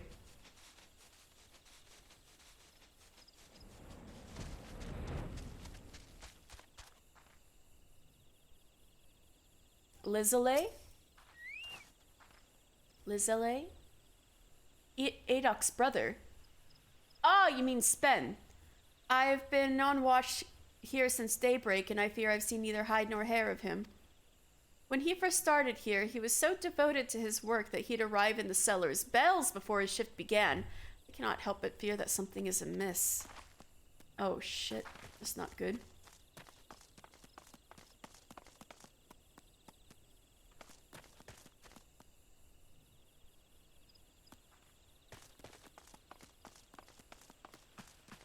Imeni.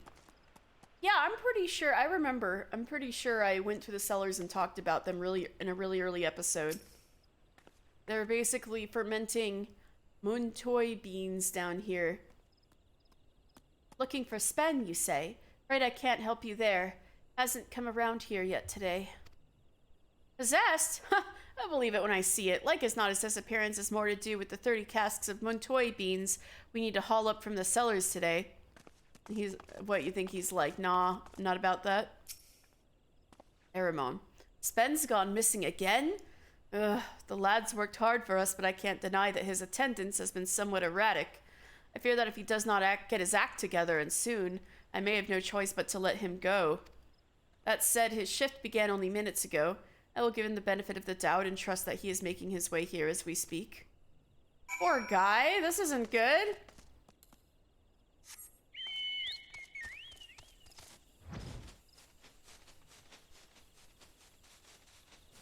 Are you here? Where are you, buddy? Spen!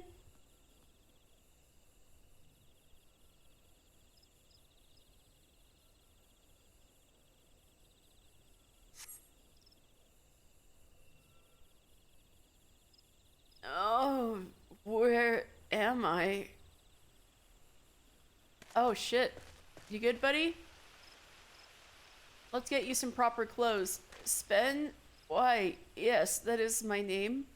Beg your pardon, my lord, but have we met somewhere? Dear me, I've done it again, haven't I? My sisters, my colleagues, Briya, even you, who I've only just met. I owe all of you my most profound apologies. As Briya doubtless told you, it seems I've fallen prey to forces most sinister.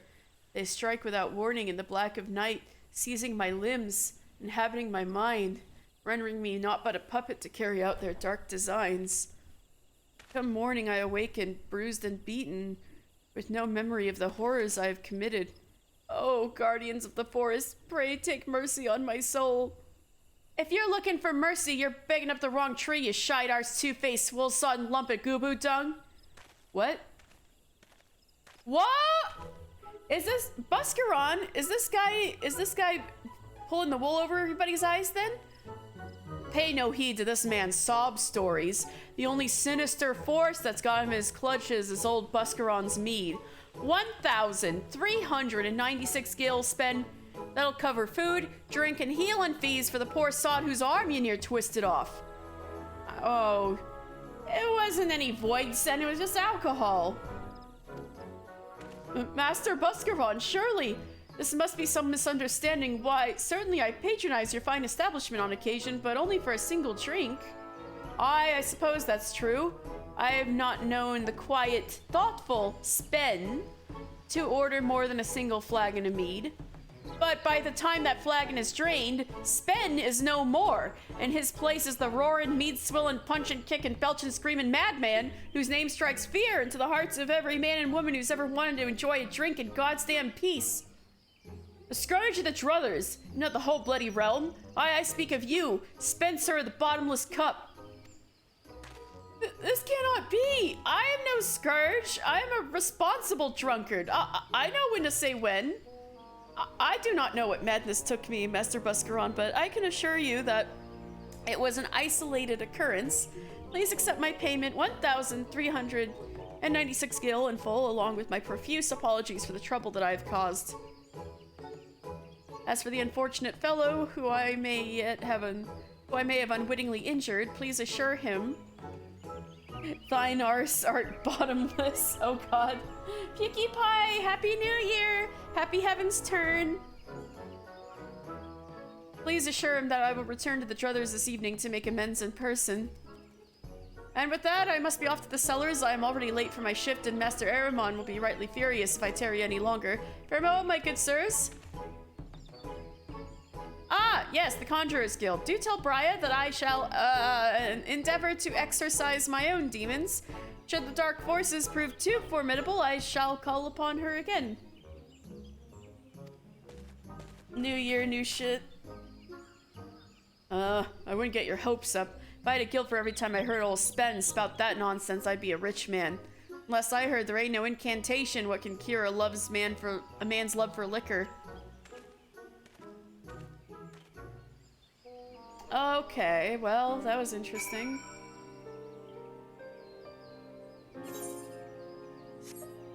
Let's see.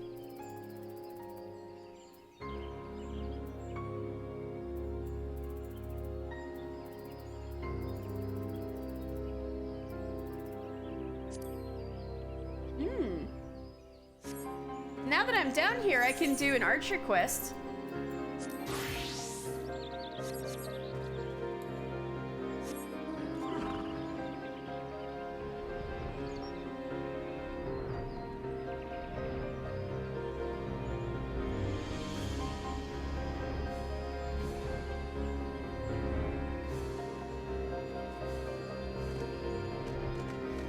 We're gonna meet with Lee.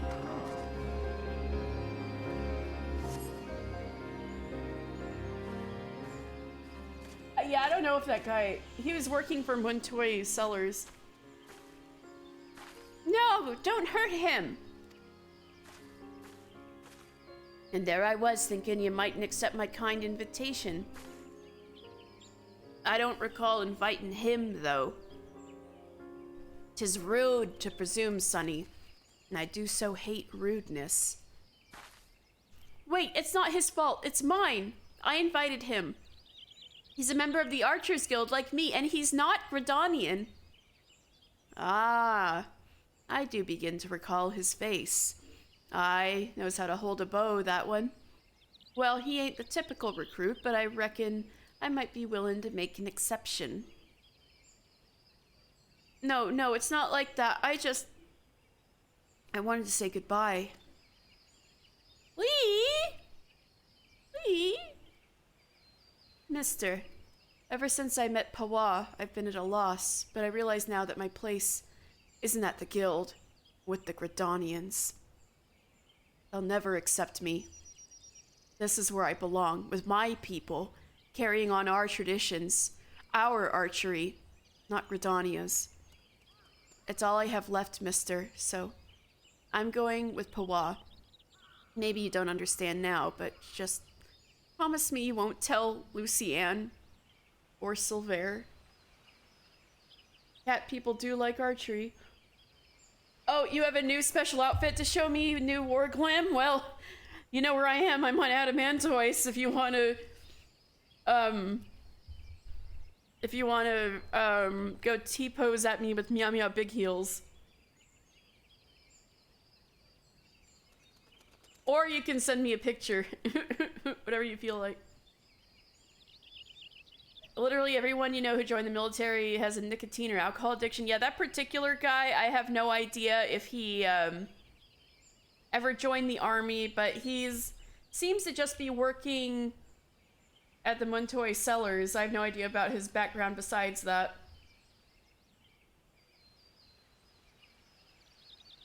I don't think there's an actual T-pose emote. That would be fun though.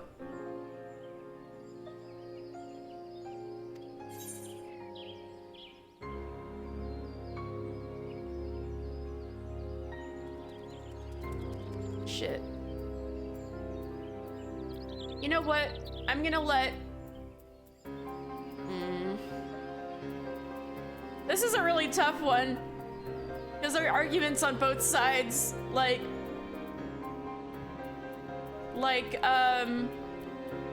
It's true that the Gridanians have been... Or Silver really has been an asshole to her.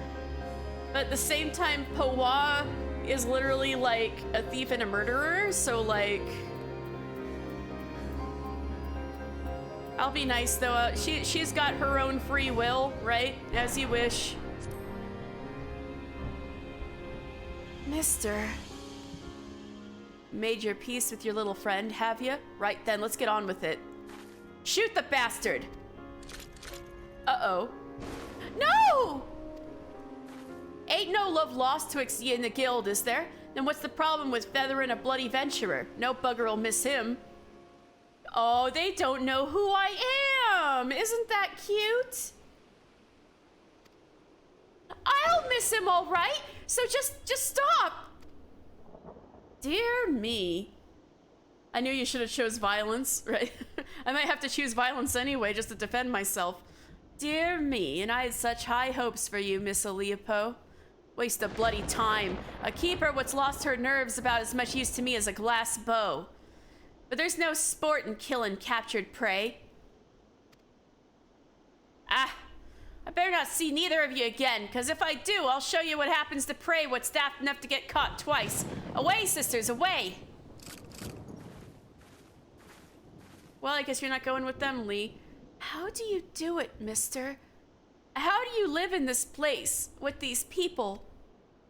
And why do you even bother? What have they ever given you besides scorn? Well, what do you see in them, mister?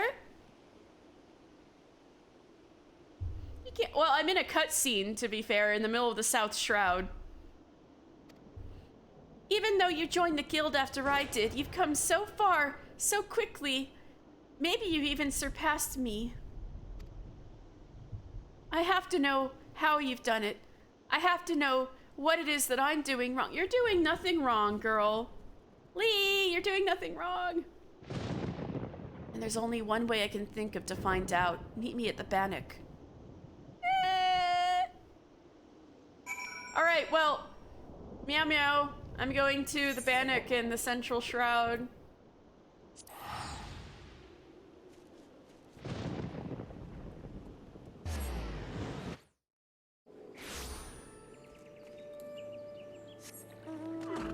What? Why am I getting pokeballed? What? Oh, that scared me for a second. I was like, what?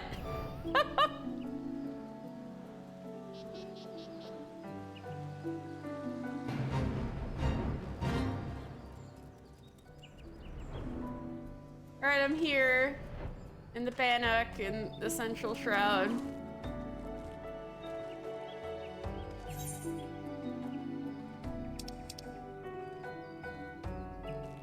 Maybe I should take these quests since I'm here. Marlon. Oh there, adventurer. If it's work you seek. Oh! Oh my god.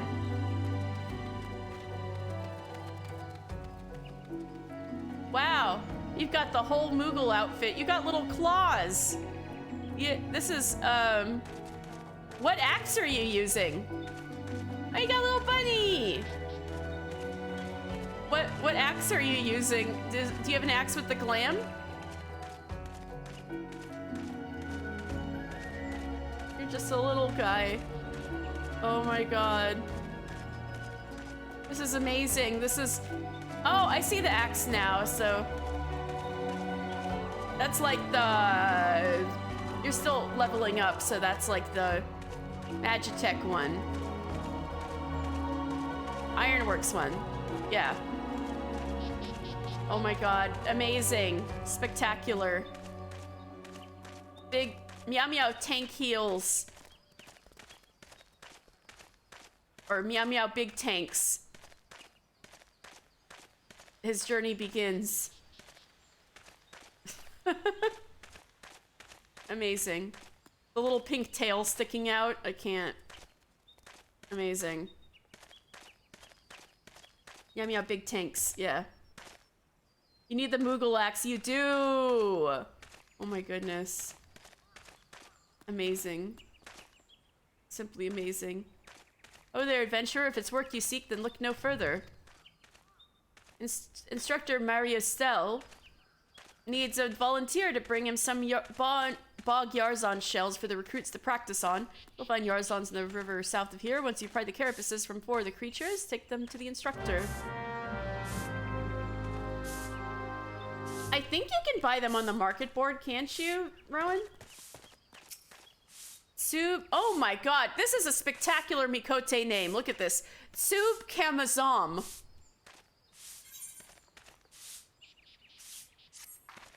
Look at, this is a spectacular Mikote name. Ah, perfect timing. I was just looking for a likely, I think you can craft it with, and you can just solo, Great King Moggle Mog and get the materials if you really wanted to.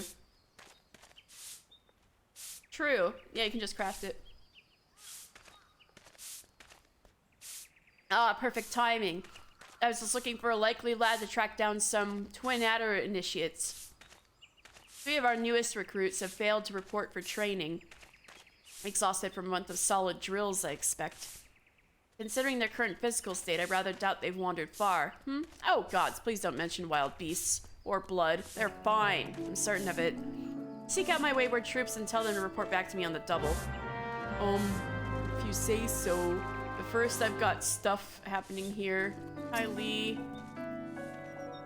Shall we begin, mister? Then defend yourself. Show me what these people have taught you. Lee! We don't have to do this. Lee, we don't have to do this. I said fight me, damn it! Why are you holding back?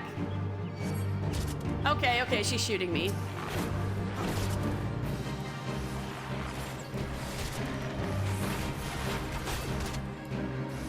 Is that all you've got? I know you can do better.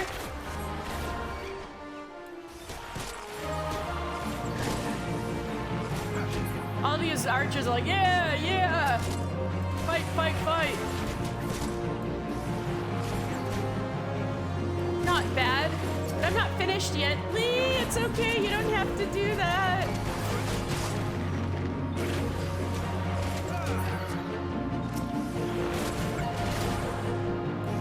For my people, for my family, for me!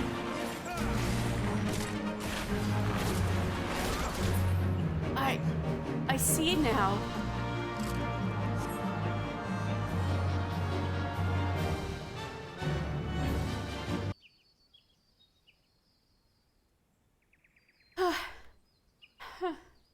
So simple. I think it does work. No, there's definitely options on PS5 where you can change between controller mode and mouse and keyboard mode. It should be possible. I could check. Yeah, you just have to check the settings. Control settings should, you could see if you have the option, I guess. You have opened your eyes and looked beyond your master's faults. You've accepted their teachings and taken them to heart. Even Silver, for all his bigotry, wishes only to preserve his traditions. Lee, that's exactly right. I look beyond my master's faults. I just accepted their teachings, and I can leave out the bad. I'm learning everything. So I'm learning what they can give me. If there's something not cool, you know, I don't have to absorb that. Yeah. Oh yeah, controller's nice, just not for targeting, of course. Yes. I lost sight of everyone else's struggles and became obsessed with my own. I was so afraid to let go of my cherished notion of archery, my family's notion, and learn another way. I didn't want to betray them or dishonor their memory. But I have a family here too. Family that sees the wider world and is willing to show me how blinkered I've become. You're being too hard on yourself, Lee. As archers, we train our eyes and minds to be unforgiving, to defy any contempt at concealment, and discern the naked truth.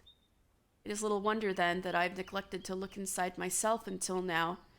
Though unquestionably worthwhile, I found the experience rather excruciating. Yeah, sorry, you shot at me first, okay?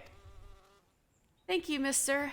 I now know that I belong at the guild, together with you and Lucienne. Fuck Silver. And yes, even that bloody Wildwood. God's help me, I think I might actually miss him. Lee! No!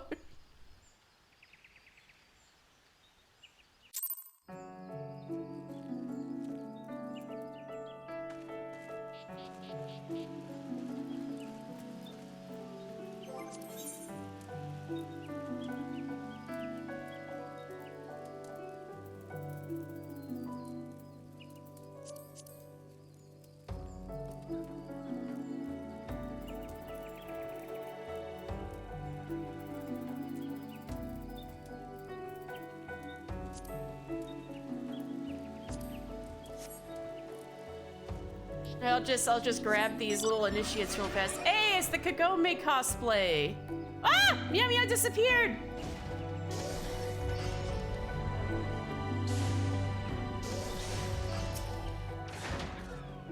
Can you not see I am attempting to become one with nature?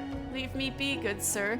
That's what I'm gonna say the next time someone catches me slacking off.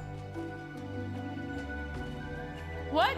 Sergeant Komazom sent you matron's teats. I better get back before she makes her boot one with my backside.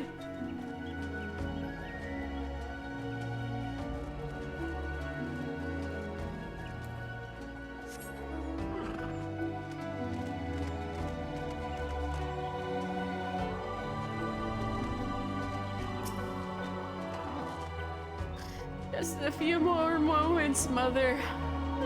Huh? Sergeant Kamazom? Oh, F droppings. I must be late for training. Oh my god, that was like my twinsy.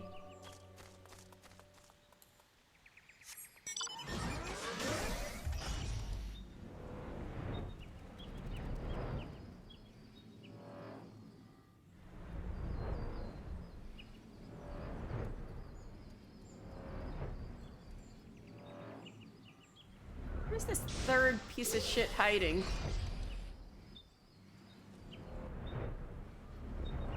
In here?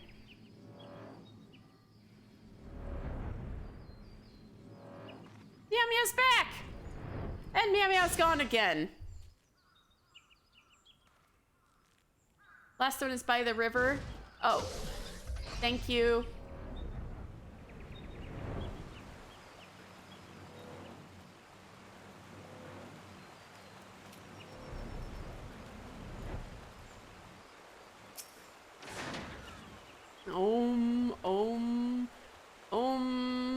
You don't mind, I'm trying to meditate. That's not the guy. It's a different guy slacking off. You're gonna go make your axe? Alright. I wish you luck. There you are, you're right, he was by the river. Such a soothing sound. One day I shall build a home by the river. You say the sergeant's looking for me? How long have I been here? What bells is it now? Oh, stand aside, I must make haste. I hope you do get to build your house by the river someday. And you know what? Why the fuck not? I'll just do this other one.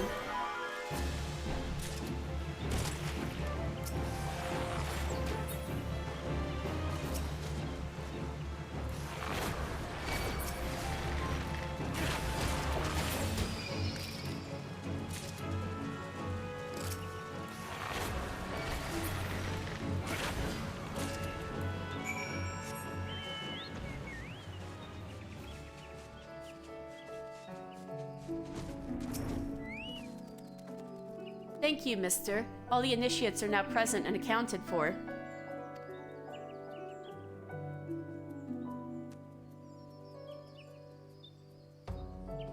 Thank you for the advice, though. PewDiePie memory, yes. It's always the same, you know. A handful of recruits invariably lose focus a short while. Hydrate. Well, you caught me with no water, so I'm gonna go refill my water. Thank you for the hydrate.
Oh, poor dear sweet PewDiePie, you weren't around for the Shadowbringers start screen, were you?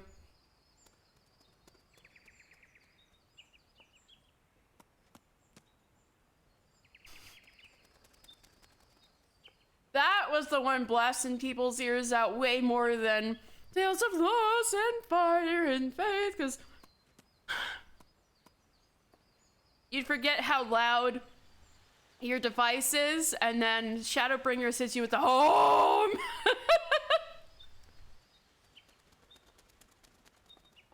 You switch to it every time you start playing the game, playing through Shadowbringers, but so home didn't blast your ears out. Riding home.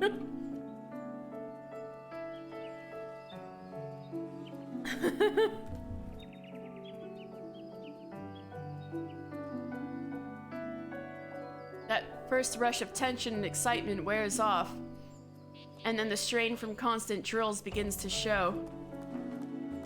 You never got sick of it, so you would sing it every time? I mean, it's good. Rowan, me too! When I hear Tales of Loss, I just think of hearing it so many times trying to log in last December. Yes. Oh my god, every time the freaking queue would kick you out, and you hear Tales of Loss, that was like, yes, this is my Tales of Loss. The loss of my precious time trying to, like, get in here with a queue of 6,000 people. Riding home is also bassy Pukie Pie. I don't know what to say.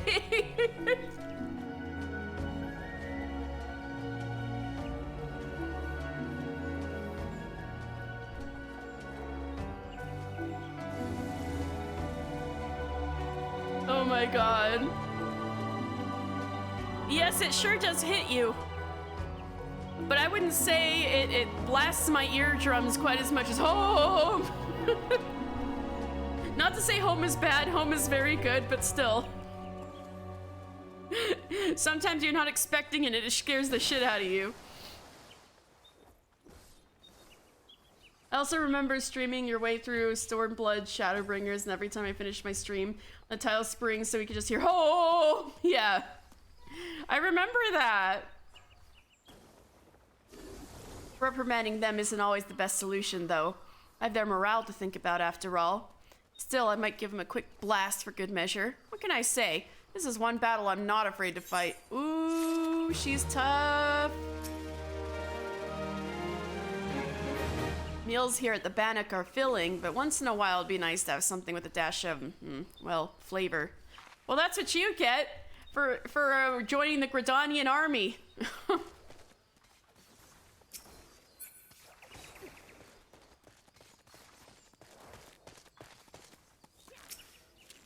Have you come to train? Oh, I've got some bog Yarzon shells for you.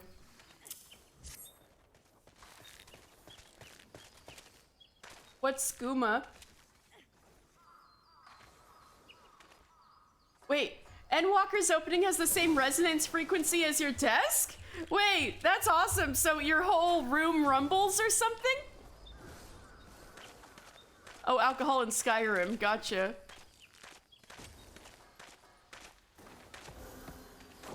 Not a new recruit, then what?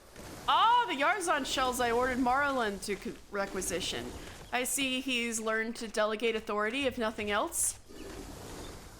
Now that I have these carapaces, I can set my recruit some specialized drills. They're already adept at hitting a target, of course, but they need practical knowledge of exactly where a monster like a Yarzon is most vulnerable. Thanks to your efforts, I've no doubt they will fare better against the creatures when called upon. You should be proud of yourself. Both they and the Bannock are safer for your help. Okay. Food. Ooh. Praised Pipira.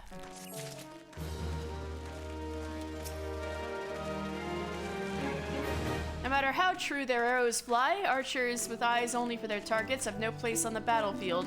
One must always mind one's surroundings and strike where the enemy at large will feel it most keenly. Wait, I forgot where this one was. Not here. Wait, no. Oh. They're in the South Shroud. Whoops, we're not in the South Shroud anymore. Anyway, let's go back to Gridania.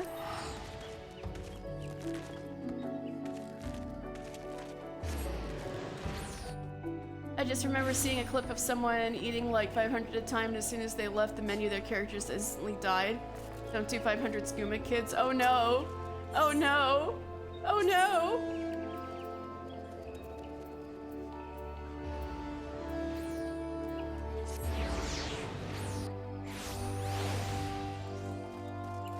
Stella, don't do that! Stella!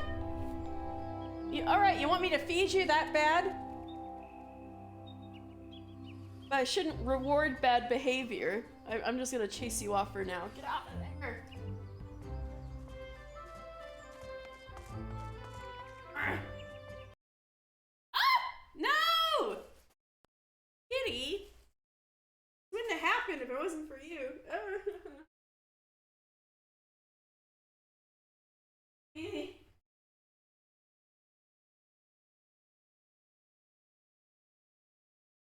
What needs this kitty?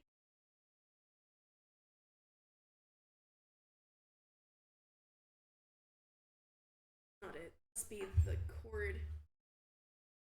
This part.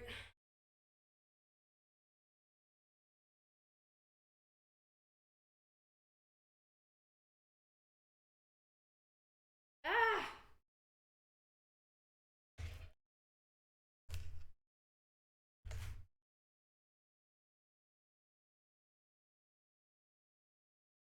Happening. Stella, what did you do? Oh, there it goes. Alright, we're back.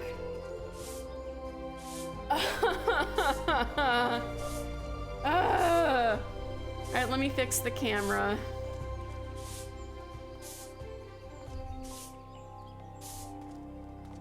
There we go. Now I can see Meow Meow Sweep.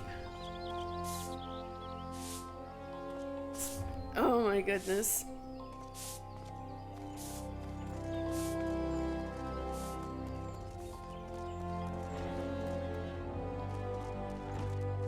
Lucienne, I feel like it's been a hot minute. Welcome home, mister.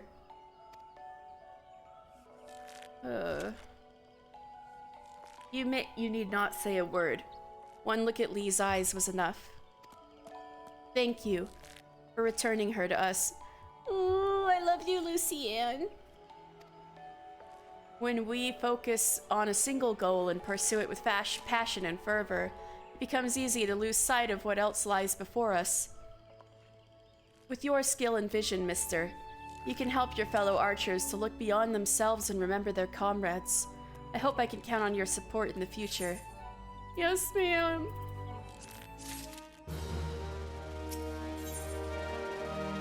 Oh, level 30. We might become Bard within a few episodes.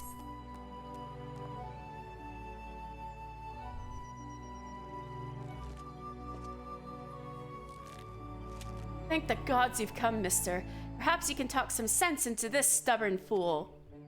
Calm yourself, Silver. At least let us petition the Order of the Twin Adder for... There is no time, Lucienne. Hawa would be long gone before their forces had even assembled. Alone, I can move more swiftly, take these poachers by surprise, and force them to divulge her location. We understand how you feel, Silver, but this is too reckless. At least permit Mister and me to accompany you. You, the adventurer and the savage, you cannot understand. Silver! But I do understand. I know what it means to take pride in your home, to want to, more than anything, to protect it, and to be consumed by guilt when you cannot. I see what you're going through, Silver, and I understand. This guild taught me to open my eyes and see clearly. I beg you, Silver, open yours. You have friends here, ready to fight. You have us.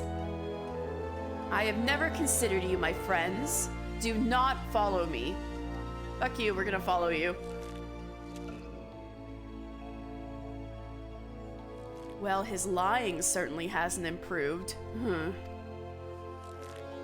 If he honestly thinks he's doing us a favor by forbidding us from getting involved, he's an even bigger fool than I imagined. Yeah, he's a ginormous fool. Come, mister, to the South Shroud. I know you're getting the popcorn out for the juicy archer drama, huh?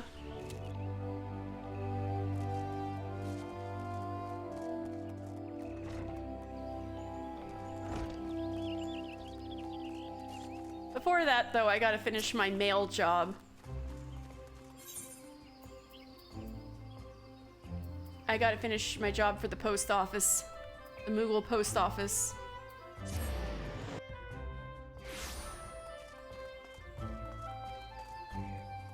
Right, this way. Oh, Pukey Pie!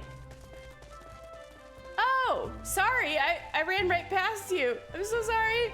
I see Pukey Pie. Oh, and I see your new apostrophe. I'm so sorry, Pukey Pie. I'm sorry.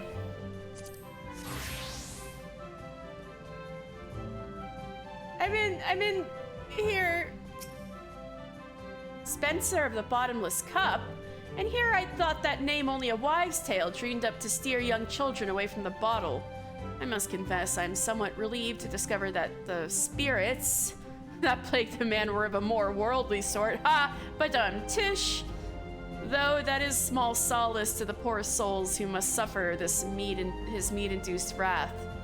Sadly, I fear that subduing drunkards is outside my field of research. Should you find the poor man in the throes of madness, pray do what you can to restore him to sanity. Oh my god. Oh, bouillabaisse. Don't mind if I do. You were gonna say you forgot something at the Archers Guild? No!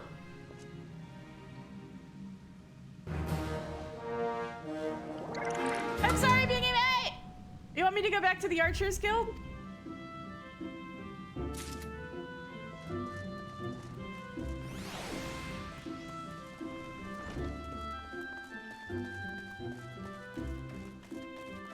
This is all very funny to me, it's Gucci. Okay, I'm still going back to the Archers Guild.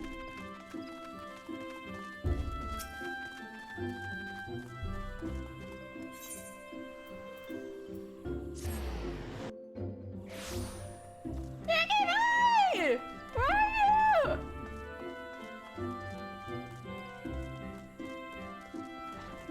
There you are! Hey! You're on stage with the kitty! Oh my god, look at this little kitty! Oh my god, you just look... what part of Endwalker are you on? Just curious. Use vague words since this is a spoiler-free stream.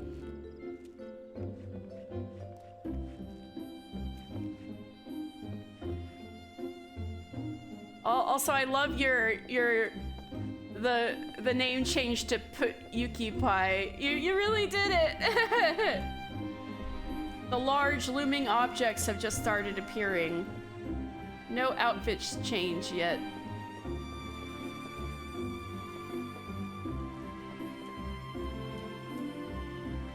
Oh. Okay. Well, let me just say there is something you're going to come up upon. Next quest is you talking to Self-Cease of here, actually. Yeah. So, next, so there's a scene you're gonna come upon that you're going to soon arrive at that, this outfit is strongly reminding me of.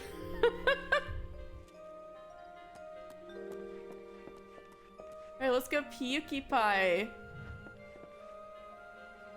I love it. Best moon cat, adopted by or related to sun cats.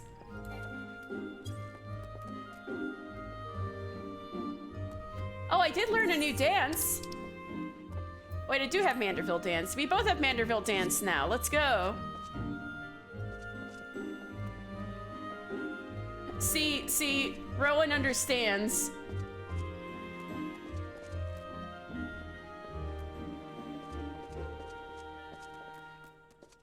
Oh no!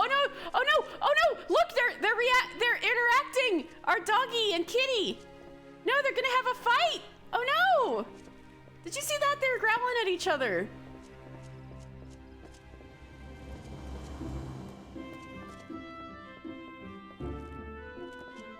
Get along now.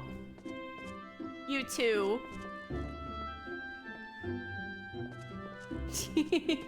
All right. What should I do next?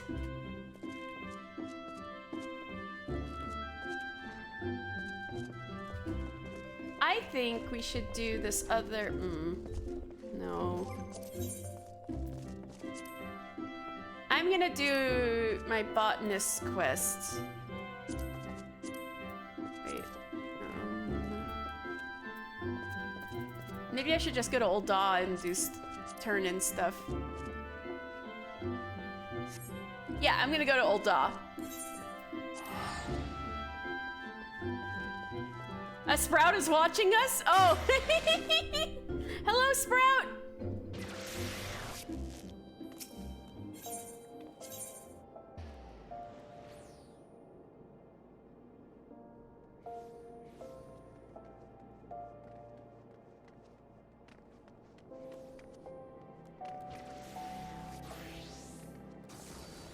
You could see the little monkey in their head doing backflips. Oh my god.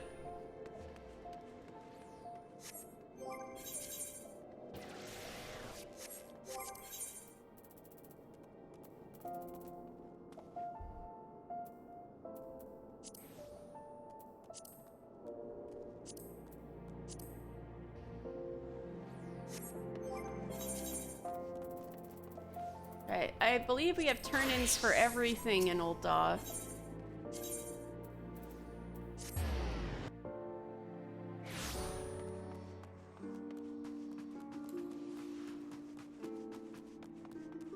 Redolent Rose! Kokomo! Hey, buddy! I'm sure your tights will be excellent, but I know Master Rose would insist upon inspecting them first. I will wait here until he says that they are ready. She's a nice girl. Have you the tights, mister? Yes, I made some tights.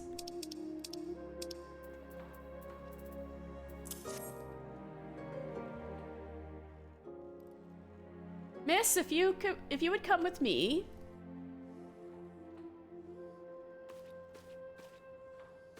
Aw, they're so soft and warm. I don't think I've ever worn such comfortable tights. This is just what I needed for all those evening parties Father makes me attend. Cold was becoming unbearable. Yeah, now you'll be cozy and cute. I could wear these tights underneath my gowns and Father would never be the wiser. She is a genius. Let's go, Kokomo. Galaxy Brain. I realize he expects a great deal of you, but could you not simply refuse to attend? You remember the first time you wore comfy tights? Nothing quite like it. Yeah, I know, right? I pretty much only wear leggings nowadays.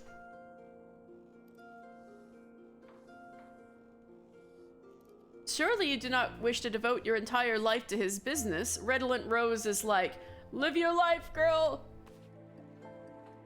I appreciate your concern, Master Rose, but it's not possible. He's my father.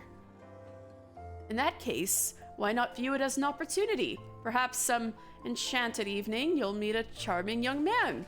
Master Rose, don't be absurd. Wawaruka would never attend one of those dreadful parties. Oh, they do like each other!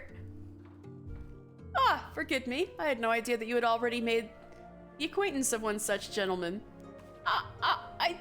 Thank you for the leggings, mister. I believe I should be going now. As if Father would ever accept him. Oh! That's why he's been trying so hard, because he wants him to accept him, but he's a fashion disaster. Well, at least now we know that Wawaruka's efforts were not in vain. Now, if only we could convince the buffoon to wear something relatively normal next time. That's the challenge, isn't it? Wawaruka wear normal clothes challenge.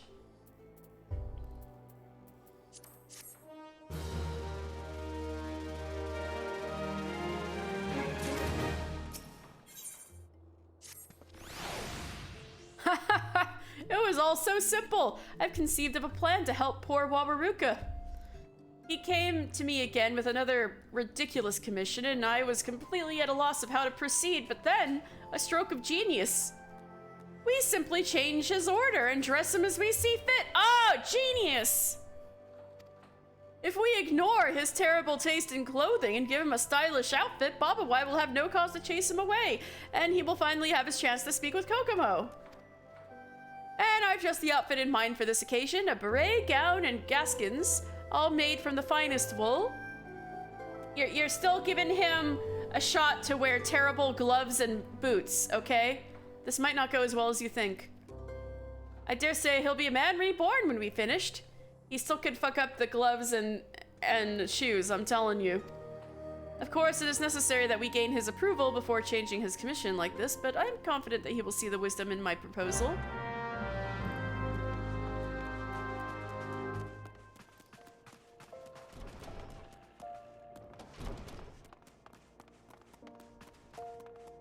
He's always over at the Miners Guild.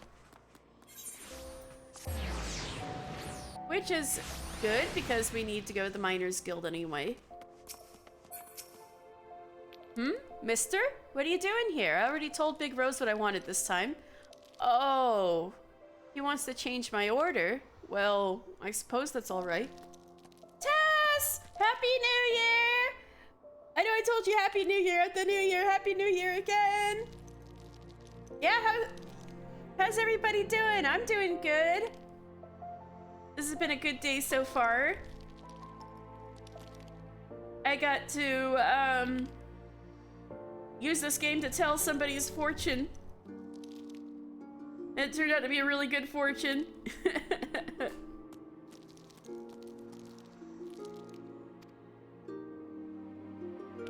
Okay, so what happened is, for the New Year's event, they're doing omikuji, which is like, in Japanese temples, you can draw a lot, I guess. You like get a stick out of a box that has a number on it, and there's all these little drawers, and then you open a drawer that has a paper fortune in it, and then it tells you what kind of luck you're gonna get. And so I was saying that I would pull fortunes for people if they wanted me to. I can pull one for you, Tess, if you want.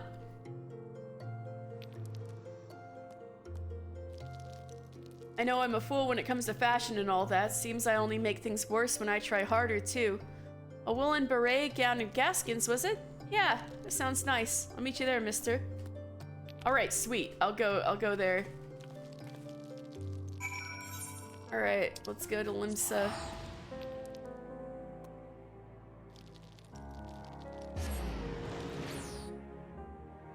Yes, I'll do one for you. Alright. But first I have to get into the New Year's outfit we got. This one.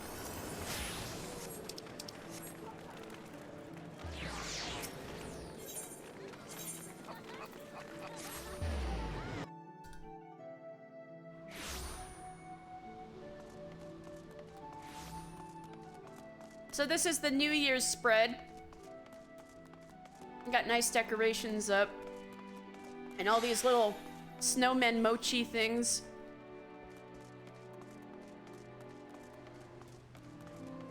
And since it's the year of the rabbit, the person who's assisting us with the fortune telling is a bunny boy.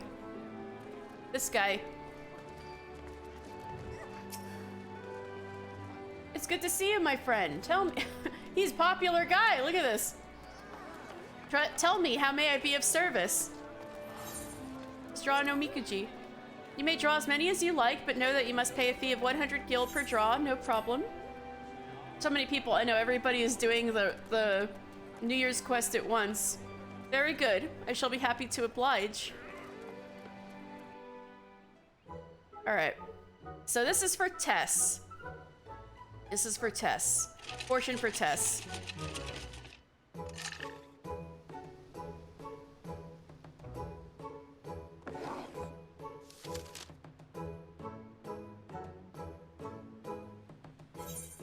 Hey! Everybody's been getting good luck today.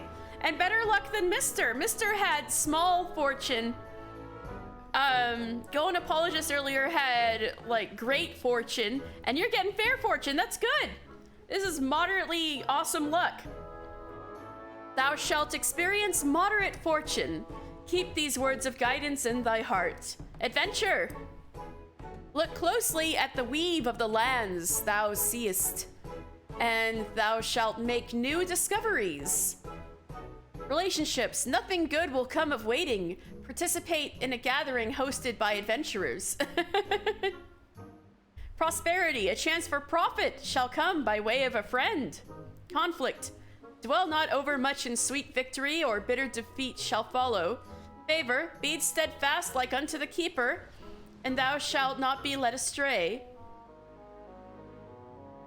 Oh my god. So... oh, the keeper is Althic, right? I'm just double checking.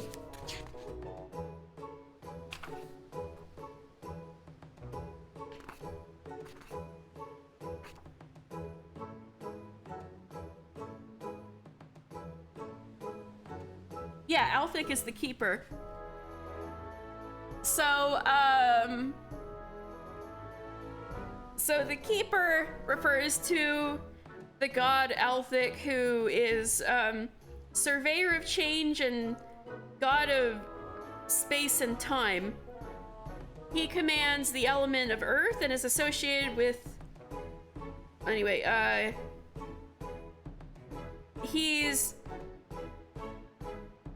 He's basically like the god of time, but he's a very steadfast, fatherly kind of figure. So what I'm getting is party hard and don't gloat my victories. Yeah! And, get out there and go party with your friends, yeah. Yeah, exactly, this is all up to your own interpretation. And you gotta be, and if you be a steadfast kind of person, you won't be led astray. You gotta put your foot down. Hey, yeah, good fortune, right?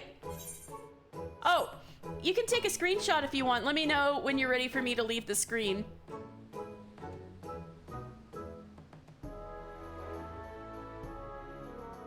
Yeah, just let me know when I'm good to go.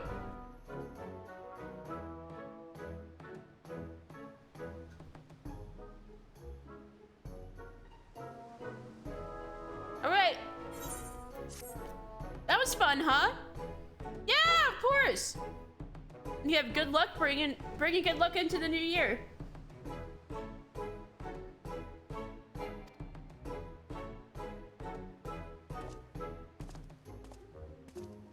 And now, Mister is going to tie your fortune onto this rack. And so hopefully the good fortune will find you. So your fortune is tied onto here now. So if you ever go to Japan and see stuff like this at temples, that's what it is. It's Omikuji fortunes people have tied onto here. Yeah. Yay, hope good fortune finds you.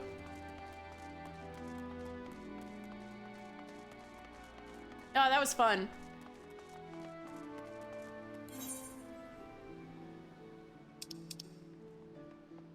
I'm gonna go back to Old Da.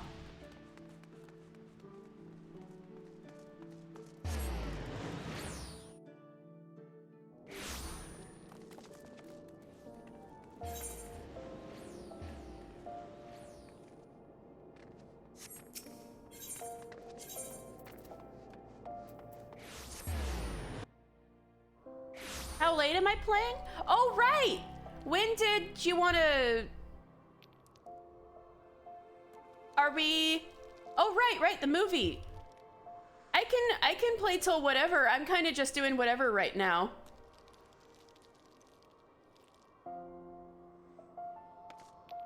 Did you want to start, like, now? Or 7 like before, or what do you think?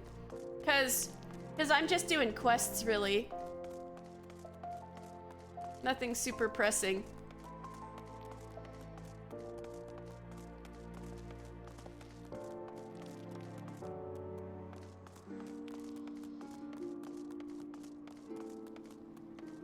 Wait, Miner's Guild is this way. No, wait. Yes.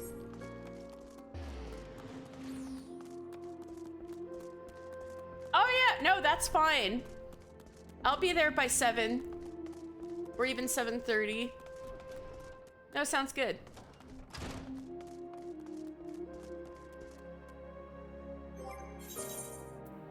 Let me turn in my miner thing. Alright. Alright, wide goalie. Have you got the 20 chunks of Electrum ore yet? In case you've forgotten. Yeah, I got him. Don't worry.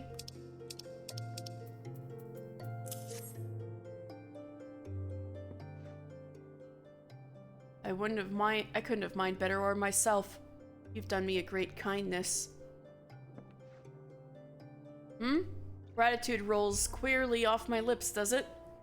Perhaps that's something that comes more natural with time. 'Twas only my pride that held it back before, as I've said, and I've not of that left. No more pride left. I have to work harder than ever now to make my fictionalized accomplishments more than just ink on parchment. As of now, I'm a fraud, plain and simple. Unlike this Electrum, really. 'Tis impure stuff, gold mixed up with silver and other metals. Ah, what am I saying? That comparison ain't fair to Electrum. At least this alloy is worth something. You see, when refined, Electrum takes on a opulent whitish hue not seen in other metals. And there's certain things that can't be made without it, so it's prized by crafters. No, if I'm to liken myself to any metal, it'd have to be common brass. Stuff's pretty enough to look at when polished, but worth little and less. Dude, no. It roll. You know, if you weren't gonna say it, I would have expected Rowan to say something. So, like, I was waiting for it. Don't worry, Pukey Pie.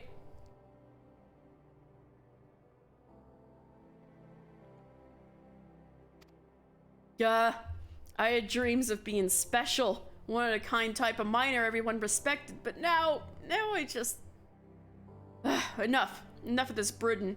I hate myself as it is. No need to add being a whiny sop to my list of failings. Wide goalie! You saved my hide today, mister, and I'll find a way to repay the debt. Mark my words. We need to have a talk with your father, since he's, like, doing such a number on your self-esteem without even meaning to.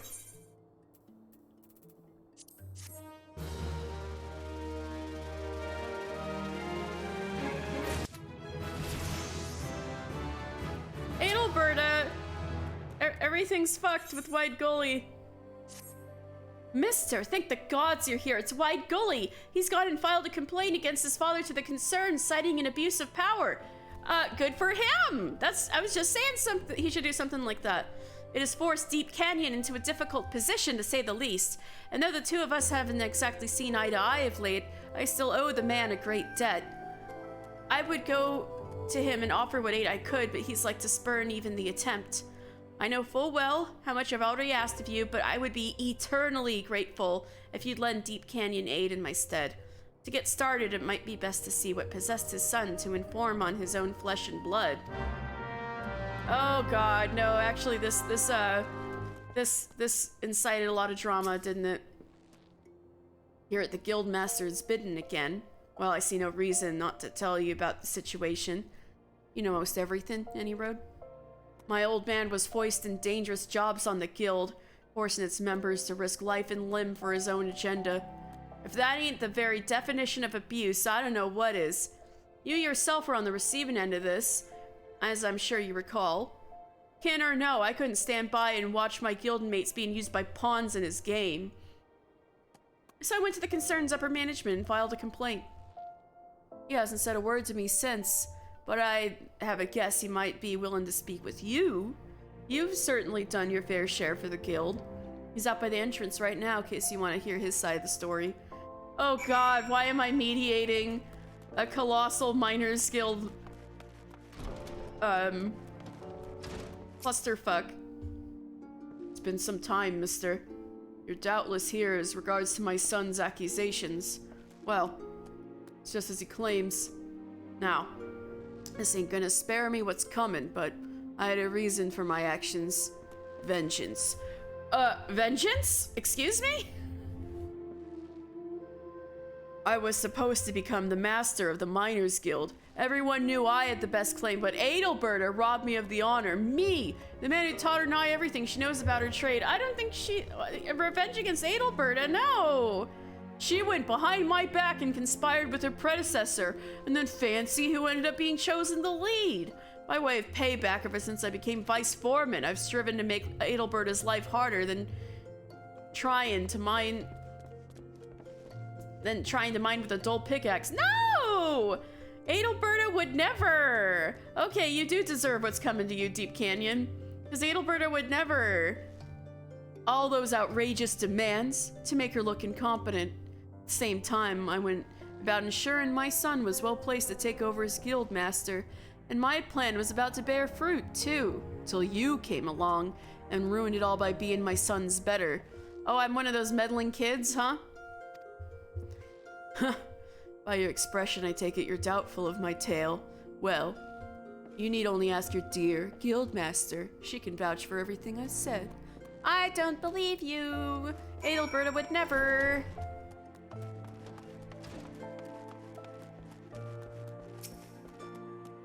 What? Deep Canyon believes I cheated him out of becoming guildmaster. That's not it at all. I never aspired to this position. Gods, I was only an Alamegan refugee, working as hard as I could to get by. I never even dreamed that I could rise as I did. And I suspected even less that it was the self-same dedication in my work that would lead me to being chosen. If I'd known that accepting the mantle would tear us apart, lamenting the past won't avail us. I only know that I wouldn't be where I am without the man. I can't allow this misunderstanding to cost Deep Canyon everything. I simply couldn't bear it. I'm not sure there's aught we can still do for him at this point, but we must try. Listen, Wide Gully is the one who filed the complaint. If you were to throw your own weight behind some of my concerns, then maybe he could yet do something. Please, mister, it would mean so much. Adelberta! Ah! Adelberta wants to help my old man? Truth be told, it ain't my wish to see his career destroyed, neither. I only wanted to teach him a lesson. Make him know he can't just use people for his own ends. But now that the concern knows, it's been taken out of my hands. In their eyes, my father's actions have jeopardized relations with the Miners Guild, and nothing could be worse. So, they've given him a test. He's to remain vice foreman. He must prove at the inquest that he still has the confidence of the guild. And they ain't interested in no words. They want hard evidence. That is to say, they're demanding that someone from the guild show him loyalty by going and digging up 3 of the toughest damn chunks of ore to find there is to find. Dark steel. Problem is, he's got no allies in the guild on account of his own behavior. I certainly don't qualify for the task being his son. And Adelberta can't do it neither because she's the bleeding guild master. It's just how it works. This leaves you, mister. We don't have much time before the inquest begins, so you'll have to hurry. I wasn't exaggerating afore. Darksteel's elusive as all hells. Located in the snowy reaches of Kurthus and nowhere else. To actually find this stuff, you'll first need to use your Truth of Mountains technique to locate unspoiled mineral deposits. Then, and God knows why, you'll have to survive a night in the cold for the deposits to reveal themselves. Finally, you dig, and you pray. When you have enough chunks of dark steel ore taken to Adelberta, I'll make sure she knows what's going on. Damn, did you expect the Miners Guild to get this dramatic?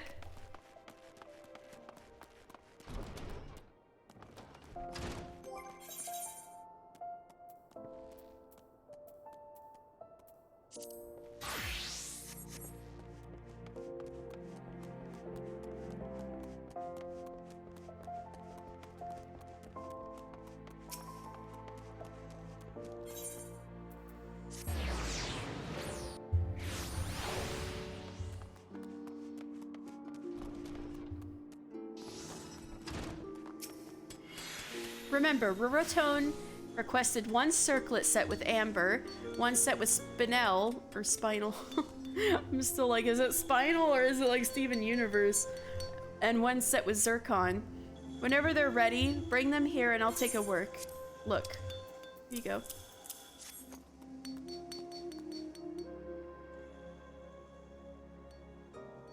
Electrum circlets. I will not bore you with flattery, Greenhorn. I will simply state that you did well. Yay! Yay! If you will not permit Gigi to fill your head with materia, then he will not deign to fill it with praise, faint or otherwise. That's awfully petty of you. These circlets certainly deserve more than that. Take this one set with amber. Now, amber isn't a gemstone in the traditional sense, since it's composed of fossilized resin and not a mineral. As a result, it requires different techniques to bring out its true potential.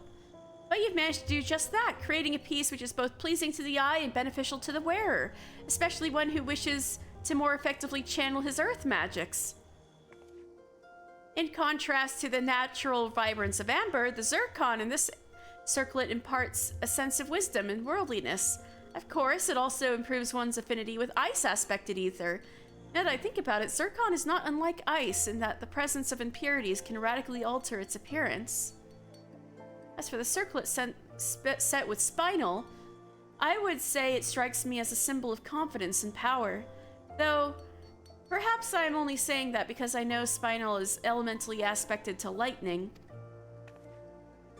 You've brought out the best in your materials and crafted 3 different yet equally magnificent circlets. I would go so far to say that you've attained a level of skill rivaling that of our best goldsmiths. Hey! All that's left for you is to head to the Ruby Road Exchange and deliver them to Rovertone. Hey! Actually, I take that back. There is one more thing you should probably attend to. Do you remember our friend from the Sultan Sworn, Robert? You mean your boyfriend? He was just here asking to speak with you. I must confess I am somewhat jealous of this special attention. In any case, he should be returning any moment, so perhaps you will find him outside. Oh, you're jealous he wants to talk to me and not you, I have no idea what's on his mind, but you might as well speak with him before making your delivery to Rovertone. Oh, wait, did you literally get that? Did you literally get that Fortune? Try your hand at Mahjong? The tiles favor thee. Try your hand at Mahjong. Time to learn Mahjong at the Gold Saucer. Let's go, Pukey Pie. That's fucking awesome. I didn't know the Fortune could say play Mahjong. Secrets and lies. Secrets and lies. The man is not more than a miserable pile of secrets and lies. Please, Gigi, show some restraint. I know you dislike Roraton, but this is too much. You must learn to treat our customers with respect. This kind of behavior is inexcusable. I'm getting an interesting sense of foreboding. Don't concern yourself with him, mister. Pray give my regards to Roraton and Robert. Maybe Roraton is not what he seems to be. Alright, come on, puppy. Alright, so Gigi, there's 2 of them. There's Gigi, but there's 2 people. There's 2 of these little robots named the same thing. There's one out here so I can show you. All right. So they're called mammoths. They're little automatons that help with tasks and stuff. And so the one that was just like refusing to praise me is a mammoth that's been with the Goldsmiths Guild for like 100 years, and so it's got like 100 years of accumulated knowledge. But they have personalities and stuff because of special cores they're fitted with that are magical. Yeah, they're tiny. But yeah, they're basically little robots.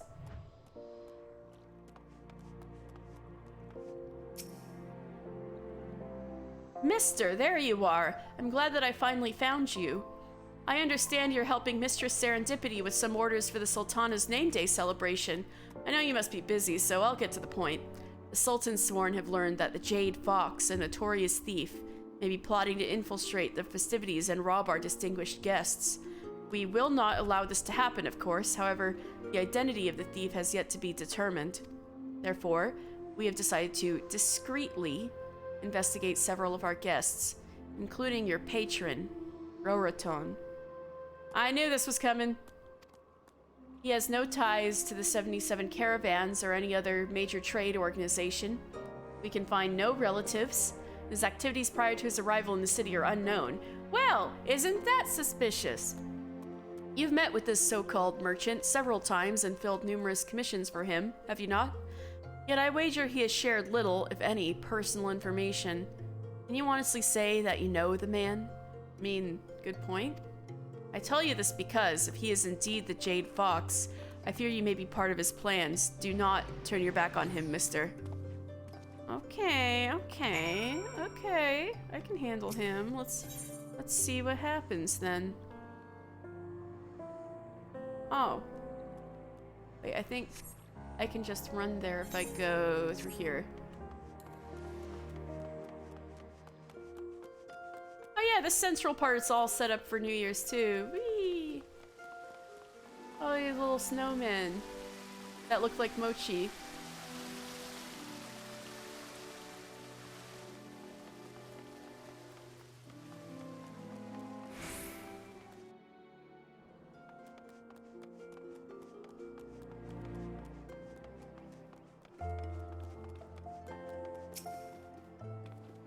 Greetings, mister. Always a pleasure to see you.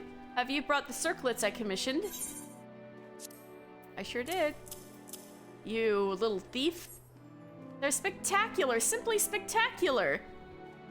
The women who wear these works of art will be the toastable doll, I guarantee it. You're more quiet than usual, mister. Is there something troubling you? Do you think Mr. Final Fantasy, Mr. Poster Boy should just come out with it and say, are you the Jade Fox? Or be like, why did you really come to Old Daw? What do you think is more... You think he's silly enough to be like, are you the Jade Fox? Or do you think he'd be more insinuating something?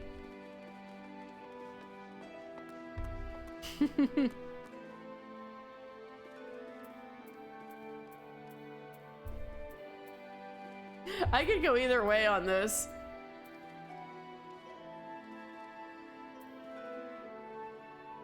Let's go with, why did you really come to Old Daw? Because I so deeply respect you as an artisan. Because I so deeply respect you as an artisan, I shall be perfectly honest. I confess that I am not exactly the dedicated entrepreneur that I claim to be. In truth, I am a man besotted with the trappings of the material world. I wander the realm in search of artistic masterpieces, not as a businessman, but as an altruist. Some men covet and hoard their treasures, but I would sooner share mine with my fellow man. I would go so far as to say I consider this my sacred duty. Oh, so you're saying you're like Robin Hood of art thieves? Which is why I'm absolutely thrilled to have discovered a talented goldsmith like you. As a purveyor of luxury goods, I couldn't have asked for a better supplier. Now, I must insist that this conversation remain between us. In this city, it's becoming for a merchant to have any motive other than profit, you know? Oh, I got head pats. Thank you for head pats.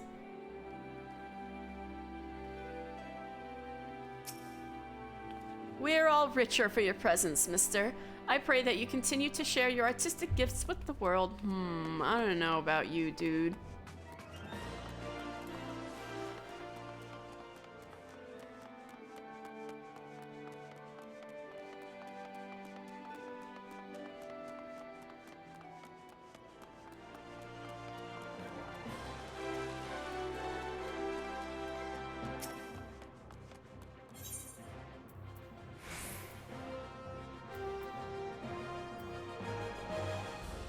Alchemist Guild, there we go.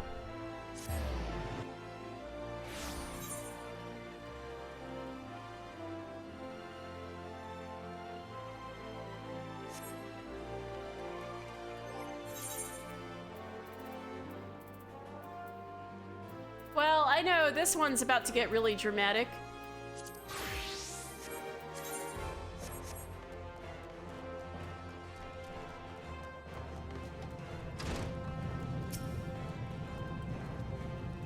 The Mega Potions, dear assistant, please! Intelligence, mind, vitality, and do not think to fool with me with some batch of mediocre marvels.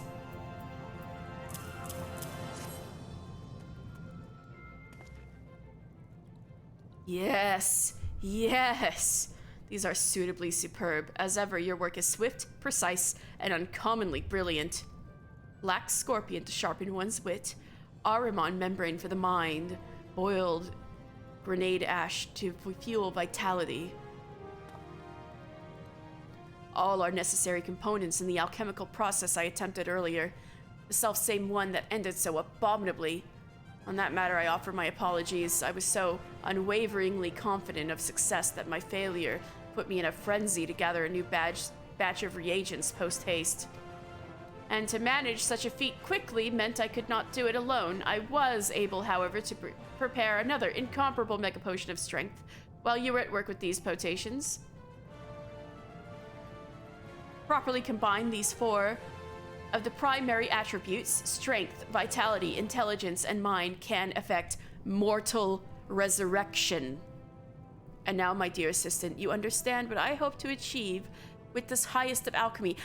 Bro, this did not work out very well for Alphonse and Edward Elric. I mean, I don't know, bro.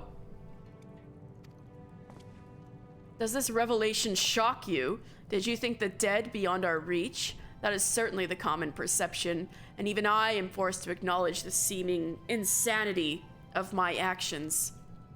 But I believe in alchemy's unlimited potential. It was the cause of my regret, and it shall be the source of my salvation. I've spent too long on this path to veer from it now. Do you recall the time we spoke of Winaja?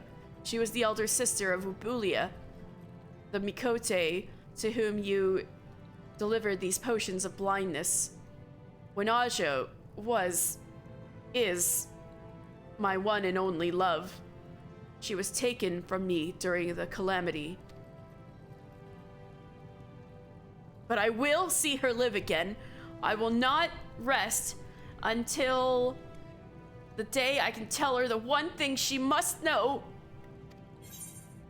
Oh God, oh God, oh God, oh God. Bro.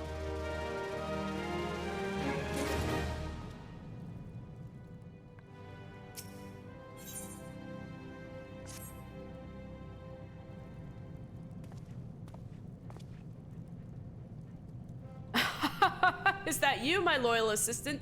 I've done it! I've isolated the flaw! My understanding of the process was incomplete. Simply reviving Winaja's corporeal form was insufficient. In order to call her spirit and bind it to her body, I need an anchor of sorts, some manner of memento that she would recognize. But I have no such physical memories, no material object she might have treasured. That is why I would have you visit her sister, Rabulia, and ask if she might spare me a keepsake. Meanwhile, I will start the prep. Oh, please eat and sleep, dude. A moment of dizziness, nothing more. If I must, I shall work in my sleep. It would not be the first time, but if all goes to plan, such extremes should not be necessary. The things this man will do for cat girls, for his cat girl, I swear.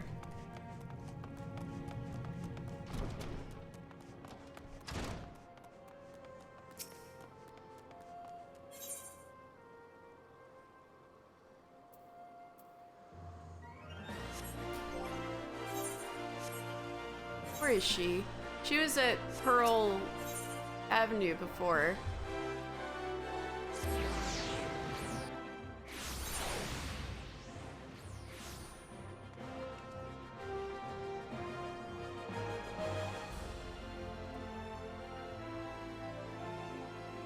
Okay.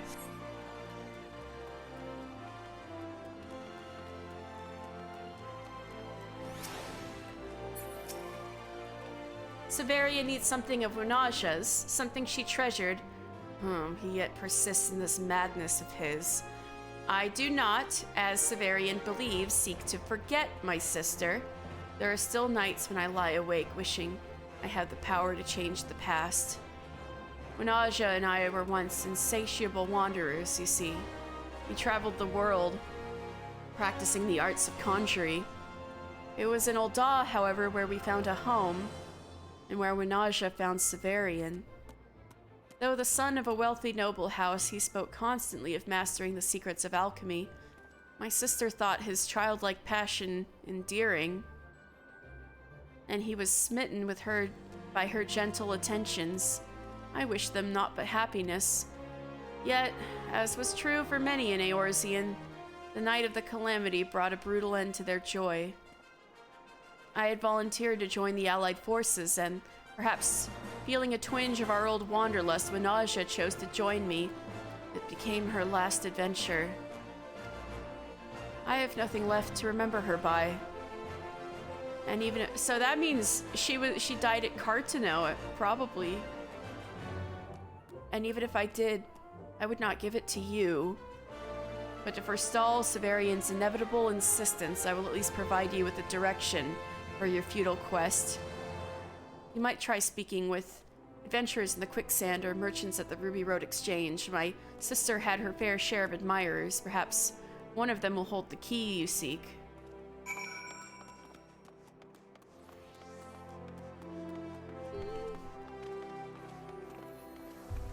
Well, I feel like I'm running low on time, so the last thing I'll do is pick up the new Goldsmith quest.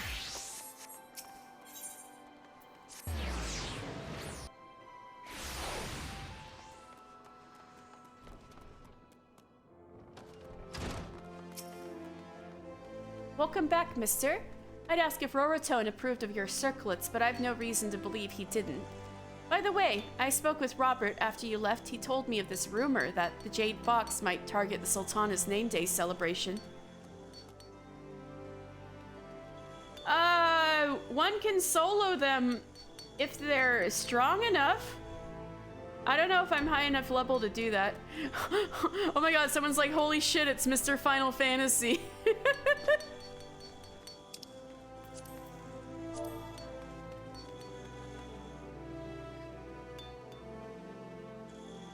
Hello.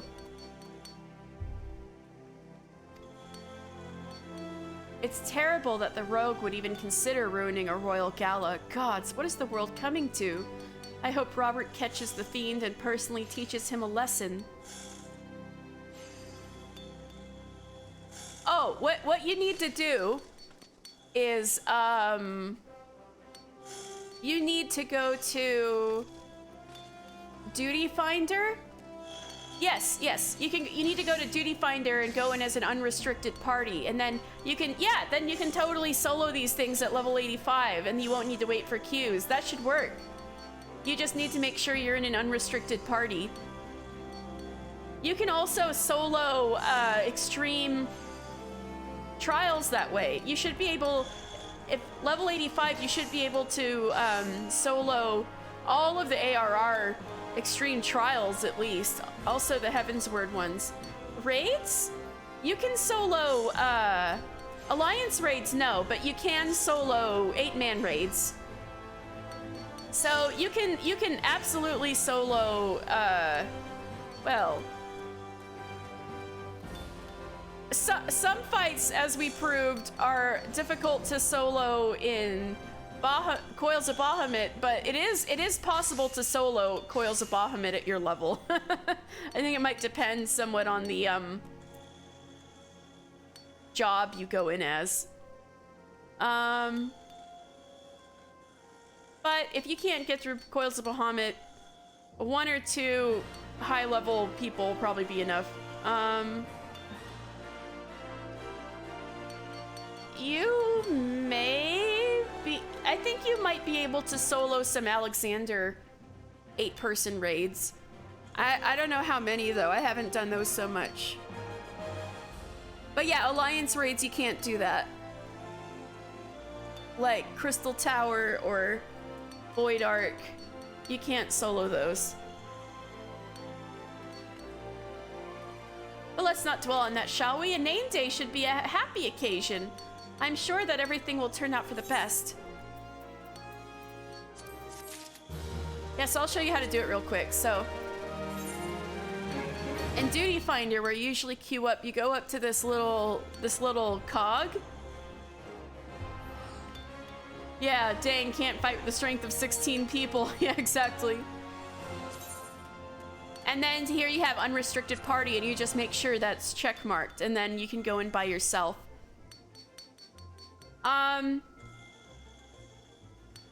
What's 8 times 3?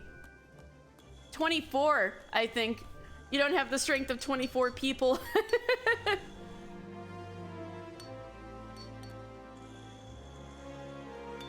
But yeah, this is all you need. If you do plus, if you just check unrestricted, you can go in at your current level solo on anything that it allows you to do.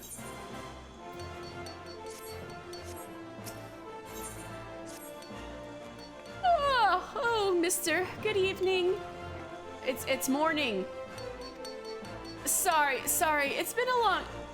Wait, what day is it? I've been so busy on account of Sultana's name day celebration that I haven't even got a good night's sleep, or any sleep for that matter.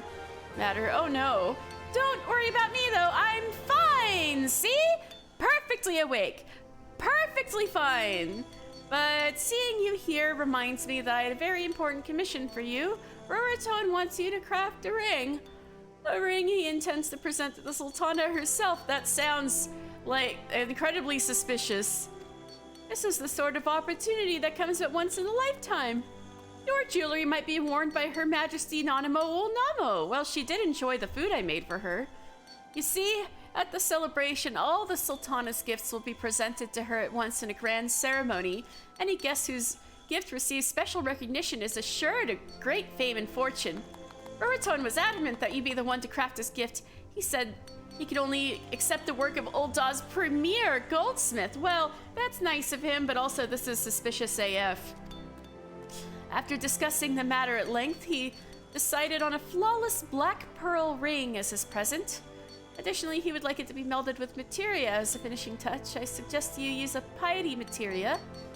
That would give the Sultana incentive to select it, though we don't want to give the impression she needs it, so perhaps you could use an average gray, say 3. Given the importance of this commission, Ruraton has agreed to pick it up in person, so I will contact him when you've prepared the ring. Well, hopefully this doesn't backfire on us, since, Serendipity still is not convinced that he's sus. Anyway, I think this might be a good place to end it, so... Happy Year of the Rabbit! And happy Heavensturn! Happy Heavensturn, everybody! Oh, this was so fun, especially picking fortunes. So fun. So next week, we might pick up some more MSQ and absolutely, hack away at more level 50 content. I really want to, get all these class quests out of the way soon so we can start doing job quests and start collecting those Jolly Ranchers, right? I mean, look at this. This is pathetic. We only have... Wait. Look at this. This is pathetic. We only have 6 Jolly Ranchers. We need to fix this ASAP.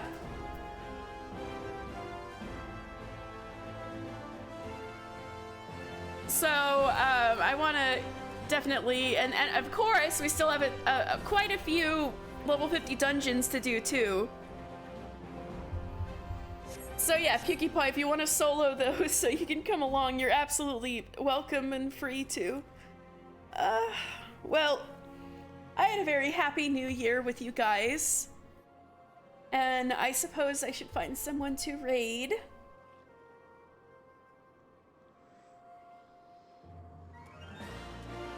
Let's see.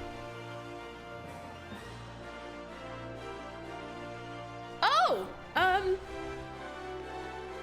Oh, wait. Oh no, if I raid Owlin 3 times in a row for Nier Automata, I'm just gonna get distracted again when I have an engagement with Tess and our mutual friends, so... there is someone I follow who I think I've been in a raid with.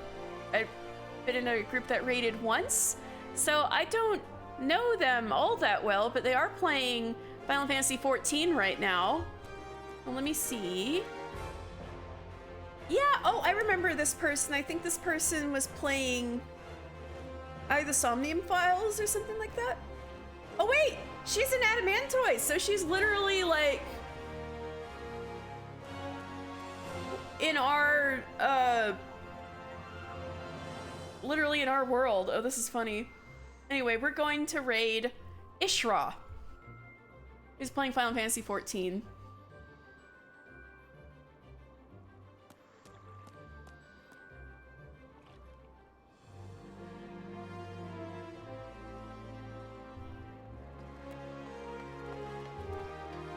Yeah, good night, everybody. Good night, Pukie Pie.